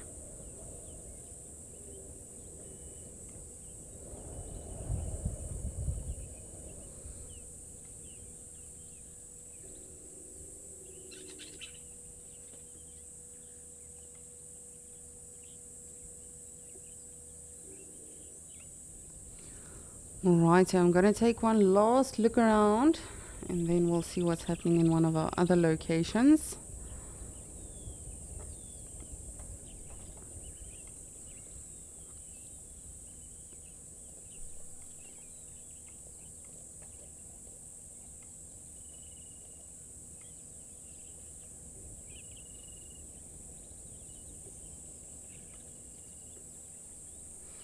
There you are.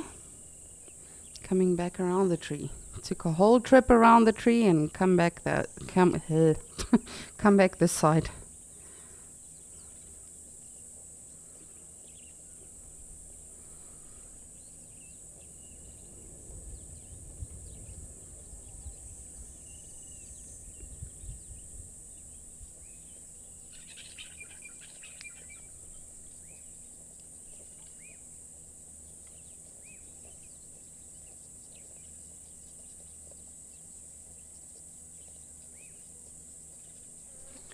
So with Seesaw, you would like to know if someone feeds the warthogs or if they just eat grass. So no, not at all. The warthogs and everything else out here is feeding naturally. So even if we do see something that is malnutritioned on all of that, as I said, you have to draw a line between where do you interfere and where do you help the animals. And right now it's brilliant because it's summertime, so there's food all around for all sorts of animals. The vegetarians as well as the carnivores. But in the wintertime it can be a little tricky. You know, a lot of the animals do lose condition very, very quickly. But still, you know, you have to let nature take its course. So no, they feed naturally, and of course they are vegetarian. They feed off roots and bulbs, which is why you'll see them often going onto their legs and, you know, getting as low as possible so they can actually use their heads to dig up the roots and bulbs and everything that they need to. But they love the flowers and the fruits and stuff like that this time of the year as well. A lot of animals are doing or taking advantage now of you know, so many flowers and fruits and berries and just absolute lushness that is all around.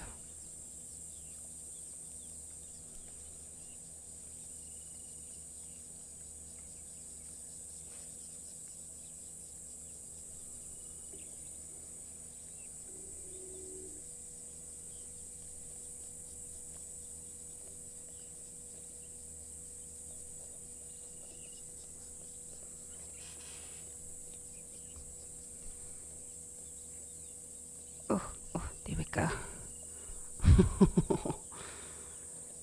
How precious is that?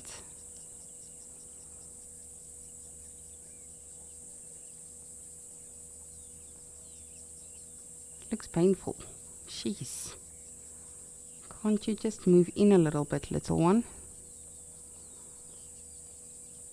It's always so interesting, you know, specifically with the vivid monkeys as well, you know, when the babies are nursing, I'm like, oh, that's got to be so painful.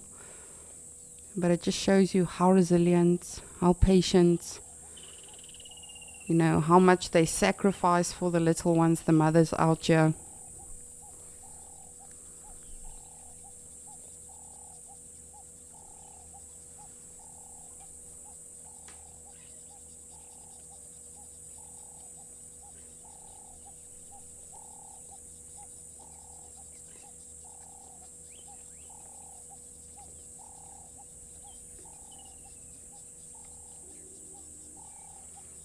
She can definitely hear us. A lot of the times when we see animals are this close to the dam cam, they can definitely hear the movement of the camera and everything. Hi, Mom. You are doing an absolute brilliant job with your little one.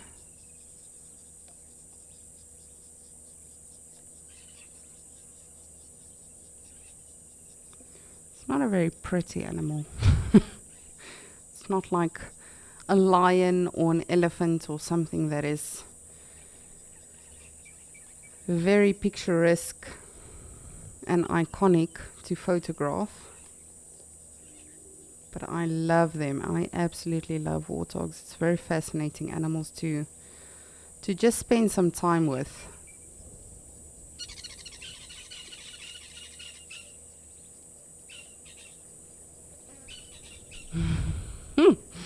Look at those tiny legs.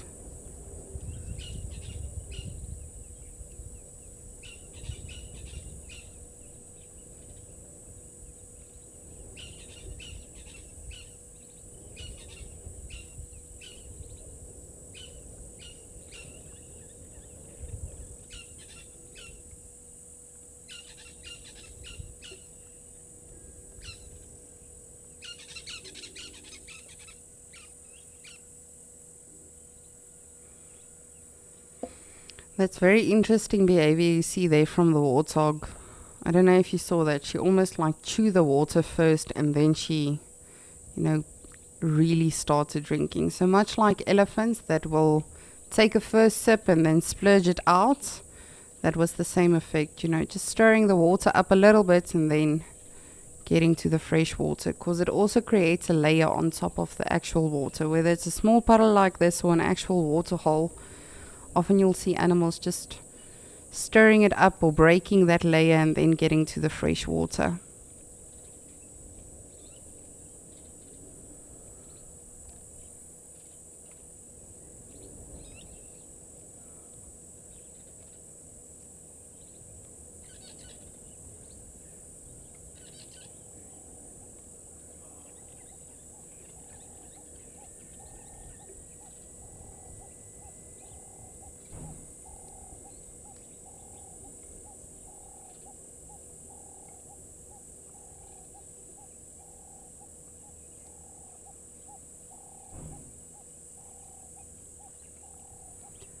Michelle, hi, great to hear from you again. You are saying thank you for following the warthogs.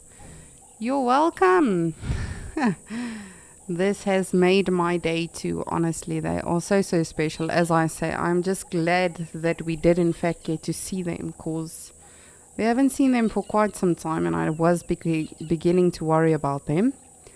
But you are absolutely welcome. Thank you for joining us on Escape to Nature. It's wonderful to know that people are prepared to spend their time on a weekend, on their off time with us. So you are absolutely welcome. Where's the other? Oh. Look how well the tiny one camouflages. She's very good camouflage.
Oh, and this really is the perfect sighting for a Sunday afternoon.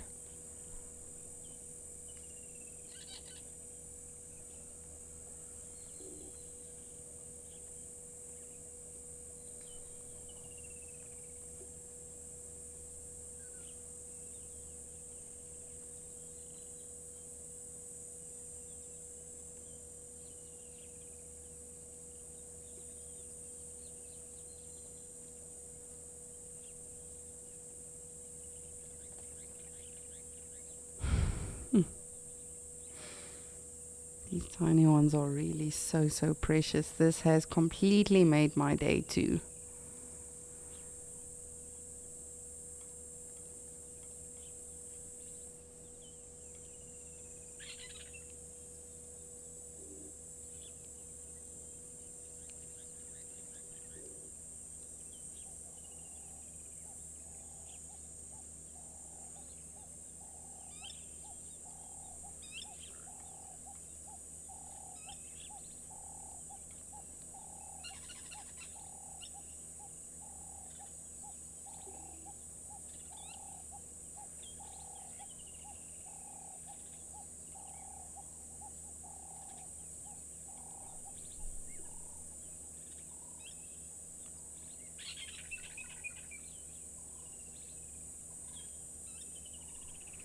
And they are definitely way more confident, you know, as opposed to the first time we saw them, the second time, the third time.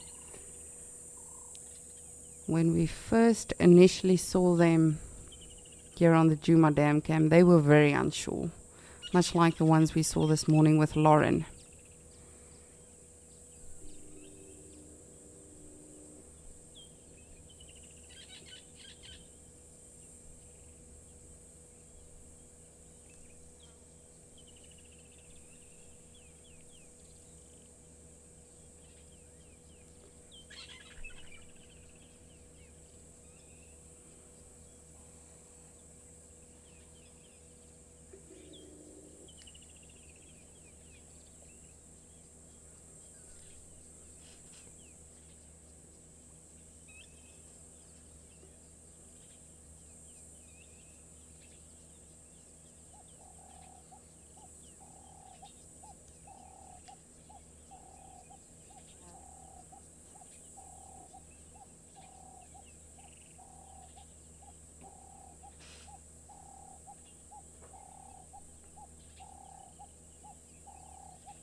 Seems like they don't know what to do, where to go.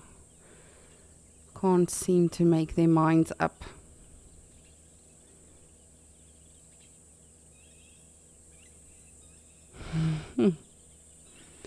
Probably heard some people here at quarantine or at headquarters.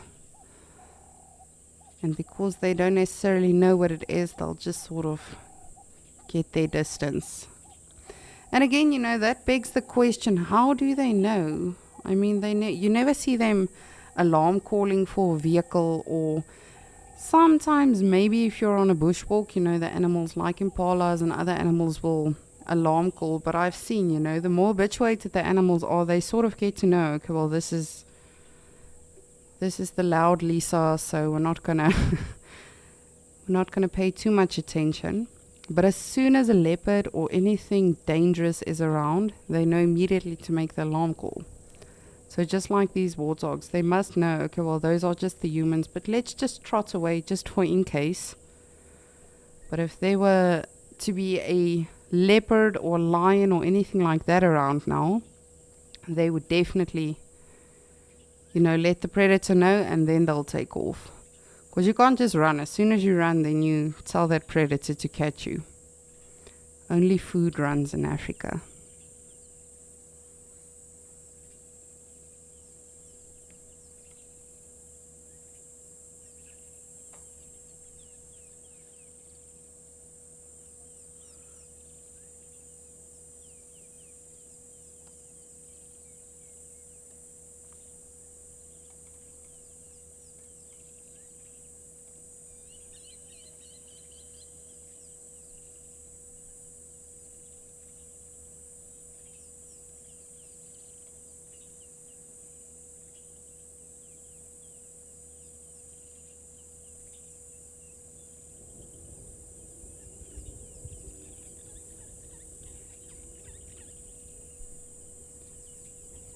And I'm now beginning to understand a little bit more why the adults are so comfortable. I mean, you saw here at the small puddle now how well that baby just blended into the longer grass. So you can see specifically that open area now. You would think, okay, well, that is making them very visible, very vulnerable. But you can see there's large grass, tall grass there as well. So I don't know if any of you can, but I can't see the babies just looking like this right now. So definitely a good hiding mechanism for the tiny ones.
Ndomiso, you would like to know when is the mating season for the warthogs.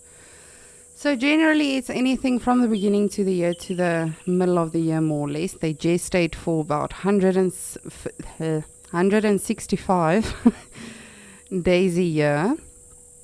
So more or less 5 to 6 months that they carry their young. And then the books will tell you they only give birth to 1 to 4 babies. I've seen a female with 6 of her own little ones. So, but it, again, it's different. It could be that on that specific day she was taking care of someone else's babies as well. So, but yes, that is generally the mating season for them. And they give birth during this time in the summer when there's a lot of food. A lot of people also say it's because, when it rains, it can wash away the smell of the afterbirth. I have no idea if animals know that, if they realize that, if that is why they give birth when they do. But the most common reason, when you think about it logically, would definitely be because in summertime, the rain just does provide so much food and just revives the whole bush. So there's a lot of hiding spots for them, there's a lot of water, there's a lot of food. So they are, in fact, if you think about it generally, again, I'm not saying this is always going to be the case. Generally, anything that could potentially become food for lions and leopards and predators are generally summer breeders. So warthogs, impalas, gemsbok, springbok, kudus, zebras, wildebeest, all of those animals that could potentially fall prey to the predators are generally giving birth during the summertime. But again, that is not always the case.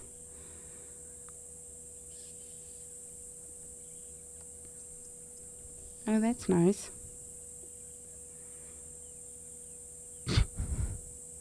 Has everyone decided now's the time?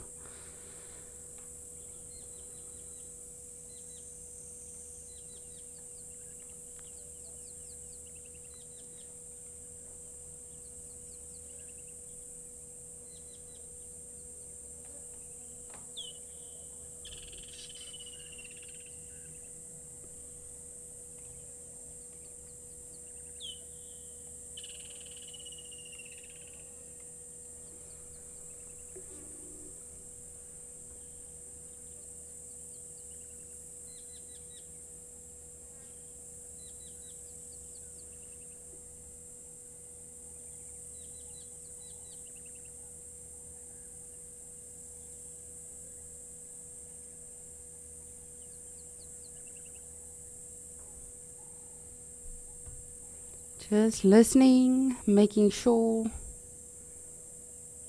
And just look at that. The babies also instantly know to freeze. They have no idea what they might be listening to, but they know to freeze before they move off.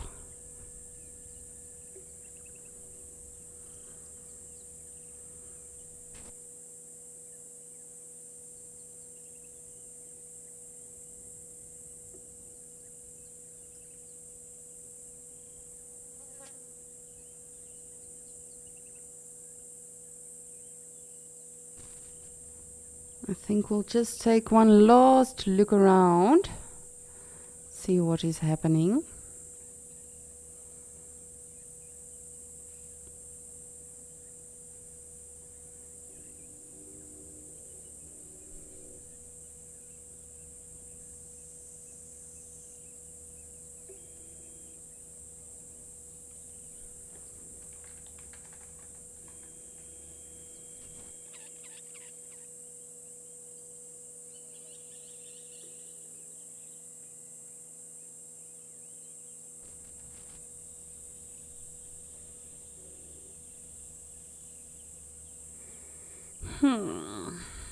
I'm hoping that those elephants that Tristan had will also come to Gowrie Dam for a little bit of a dip. But furthermore, it seems fairly peaceful and fairly calm here at Gowrie Dam. So I think we'll definitely check out one of our other locations.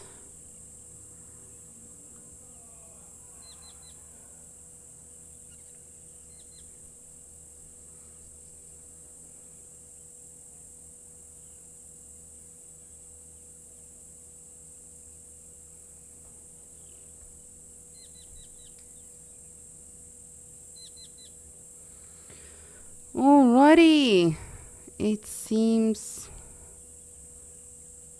let me just make sure, yeah, it seems like it's fairly peaceful here at Gowrie Dam now. So we shall head on over to Okokoyo and see what's happening there.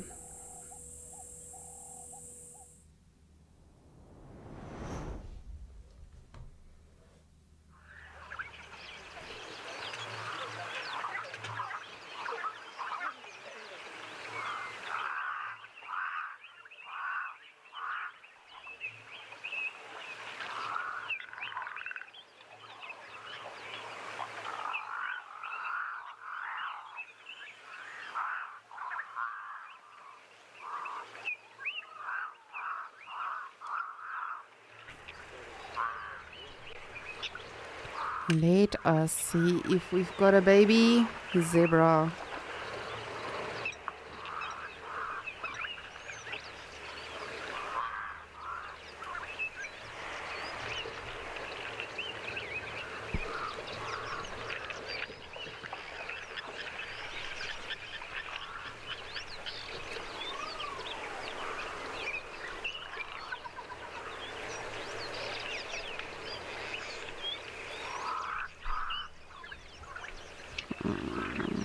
Seems like we only have all the pregnant ladies.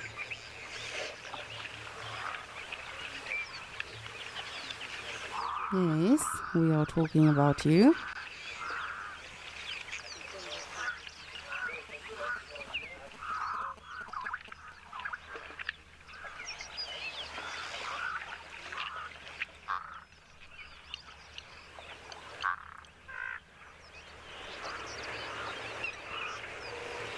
A bedazzling dazzle of zebras. It's very interesting, I have to say. That's something I've really picked up here in Okokoyo. A lot of the zebras on their front legs don't have a lot of stripes. Again, you know, that is just purely due to DNA and all of that. But if you look at that now, a lot of them have pure white legs. Not all of them. But just look at that. If you are a frequent viewer on Escape to Nature, you will know what I mean when I talk about BFF. My BFF here in Ukokoyo is a black fluffy foal. It is a very, very dark and very fluffy baby zebra that we have. And that baby, as I say, is very, very dark in coloration. But it's just very interesting to me now to see how many of them actually have these prominent white legs.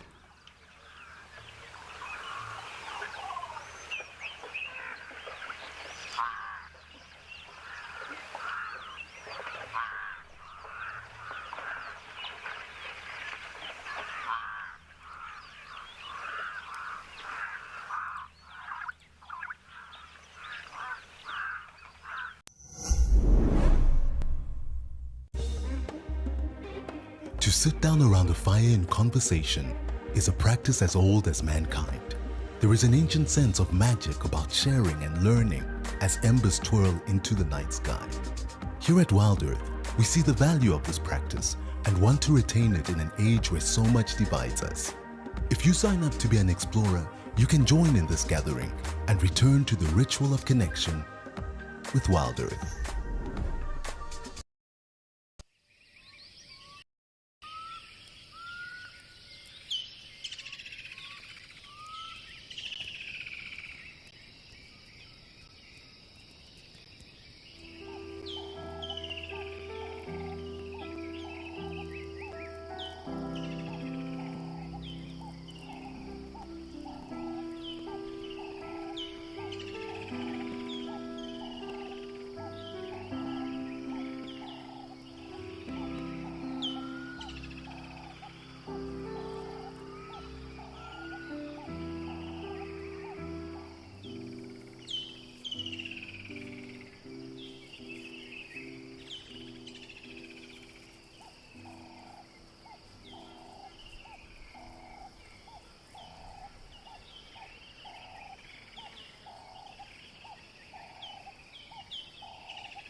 And what a beautiful day it is turning out to be in Ukokoyo.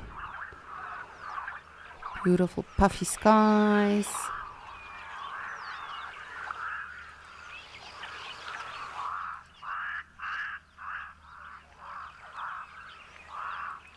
As Mashatu, it seems like we are going to be getting some rain. But I will definitely keep all of you posted.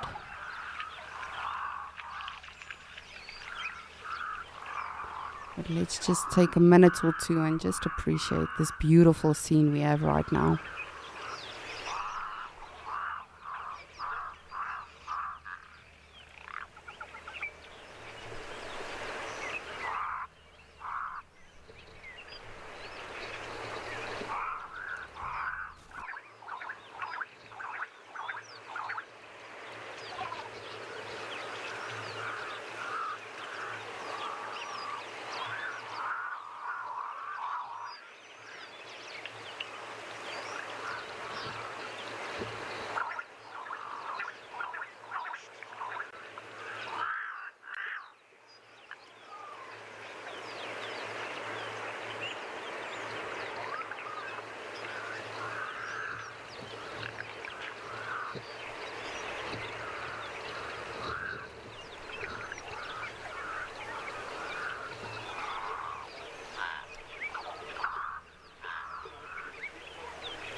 So I think for the last hour of our show or so, since I've been with you all for the past few for the past 5 days, I think we can, if you would like to, and if you would like to participate, we can do a fast 5. So what that means is you are literally more than welcome to, in the next hour or so, you're more than welcome to ask me anything.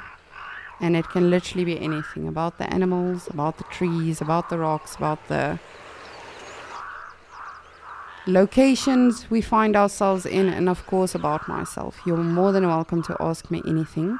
We do spend a lot of time together, so as I mentioned this morning, it's always nice to more or less have an idea who you're talking to. I remember the other day I was on a video call or group video call with Gwen, one of our directors, and Berenice. And even though Berenice and I have technically been working together for a couple of months now, we had only met really for the first time then. So it's always good to know who you're working with, who you're going on safari with. Or if you like, tell me something about yourself. So I can also get to know my viewers and my guests. But you are more than welcome to ask me anything you like.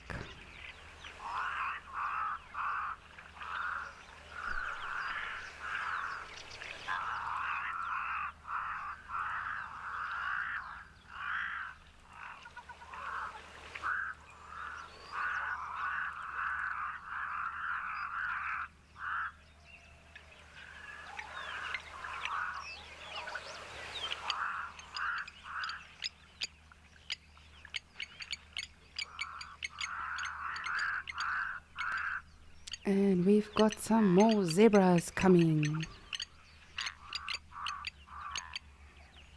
This Upukoya really is an amazing location, with all the rocks and minerals that we find here. It truly is just such a random location, and yet you see all of the other animals that you would generally see on safari, and so many more. Plus the springboks, plus the oryxes. I really love this location, but I can't pick a favorite. I have to be honest with you. Of all of the water holes, I can never pick a favorite because every single day is different. Not necessarily just because of the animals we see there, but just sometimes because of the different sunsets you can have. Ooh, is that a baby?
You can actually see how hot it is here. With all the heat glares that's coming through. I don't blame you animals for just spending time at the water.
Jacobus, good afternoon, and thank you for joining us on Escape to Nature. You would like to know, is there a reason there are more rocks on the other side of the dam?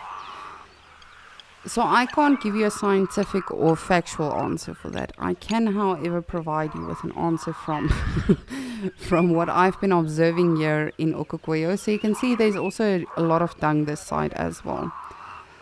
So the reason, and again, you know, this is just my personal opinion. There might be another completely different reason for it. But what we often see, you know, when animals come to drink water, they will often rather come to this side, specifically elephants, from what I've seen, specifically elephants with babies. So the reason for that is if you look at where the 4, 5, 6 springboks are now, those rocks over there have like a small freshwater spring there. So the elephants love going to drink water there. But that being said as well, if you think about it logically as well, I'm quickly going to show you now. Just bear with me.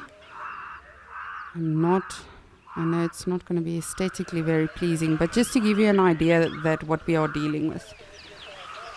So if you look here at the back, I won't show you the full fence, but over there is where the fence runs for the Okokoyo camp. So you can see it's not very far from the actual water hole. So when you are an animal, whether it's a lion or an elephant or rhino or an impala or a springbok, if you are an animal, you would rather have something behind you, like a fence or, you know, less distance or less space, I would say, as opposed to, you know, sitting on the other side where there is so much space, so many areas where anything can sort of lurk up from behind and ambush you. So personally, that is why I think it is this way, because of the space and the distance you have from the camp to the actual water hole, as opposed to the other side where you have all that space. You know, it's not all that safe. But again, that's just my personal opinion. Of course, there is also a camp this side, as I mentioned, so it might be that every now and again there's maintenance vehicles or anti-poaching driving this side. But from what I've seen personally here at Okokoyo, it's definitely elephants have something to do with it, because the elephants love walking in this area. And it's just like anything else, you know. Let me show you that area over there. So if you look at that patch across from the water hole, that is a space where animals mark and defecate their territory and home ranges, as well as if you look at the path leading to it, that is called the game path. So if you think about it, over years and years and years and years and years, you know, it takes a lot of time to eventually excavate the rocks and sort of clear a pathway or clear an area. But that is just my opinion. It could be for a completely different reason. You can see here specifically as well, this game path becomes bigger and bigger and bigger and bigger and bigger.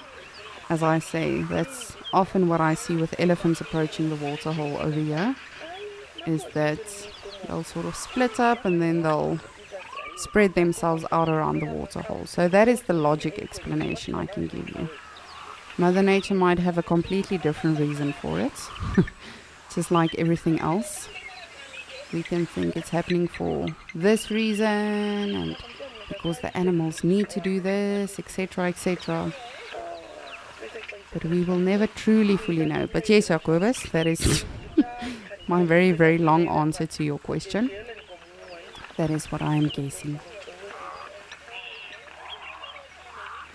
Ooh, we've got a giraffe coming.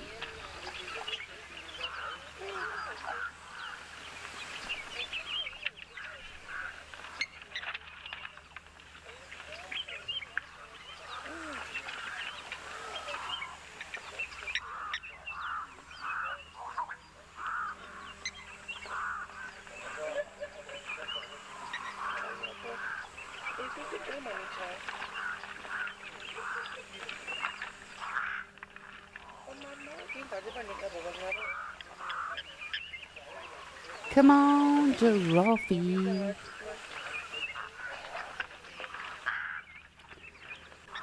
While we wait for the giraffe, I just quickly want to show all of you, potentially for the last time today, I just quickly want to head over to Mashatu. I just want to show you what the weather is doing over there. So let's quickly head on over there, please, Tulu.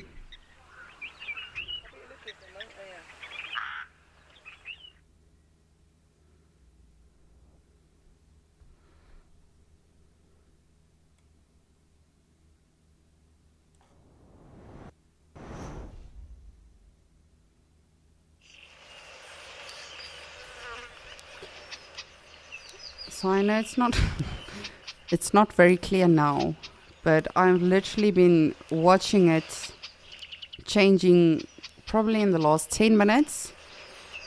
And as I said earlier, you know, it might probably happen, but now I definitely think it's going to happen. You can see there's a massive downpour on the horizon, and let me just quickly show you what is happening above us. So just if we don't see Mashatu again today, this is why.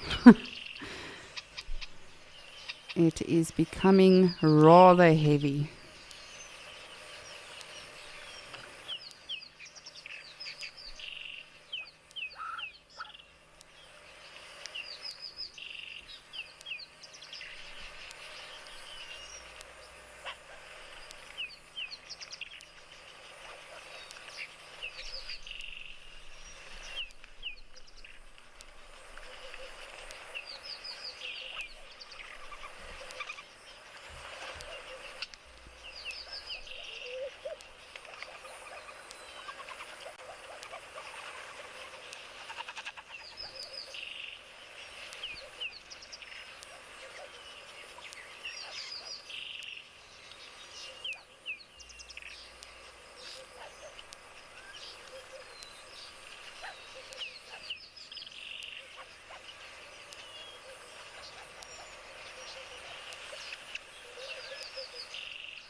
And just look at this impala. Again, you know, it might just be standing there because it likes that spot. That's where he's got good signal to catch up with his wife or something. I don't know. But if you... Ooh, I just want to watch these quillias.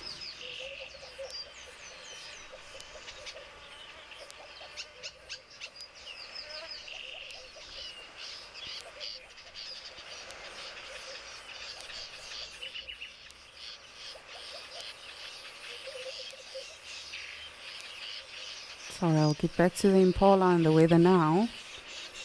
Just want to see what these guys are doing.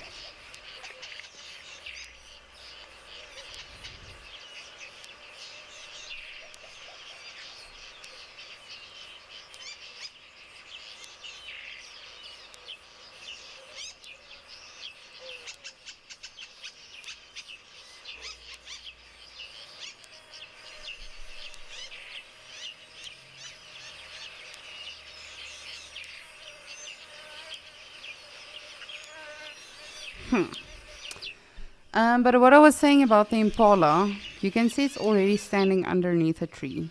Now, why? I cannot tell you. I can't communicate with that impala. I don't know what's going through its head. But if you look at the weather pattern right now, there's not really any sunshine. Yes, it might be hot, but my logic tells me there's no sun to be hiding from. So what is that impala currently hiding from? You can see the wind has picked up. You see it over the water. It's definitely picked up. You can hear it. And of course, this cloud cover is now coming in. And a lot of people actually argue that animals don't know when weather is coming. They can't. How can they know? I'm sure many of you have seen when, there's heavy weather coming. Then I remember my late Cocker Spaniel. If there was rain coming and you couldn't even see it yet or hear it or anything, he would literally get on top of your lap. He hated thunder, he hated rain, anything like that. And as I say, that is way before it even arrived.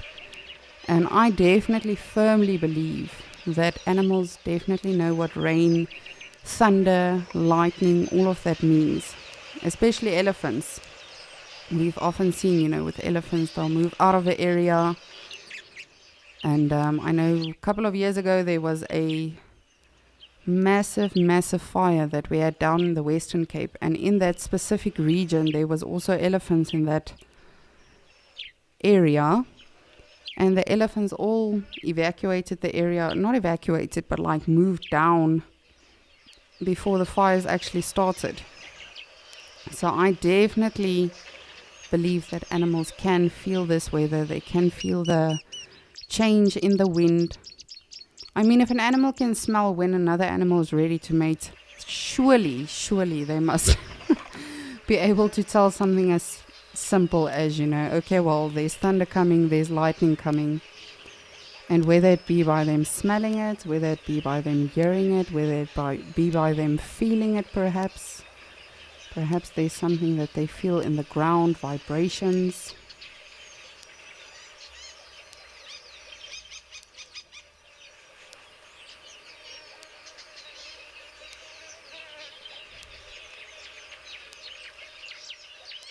So yes, I just wanted to show all of you, and you can see just in this few minutes that we have observed it now, the rain has definitely, or that downpour has definitely moved off as well. So it might just bypass us here in Mashatu, but it might also stick around.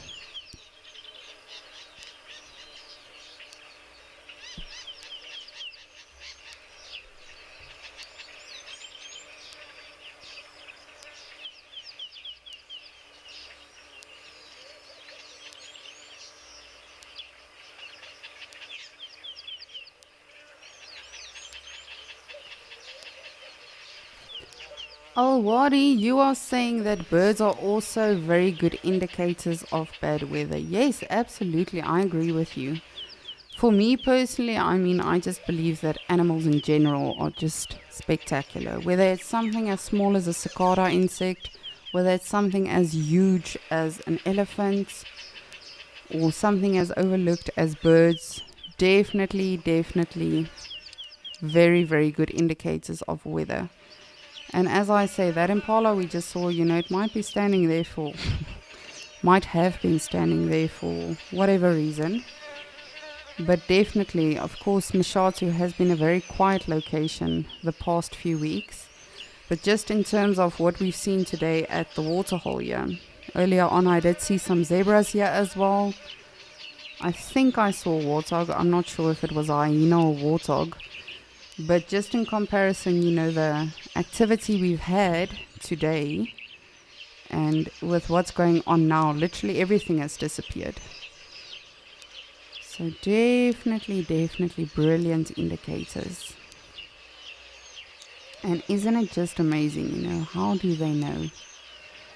I really wish we could be so in tune with everything around us. We would save ourselves a lot of time, a lot of heartache, a lot of pain, and unnecessary fights and emotion if we could just be more in tune with nature and with one another too.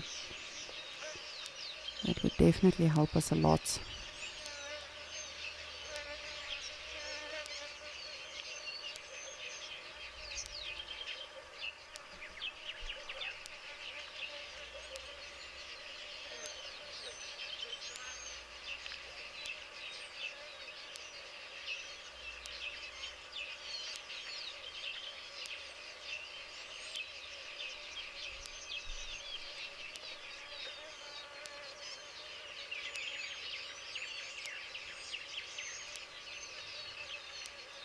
Not really sure what to think of this weather now, because now it seems like it's clearing again. You see, it's definitely moving over. But I'll keep monitoring it. I'll keep all of you updated on how it's going, because now it's changing again, but we do know that about summertime in Southern Africa. But anyway, let's get back to our beautiful animals in Okokoyo.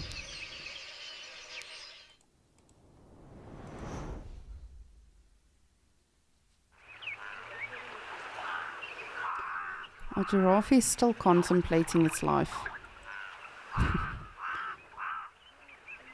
Maybe it's just quickly catching up with the zebras.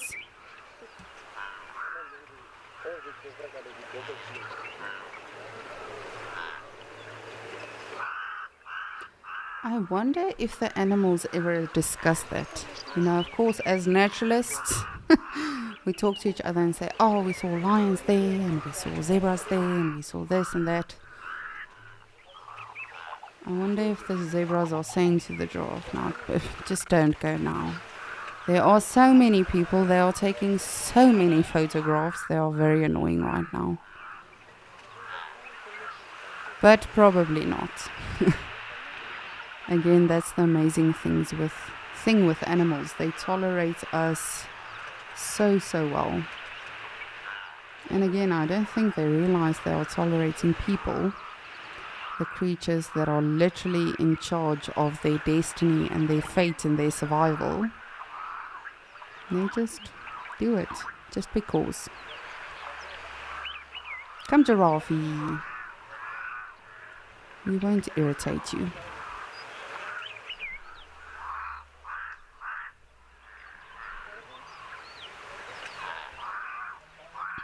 Oh, Michelle, I see we are getting deep again. You would like to know, if I could change one thing in the world, what would it be?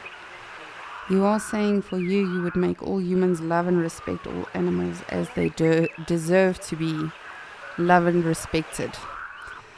Yes, Michelle, you know me by now. That is definitely my answer as well.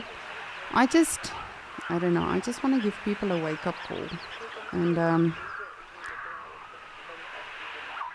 I have been contemplating this for years, and I will probably contemplate it for the rest of my life. But how can you actually get through to people to make them realize that what we are doing is not right?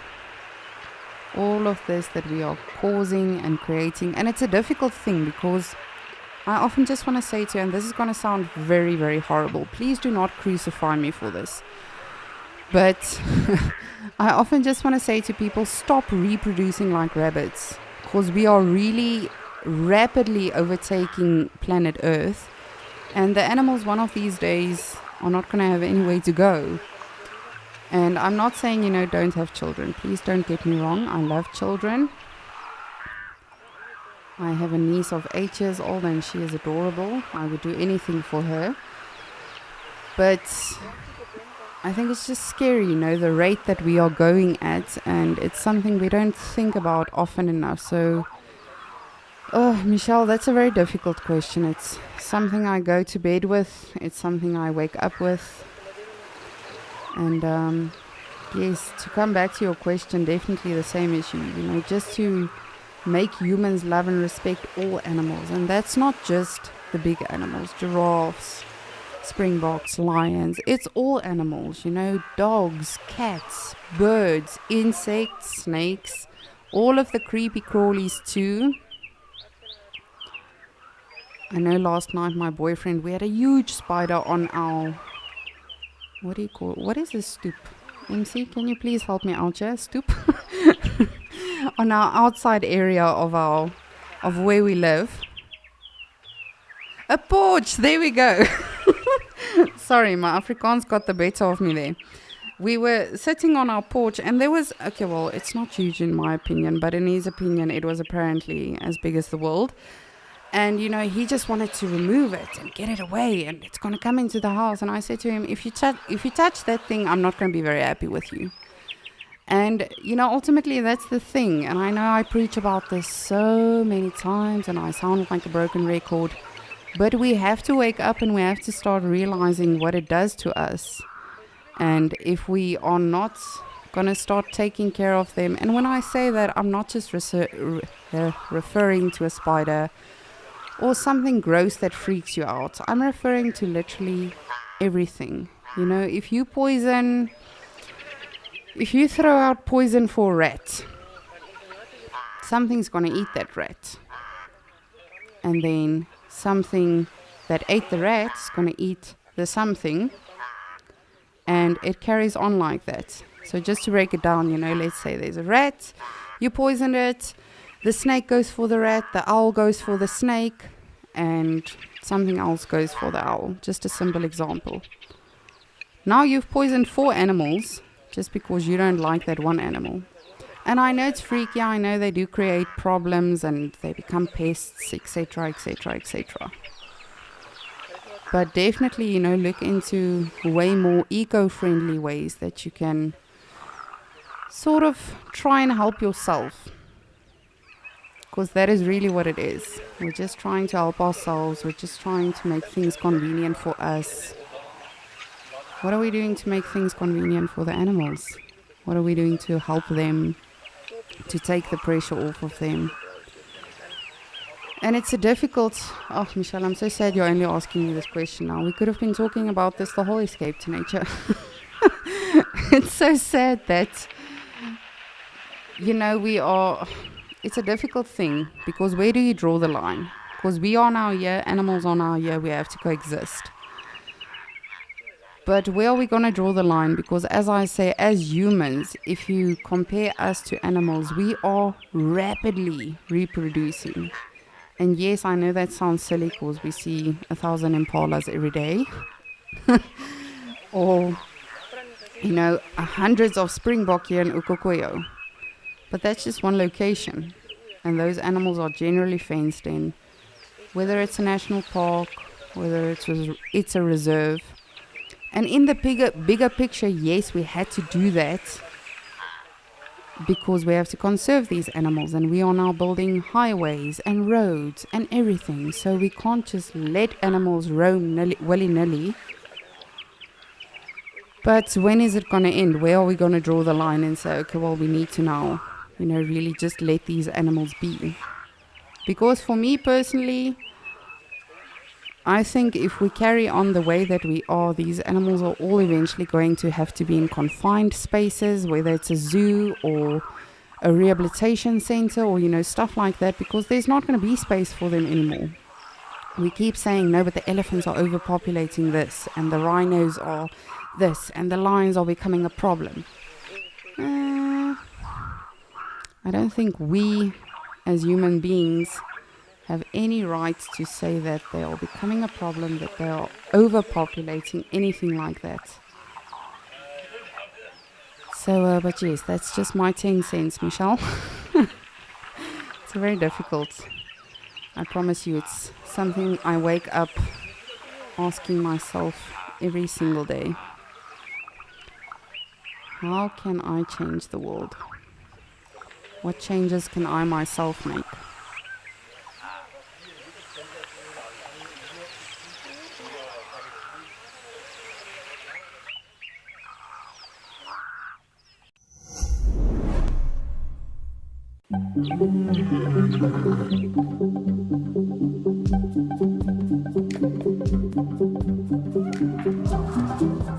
What is your role at Eco Trading? Tell us more. I'm very excited to actually be talking on a more personal level. 2, 1, live. Some early information before it kind of hits the wild.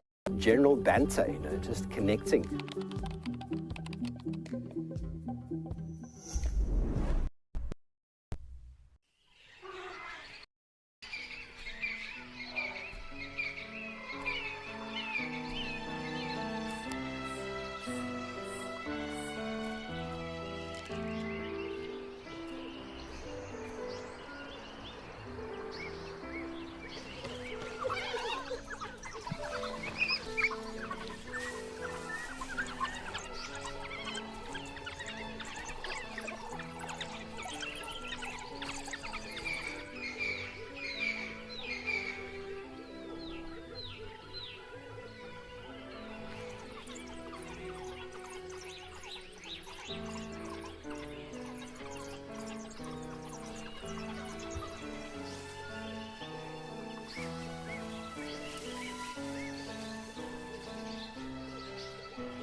And Michelle, I don't know if you joined us yesterday. Yesterday we had Quizmania, as we will again this afternoon on Sunset Safari. So please do join us for that. It's going to be super, super fun. Yesterday was very interesting. I had to have a few head scratches about them myself yesterday. So definitely do join us for that. But that being said, one of the questions was for the teams to actually write a poem, on what they enjoyed during the show yesterday. And I've read this before today on Escape to Nature, but I do want to share it again with you because this is relevant not just to the animal this team is referring to, but to all animals. So the team that wrote it yesterday and that won with this poem were the Chasing Cheetahs. But the poem goes like this. We are grazers or browsers in the African plains. We can be gentle or challenge anything in our lanes. Today we enjoyed a long lie in the shade to cool down from the heat. But tomorrow will be a whole new feat. We are the black or white unicorns, and from history we cannot be torn. Every day is a fight to stay in this beautiful land. We are the rhinos, and so grateful for all of those who have taken a stand. And that truly is relevant to every animal out here, as I say, whether it's something as common as an impala, whether it's something as loved as a giraffe. We all have different animals we love, but that doesn't mean you just have to, look out for those specific animals.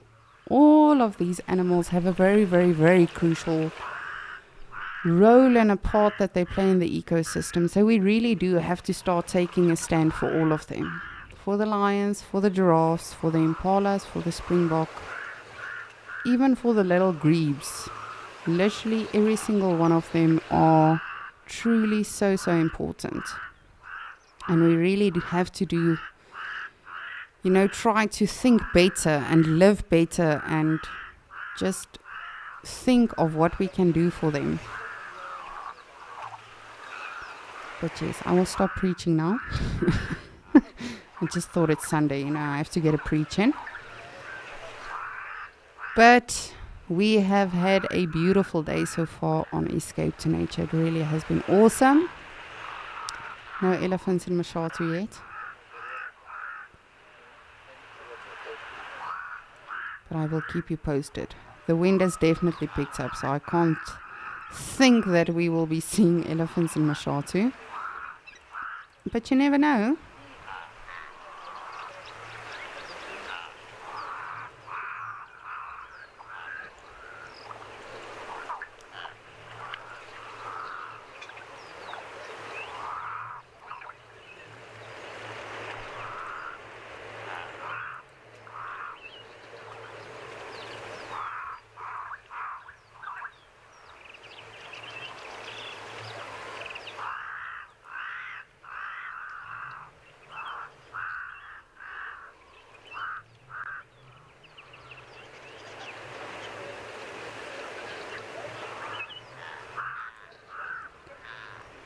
Alrighty, but thank you all for enduring my preach. On a lighter note, I will send you over to Andrew in Amakala to see what he's up to.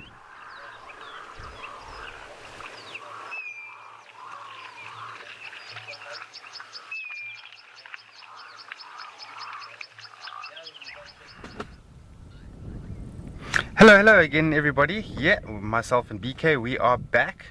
And I know we joined for the first part of Escape to Nature this morning, and we are joining, of course, for the last part of Escape to Nature this afternoon due to load shedding schedule. Dun.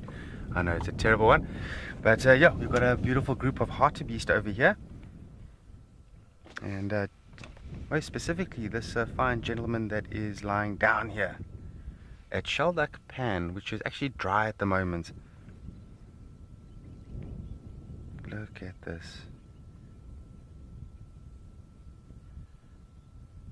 Shame, I think they are feeling a bit of the heat exhaustion at the moment because it's very, very humid at the moment.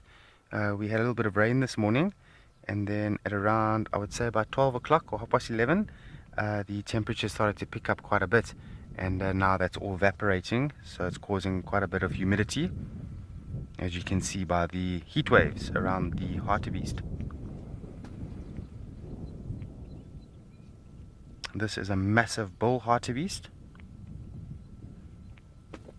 and you can tell this quite easily. Look at his horns, almost like a crown on his head.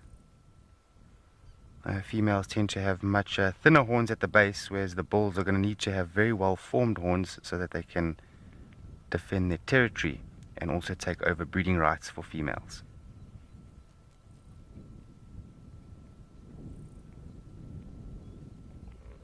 There we go.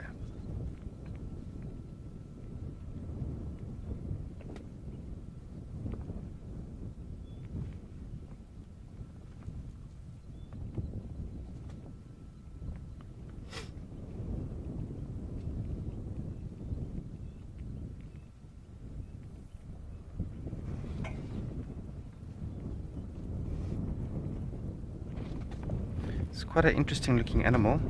If you just take a look at the sloping back. So this is what we classify as a sloping back antelope. So of course their front legs are going to be much more well developed than the hind legs. Oh, not too happy with us there.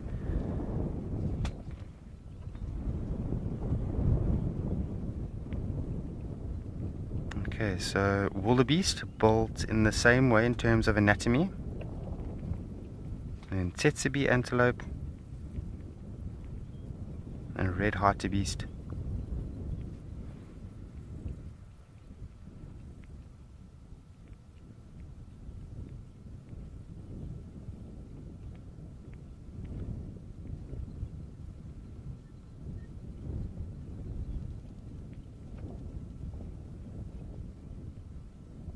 And there we go, just gently walking away.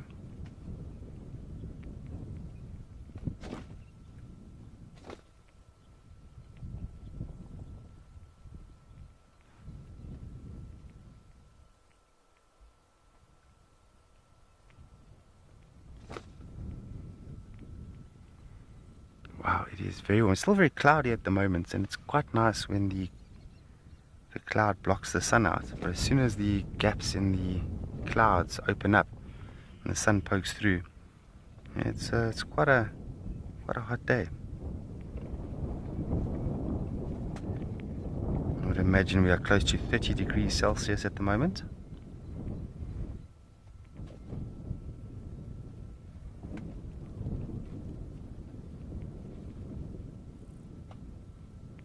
Here we go, just chewing the cud, ruminating the food. There, the cud came back up.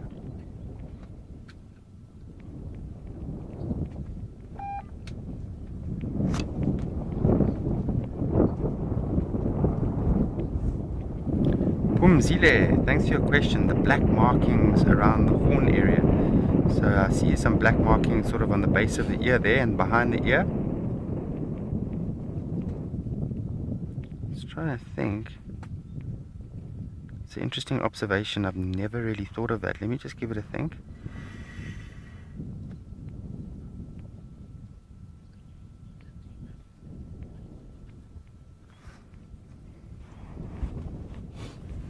Okay, I should imagine if you look at the hind legs, their hind legs are dark.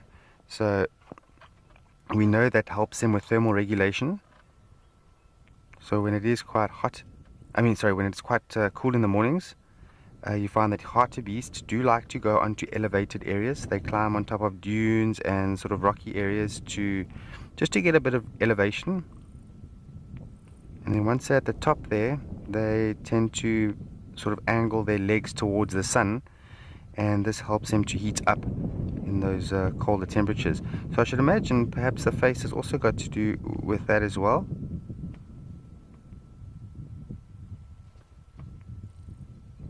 Just wondering if it's not a territorial thing.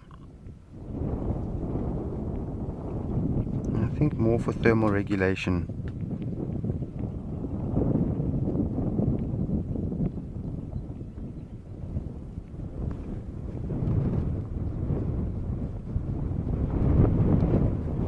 Okay, so there is a breeze coming out here. I'm just trying to shelter the mic as best I can. I hope this helps.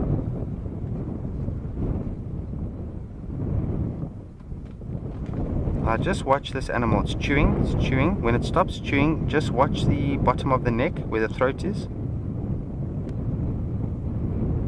you'll see that the bolus will go down the throat. You'll actually see a lump going down, and then there's a few moments and that lump comes straight back up, and then the animal resumes the chewing. This is what we call ruminating. This animal is chewing the cud finer and finer and finer. There we go, there it's happening. And joop, there it came straight back up.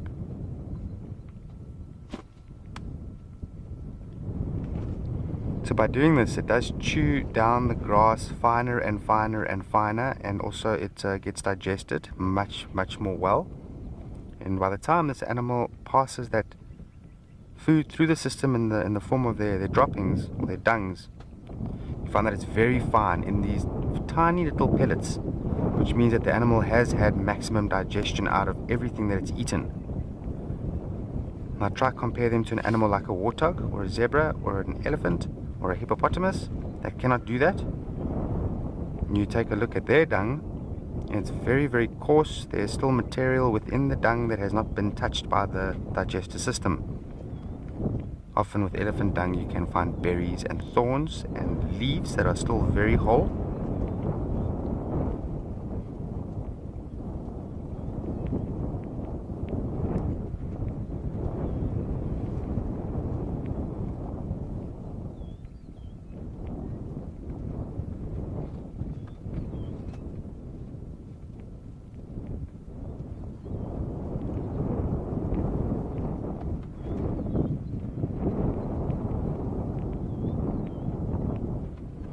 Leslie, sounds that they can make, hartebeest.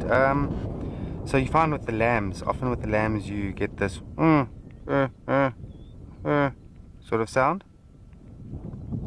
And they also do snort air out the nose. So when they're feeling threatened that there's a predator in the vicinity, you sort of hear this sort of sound coming out their nose.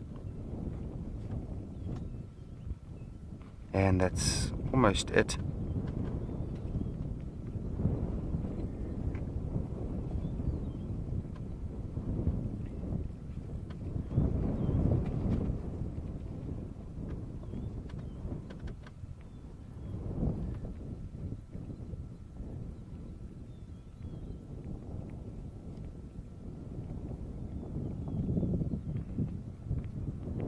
Definitely one of the most common antelopes found in Amakhala.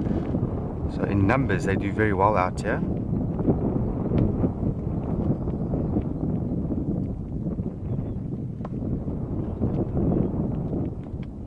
Look at that beautiful face. Look at that, eh? You know, I'm just thinking, I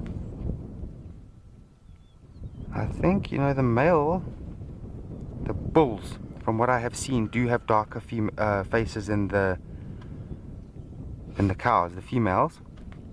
You know, I think that's got a lot to do with testosterone.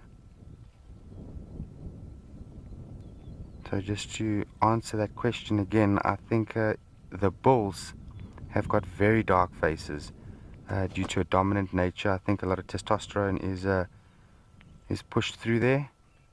They do have glands on their body which they're going to use to rub up against vegetation, just so they can leave a sort of a scent marking,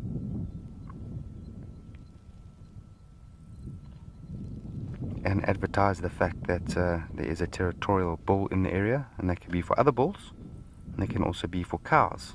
If they want to breed, they will definitely smell that there is an active territory of a bull, hartebeest, in the area.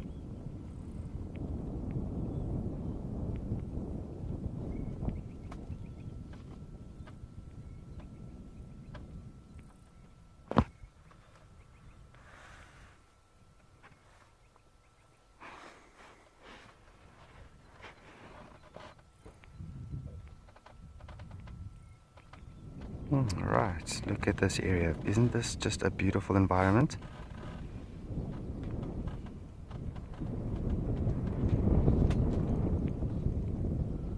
Now we are not too far from an area called Bushman's Grave, which a few years ago, through erosion of the soil, and obviously the soil started to wash away and bones started to reveal from the ground, from underground, and and it was confirmed by paleontologists that it is indeed Bushman bones.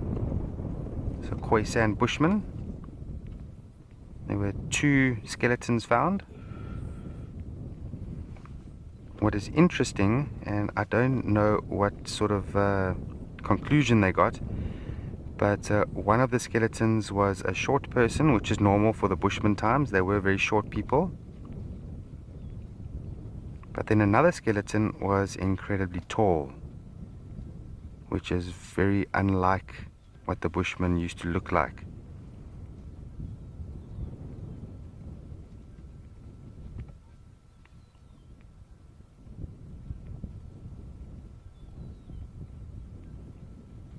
I don't think any artifacts were found in terms of tools and weapons, or there are tools there, but buried with the skeleton.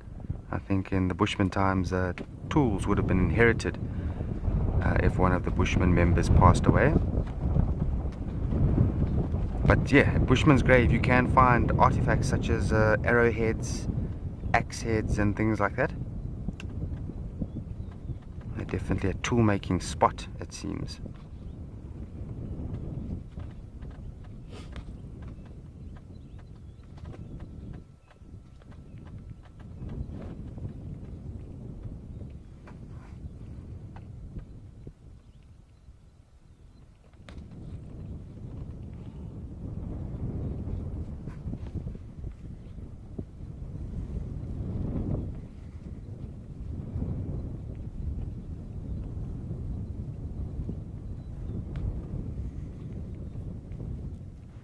Wow, look at these heat waves. It makes it pretty tricky to focus.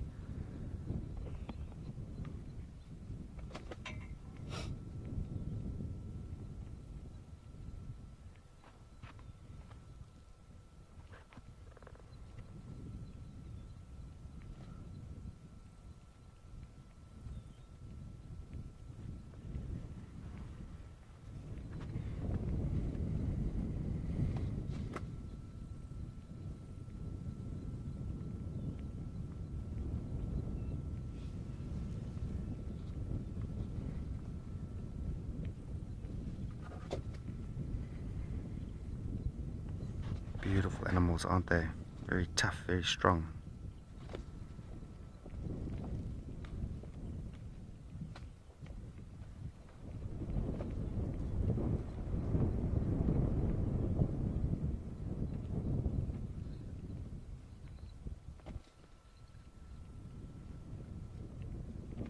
Marcus, afternoon. Thanks for your question, Marcus. So Marcus, they have been known to move between 60 and 65 kilometers an hour. I've never been great in maths, but I reckon that's somewhere around 17 meters a second or something. So definitely built to run away, but the catch is that they need a long get-go to get to that top speed. So hence the reason why they do enjoy open environments is so that when they see danger, they can start running and gallop and sort of build up the speed to their maximum speed and just go. Now they can run for a long distance without stopping, so very, very fit, and the endurance is there. But if predators get close to this animal in the ambush style that they usually go for, then you'll find that a hartebeest is going to struggle to get away. But you'll see predators, if a predator is seen trying to make a move and the hartebeest has got enough space and is galloping away, the predator will just stop and let it go. It's not worth it. The animal is going to go and just never get caught because of the speed that it's going to reach and the high endurance that it's able to endure.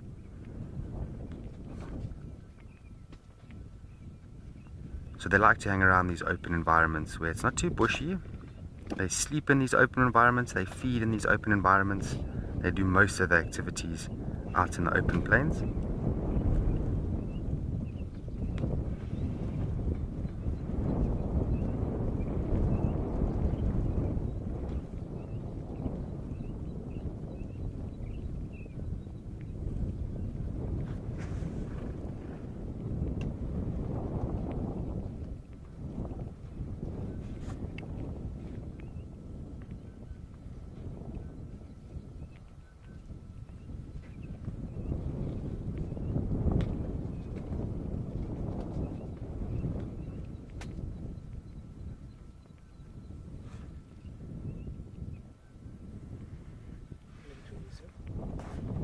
Okay, so we had a good view of these hartebeest over here.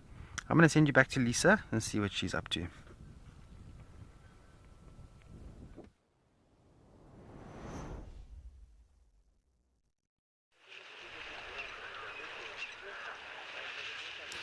Thank you, Andrew. Not much happening in Okukuyo. This giraffe has just been staring at something.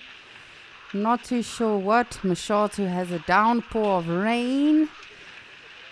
And we've got elephants. Look at that. So no Ellies in Mashatu, as I said, is pouring down in Mashatu, but obviously there was some communication. And the Ellies got sent to Okukuyo. Just look at that tiny one.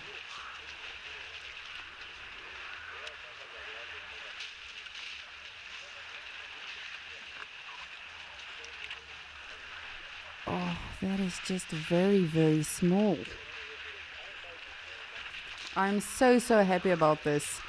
The giraffe was literally staring at something, and then I thought, let me just maneuver off and see if I can see anything. And the next thing, this whole herd of elephants were approaching the waterhole, and I thought, how long will they stick around? But they have been beautiful to us. I'm so happy, and I'm so happy about this tiny one.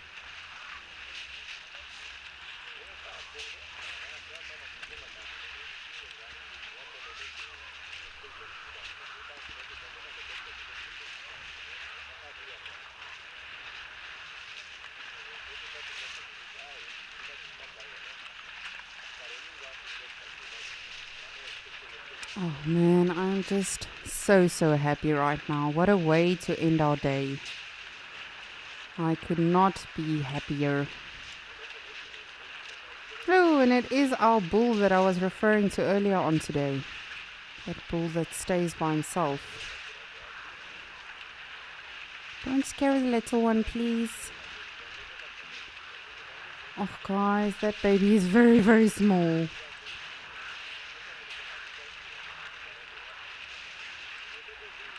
That baby is very small.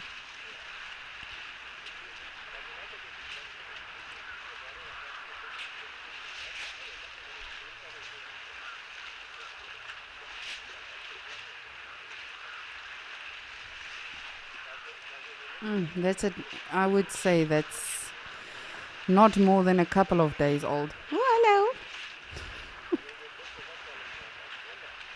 Why are we in a hurry? What's happening, guys?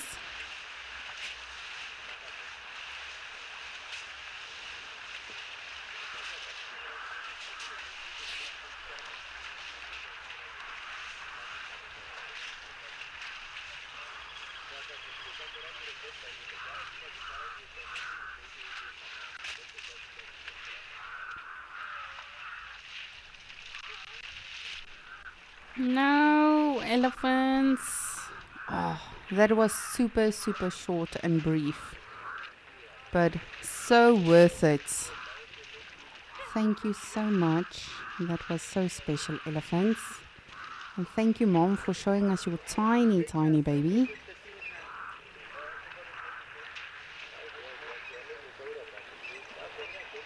Oh. That is a very small elephant, guys. You can see she's still sort of separating herself from the herd, making sure she keeps a distance. Oh, that is by far the tiniest elephant I've seen here in Okukuyo.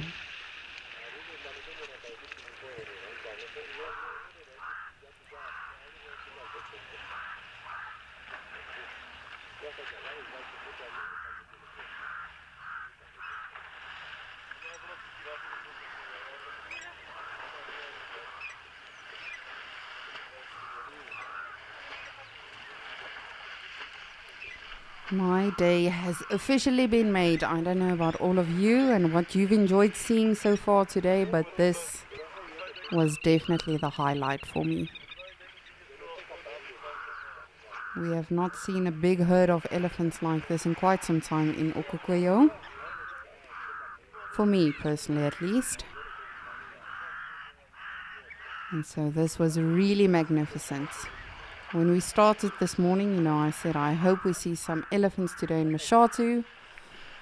But we are currently getting some rain in Mashatu, so I think the elephants teleported to Ukukweyo.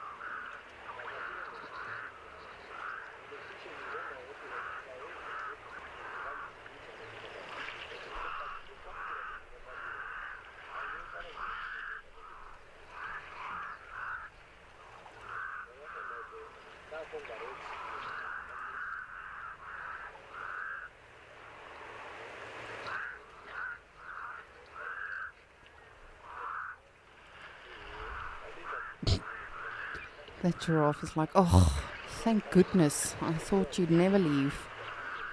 Let some of the other animals also have a chance.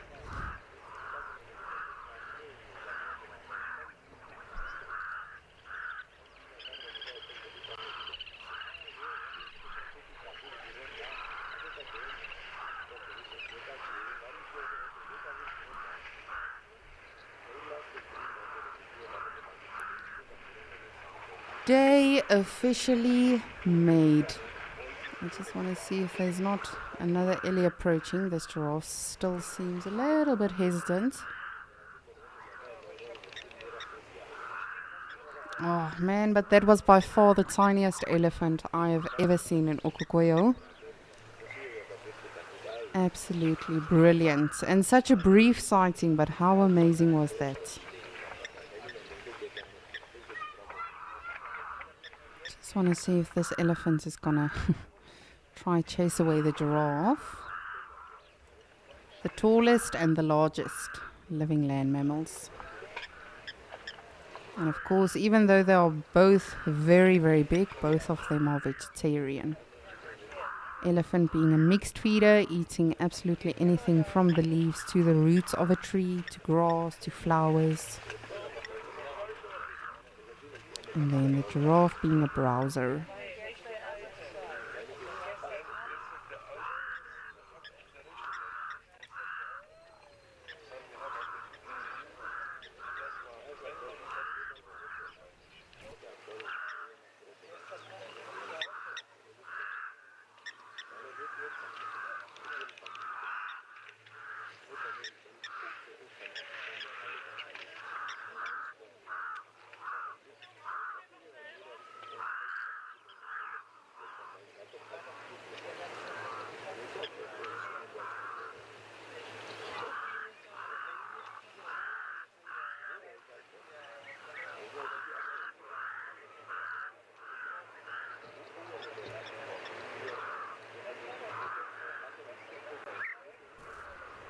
So this was the bull I was referring to earlier on in the show when we saw the two single bulls.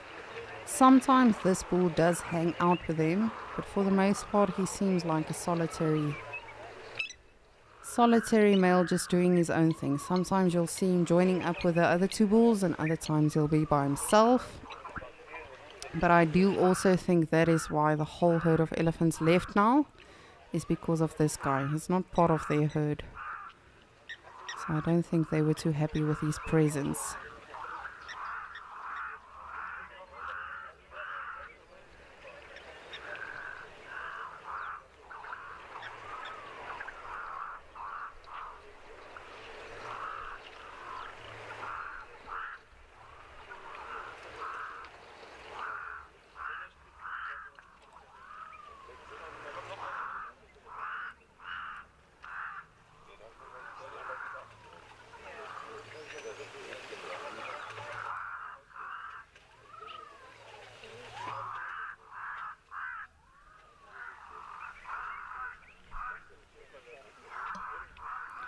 Just quickly want to show you something.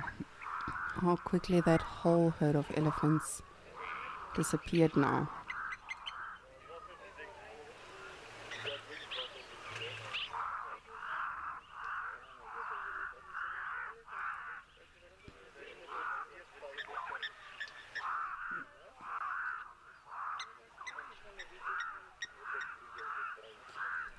Lisa Marie, you would like to know how long do elephants live? So I will give you a full explanation on that now. Generally, on average, it's anything from 50 to 65 years. But just see how quickly those elephants are disappearing now. Of course, you know, they got out of the water rather quickly, and I think it's due to them having so many calves. But elephants on average, you know, they can become, as Tristan mentioned earlier, easily 6 tons. And for such a big animal, they can run 40 kilometers an hour. And this is just them walking away. So can you imagine an elephant charging at you? They run approximately, it's averaged on 11 meters per second. So it's rather scary, but just check that, how quickly they are now disappearing into the tree line. So sorry, just to get back to your question, they become about 65 years old on average. Now, the very fascinating thing with elephants is they don't die of age or anything like that. They actually die of, it sounds very horrible, but they actually eventually die of starvation. Woo! We just got another elephant.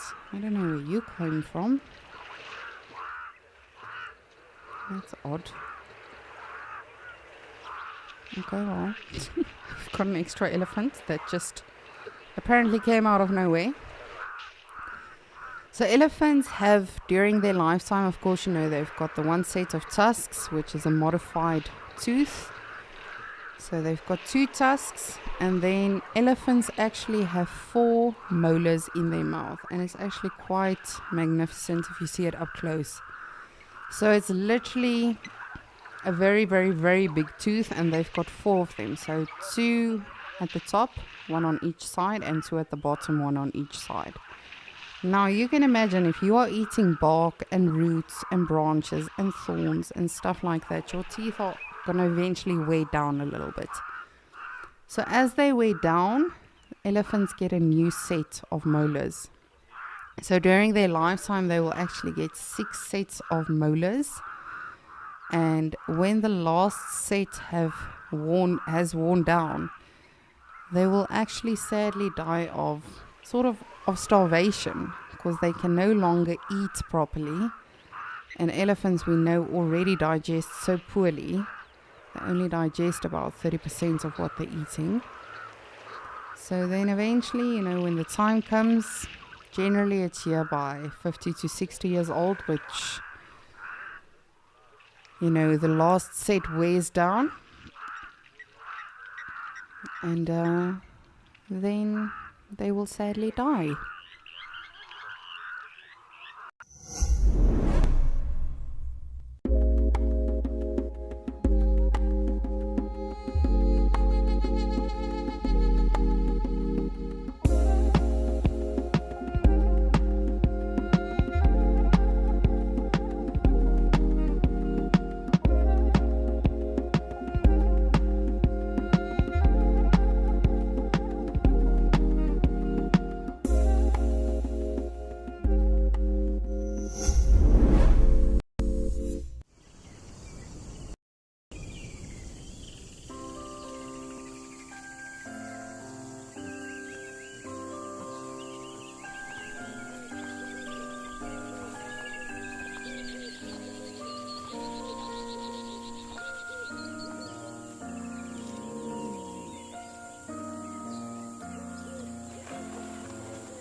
Oh man, what a magnificent way to end our day on Escape to Nature. Beautiful big herd of elephants with babies galore. Ending it off with a beautiful giraffe. Elephants walking off into the sunset. Well, can't really say sunset, it's a sunstay right now. Sun is not going anywhere right now.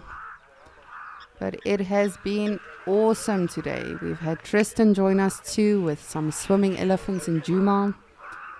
We've had the lovely Lauren and Darby with their baby warthogs as well as elephants.